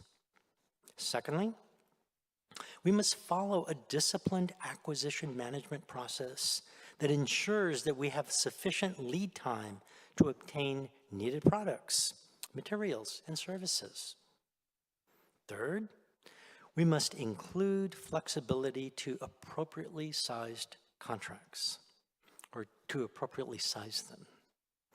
This is particularly important to those contracts that are highly susceptible to change in peak production scale. Fourth, where possible, we'll leverage enterprise contract vehicles in lieu of decennial census-specific contracts. Enterprise approach is the best. And finally, our contracts will include program management reporting requirements. This will facilitate monitoring and integration with our other decennial census-related program work. Okay, let's talk small contracts and small business contracts specifically, or large contracts too. Now, those contracts to small businesses are really important. They play a role in all of our operations, not just those in the decennial census. The Census Bureau is committed to equity in all aspects of its operations, including acquisitions and contracts. And as part of that commitment, we've worked to remove barriers to prevent small businesses of all types, or that help small businesses of all types to participate in our procurements. We've worked to increase the number of new entrants into the federal marketplace. So please indulge me for a moment. I'd like to brag a little bit, about the census, how the Census Bureau helps DOC meet its small business goals every fiscal year. I'll start by giving a shout out to the Census Bureau acquisitions team. Thank you, everyone who's here from there, and thank you if you're online. The team is regularly bestowed a certificate of achievement for meeting our small business goals. Yay. So how do we facilitate small business participation and diversification in federal contracts? Well, let me tell you the ways. The first is by simply not gatekeeping knowledge, but instead spreading the good word on contracts. We communicate what it takes to compete and to earn federal contracts. This information goes to small businesses as well as targeted businesses from socioeconomic categories. Those socioeconomic categories include small businesses owned by women, owned by veterans, the Hub Zone folks, disadvantaged businesses, 8A businesses. We provide those folks resources like biweekly one-on-one tag-up sessions to learn about small business capabilities and how they align with forecasted requirements. We explain the acquisition process and the mechanisms that Census uses to solicit and promote competition. We help vendors find opportunities through the Commerce Business Opportunities Tool and through the Government Point of Entry. We provide instructions to how to register in the System for Award Management and other databases like that. And we refer vendors to the National Customer Service Center at GSA. This helps with the enrollment and onboarding process of the government-wide acquisition contract and multiple award schedules. And here's another way we help. We find ways to increase opportunities and remove barriers for small businesses. For example, our procurement process supports the inclusion of small businesses in all socioeconomic small business categories. We review our small business set-aside decisions to ensure that everyone is given equitable consideration. And we assist with vendor engagement sessions to identify and motivate all types of eligible small businesses. Actually, encouraging small business participation in our contracting process was something we gave a lot of thought to in preparation for the 2020 census. This includes refreshing our Small Business Opportunities webpage so that it could indicate how to connect with Census small business specialists and share capabilities or to inquire about opportunities. Such efforts were met with great success. For instance, One of the largest contracts in support of the 2020 census was valued at $1.4 billion. It was the technical integrator for the census, and it was awarded to a small business. This small business was responsible for design, development, maintenance, and oversight of the hybrid multi-cloud computing environments that hosted the online response portal for the census. This included overseeing the integration and testing of all components in the census. The award was instrumental in DOC substantially exceeding its hub zone goal in the successive fiscal years. And we're really, really proud of that.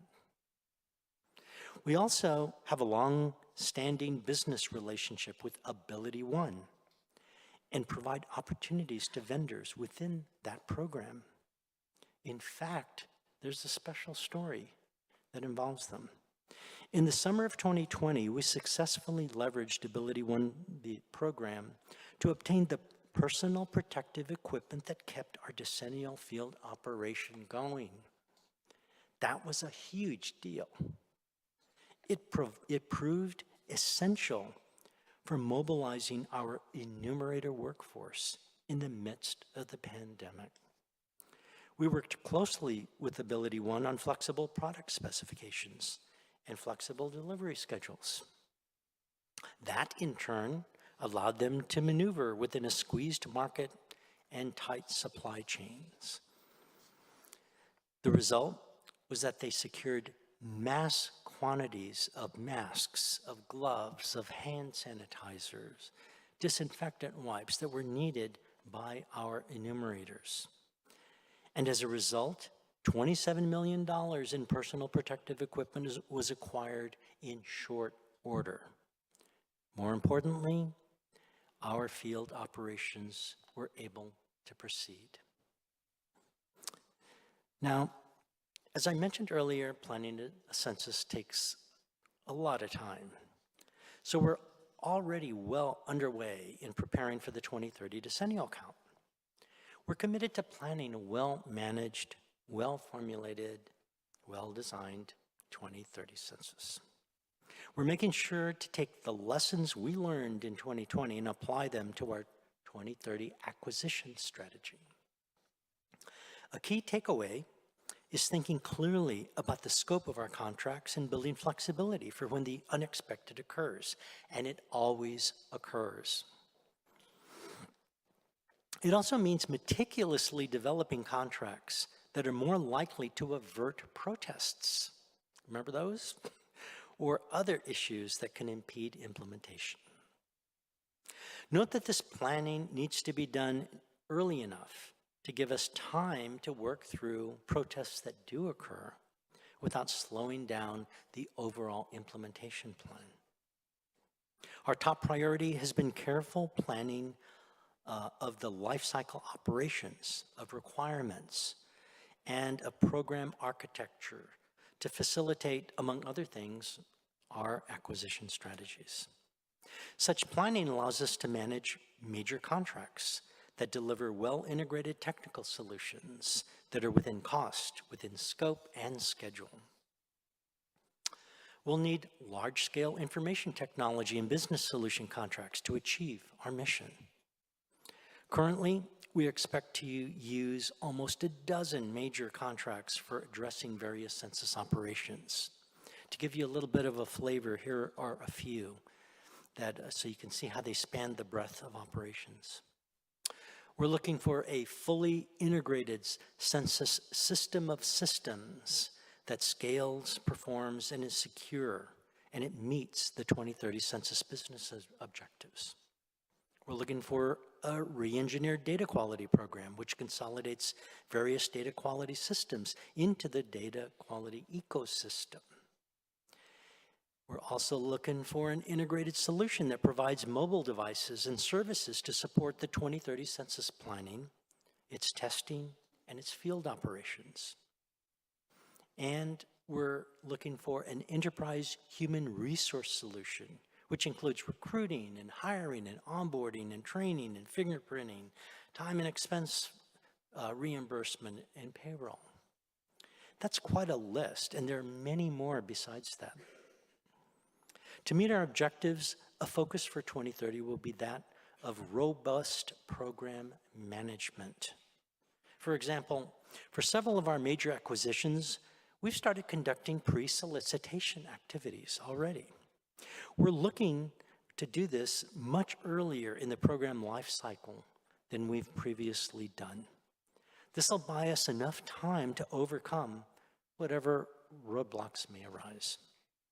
And it'll allow for more robust solution development as well, and better testing and integration before we start scaling the system up for full production level. These efforts are just some of the ways that we're striving for excellence in planning the 2030 census. In the bigger picture, though, we as an agency are implementing our community of the whole approach to accomplish our mission. We're working hand in hand, and we're working with stakeholders, with researchers, community partners, the corporate world, elected officials, everyone, to achieve our mission to provide quality data on our nation's people, places, and economy. And acquisitions professionals are an important, crucial part of this community. Their invaluable work helps us to be innovative and creative, and ultimately allows us to complete our mission. That's why it's been an honor to be with you here today, folks. We so much appreciate the acquisitions and contract staff at the Census Bureau and throughout DOC. I know that the work you do at your agencies is just as critical to fostering mission success as it is to ours. So thank you for all of your efforts on behalf of our nation. And with that, I'll step down.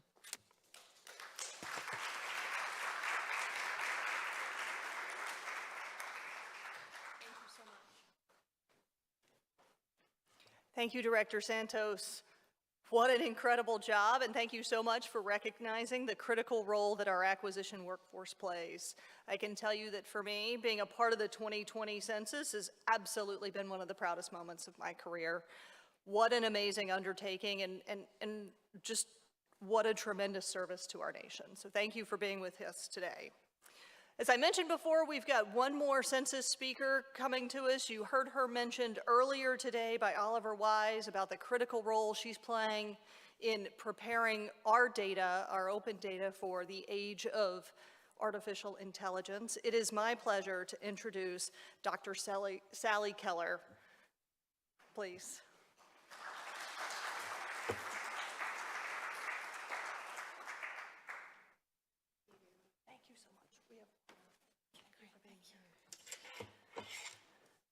Big A. Have you been having a good day? Yeah, great, great. I happened to take a little detour and stopped at USPTO, going to the wrong place. They're having a big fair there. So I was just sure it was this conference. But anyways, I'm very happy to be here. And I bet that you all are thinking, I'm going to tell you about the incredible innovation that the Census Bureau has been doing to improve efficiencies and gains in operations through the use of AI in wonderful contracting and acquisitions. That's what you're thinking, right? Well, you can put that aside because that's not at all what I'm going to talk about. I'm going to share with you something different that's going on within the Department of Commerce, and it will circle back to impacting partnerships and acquisitions, but we're at the earliest stages, so let me share a little bit of that with you. Next slide, please. So what I'm going to talk about today is to try to give you a sense of where the department is in the context of generative AI and the role that it needs to play in the dissemination of our public information. So we'll talk a little bit about AI in society. We'll touch on that a little bit. How can we leverage generative AI to be responsible in the dissemination of information that we have? And then how do we leverage AI generally to democratize access to our data? So that's sort of the scope of what I'll cover. Next slide, please. Now, it's useful to start with history because history has this, way of repeating itself. And so let's think about that a little bit. And I think that hopefully when you leave the talk today and as we all work together going forward, that we'll always kind of keep this in the back of our mind, because what's exciting and shiny today is going to walk through this history repeating itself process, and we should try to be prepared.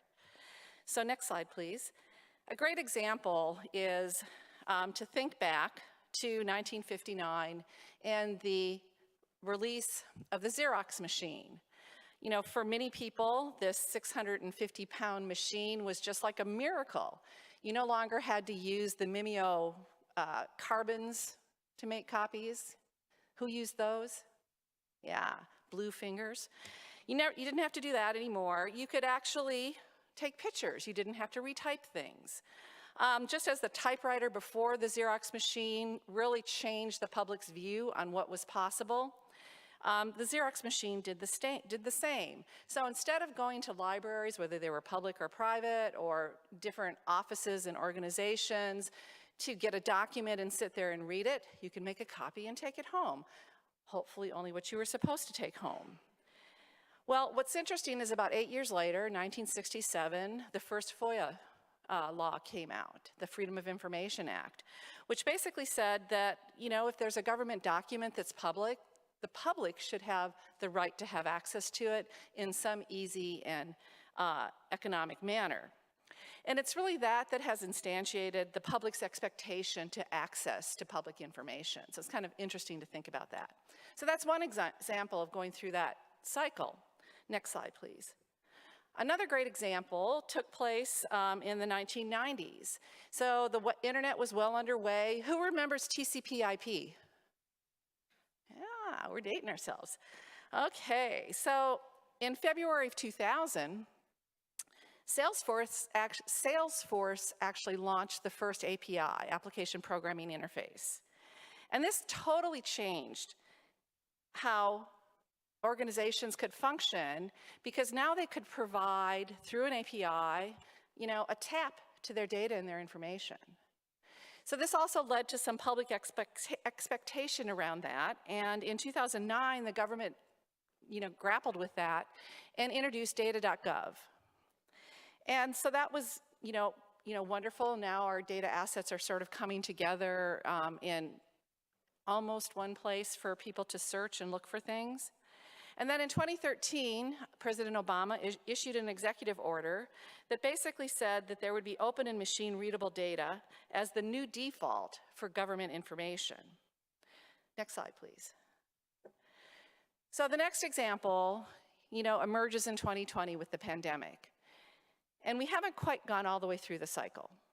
So the pandemic actually made incredibly innovative use of open data and disseminated information like crazy to the public through all kinds of wonderful platforms like the Johns Hopkins dashboard that everyone got so familiar with. But what did that really do? Where are we going from there into some sort of a policy space?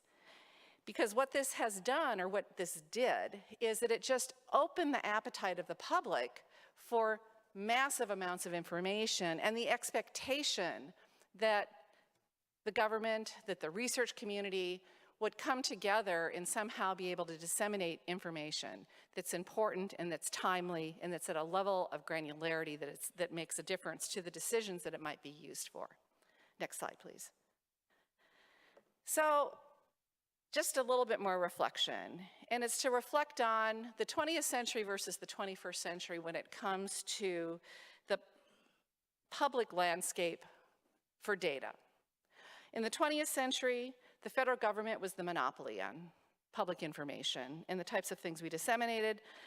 For those of us at the Census Bureau and other statistical agencies, the statistical system had a monopoly on the release of official statistics or statistics that were about people, places, and the economy. Output was largely tabular or static, published in books and libraries and places like that. Eventually, we moved to electronic formats, and we pretty much just published electronic versions of the books. Think about the Xerox machine. Did we do much better? And the sources of data acquisition, source data acquisition was difficult. Privacy and confidentiality, we didn't worry about quite as much because it was really hard. And the computing resources were somewhat more limited. Next slide, please. In the 21st century, we have many diverse users. Next slide.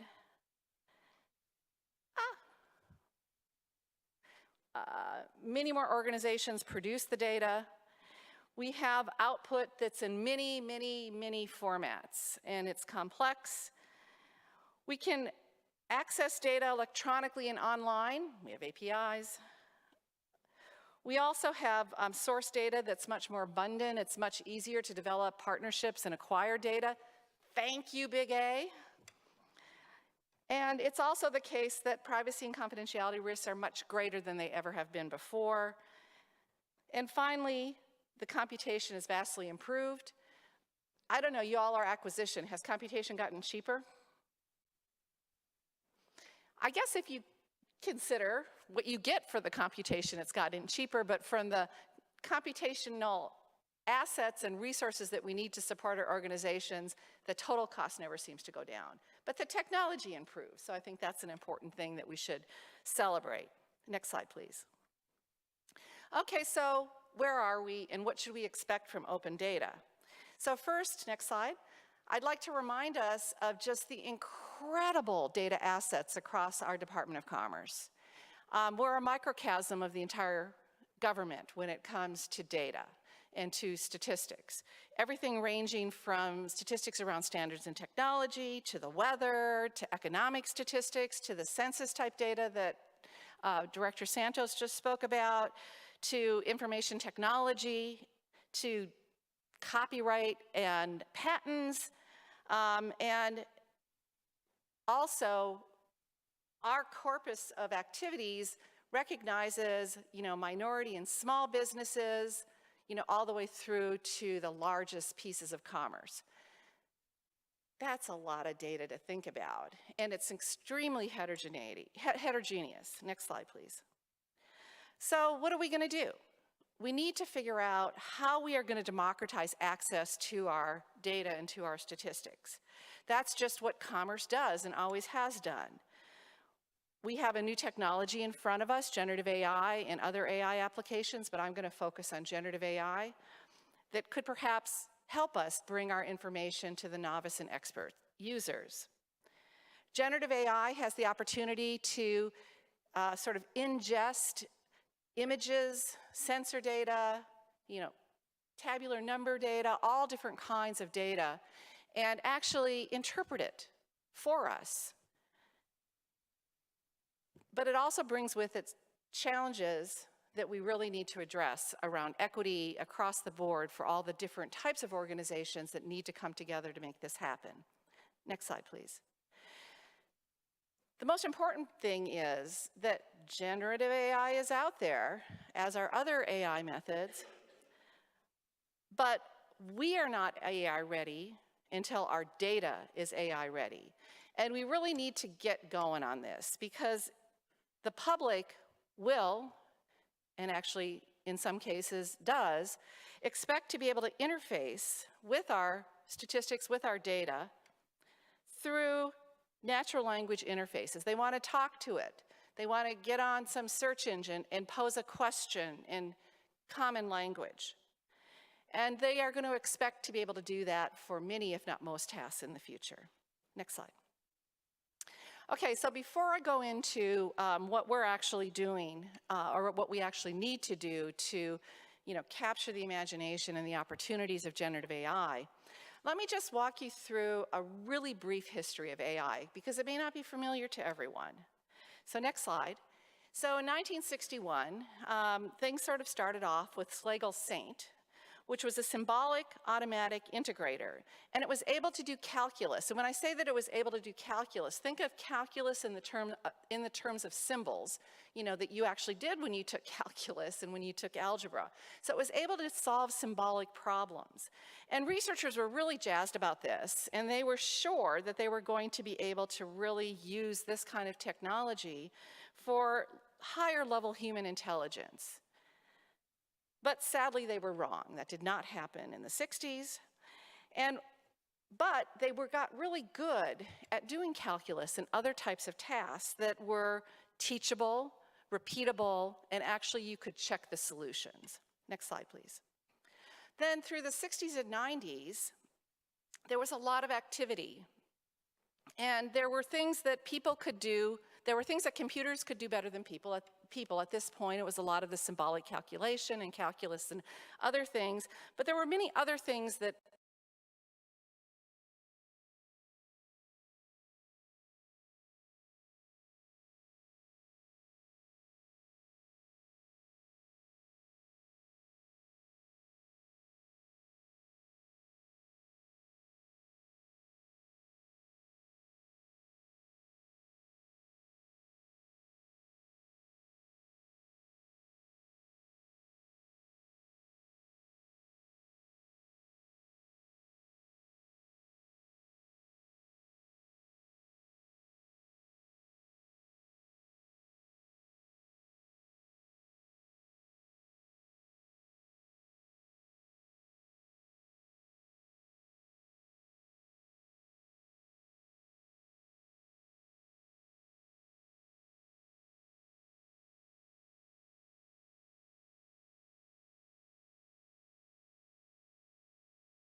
back to them, so it comes back through the large language model and presents a well-posed answer. The dream. So how are we going to get there? Next slide, please. So the first thing we have to do is to realize that we have to achieve machine understandability of our data. And just, kind of briefly, what does that mean? We have to be able to do that transformation in both directions, which means we have to be able to leverage databases and APIs that can expose the data's meaning and structure. So we have to figure out how to do that. We also have to be able to bring things together. Categories and connections of variables and results must be able to match the detail and complexity of human language and purposes. Again, I can't stress enough that Gen AI are large language models. And if we can achieve this kind of machine understandability of our data will help guide its use, as well as build in responsible ways and responsible explanations to the information that's actually coming back to our users. Next slide, please. So to get there, some things that we think that we need to do is that we need to begin to create knowledge graphs that are at the variable level, the metadata at the variable level, that allows systems to better link human terms with our data. And again, if you think about it, when people pose a question, so what I'm not talking about today are AI models and being able to ingest data and make our data ready to create and use AI and machine learning to build massive weather models or other kinds of models. We're really talking about how do we make our data in how do we deliver our data in such a way that it can be ingested through generative AI platforms and can be accessible to the users who are trying to access our data through language and through questions and through searches and queries. So, somebody asks, how many poor people in DC? Well, you know, at the Census Bureau, we'd sort of like census statistics about poverty and other demographic characteristics in the District of Columbia to come back to the user. But somehow that question has to be interpreted and parsed to be able to find the data. Hopefully, then our data is the data that it's finding because we've done our due diligence of putting it in the right knowledge map, knowledge graph, and we've tagged it properly, and it comes back with integrity to provide a really good answer to the user. That's a non-trivial set of things that have to happen. It seems trivial because you do it every day. Who gets on Google every day and asks a question? Come on, everybody does. You know, a number of years ago, even just a couple years ago, you didn't ask questions. What you did is you put in a set of key terms.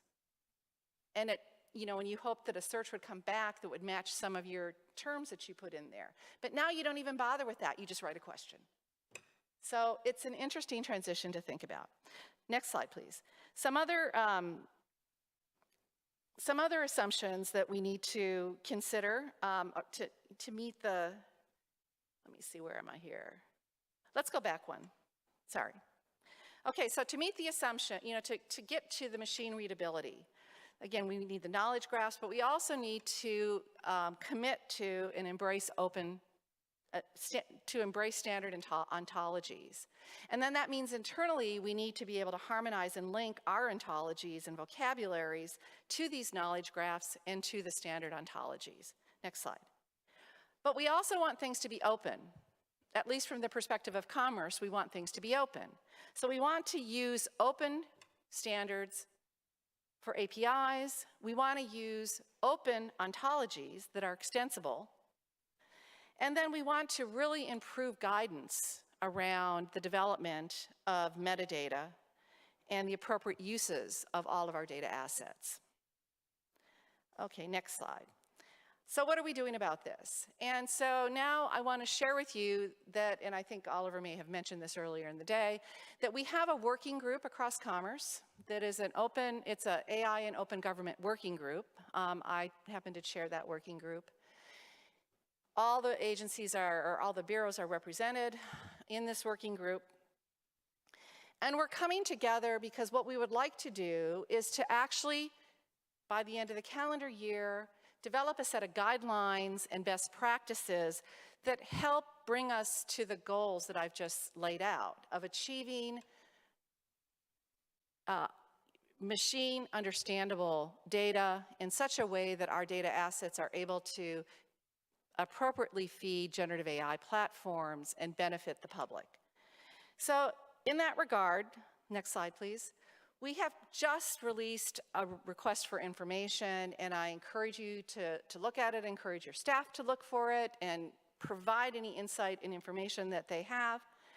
And it revolves around 5 areas that we will be preparing guidelines and some best practices. The first area is data dissemination standards, that we need to develop guidelines for data dissemination standards that really support human-readable, machine-understandable public data. We need to think about the formats, the metadata, the documentation, and the prioritization to facilitate the applications. We also need to think about and provide guidance around metadata standards that are going to distinguish between data like sensor networks and derived data like the population statistics that the Census Bureau produces, or the key economic indicators produced by Bureau of Economic Analysis and developed by the Census Bureau as well. So that's one of the areas. The second area is around data accessibility. Next slide, please. Oh, you already did it. Yay. Data accessibility and retrieval. And here we have to think about the fact that the users, the public, range from very atypical non-scientific users, I shouldn't call them atypical, I completely retract that statement. They ranged from very novice data users to expert researchers. And so that's a whole span that we have to consider. We have to ensure that we have user-friendly interfaces, so what might be guidelines and best practices around that. And then we have to understand both the needs of users and then, you know, we are government agencies after all. We need to really understand what is the return on investment for the level of effort that we go into making our data accessible in the ways I've just described. Next slide, please. Okay, Big A, this is your slide. This is coming for you down the road, so be ready. Partnerships and engagement are going to be critical if we are to succeed. We need to understand industry best practices, academic best practices, and we need to develop partnerships with industry and academia and government to really shape the design and the dissemination of AI-ready open data. You know, we just cannot do it alone. We really need to have that input. And we actually, in the course of our working group, we will be having some really exciting workshops that will be bringing in industry and academia experts, and many of you will be invited, and I encourage you to attend. There are potential areas for these partnerships that will include enhancing data quality, integrity, which is so important. You know, when you get a poverty estimate for the District of Columbia, it would be really good to know where that came from and if it has integrity.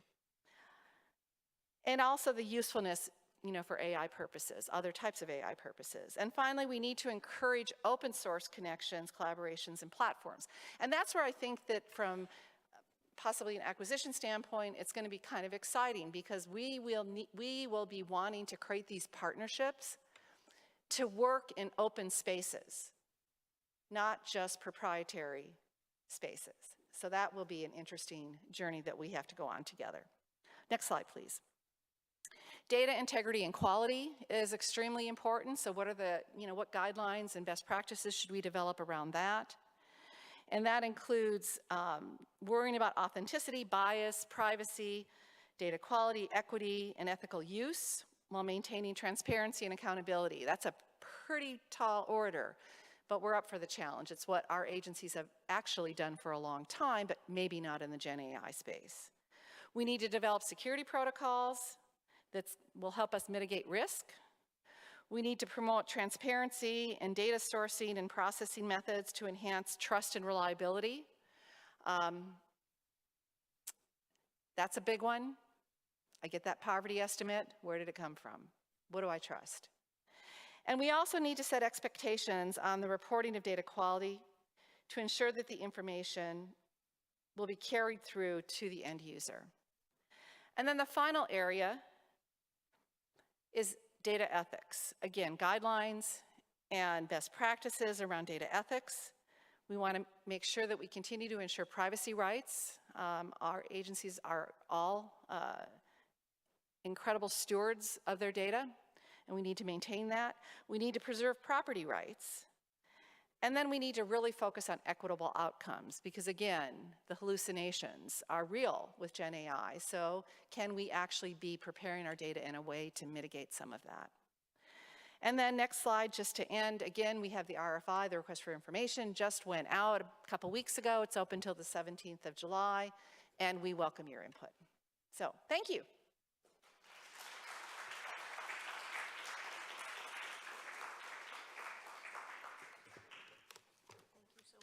Okay, I'm happy to answer questions if there's time. Oh, sure. I'm happy to answer any, question or two if anyone has it, or are you just waiting for that happy hour? Happy hour it is. All right, there it is.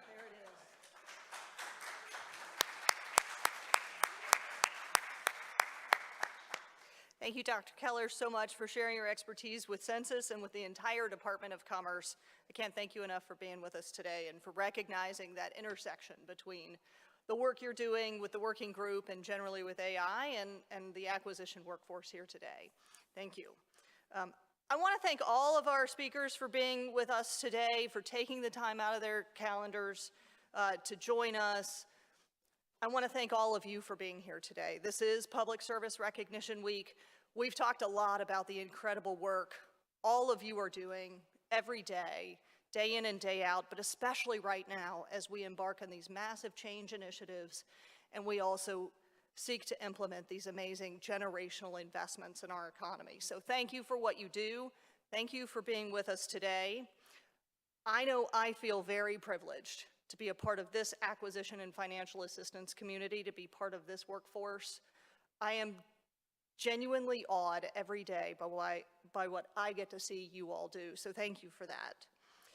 Final reminder on CLPs, there's a form, please fill it out. That is the way to get your continuous learning points. We also have a feedback survey. You'll get that link when you finish your CLPs, or if you go direct to the link, please do that. We pay pretty close attention to that survey. We've learned from our Census colleagues how important that is. So please take the time to do that. This is the end of day one. So I hope you'll all join us tomorrow. We're all virtual tomorrow in our various breakout sessions. Really appreciate your participation here. One more round of applause for our speakers and for you.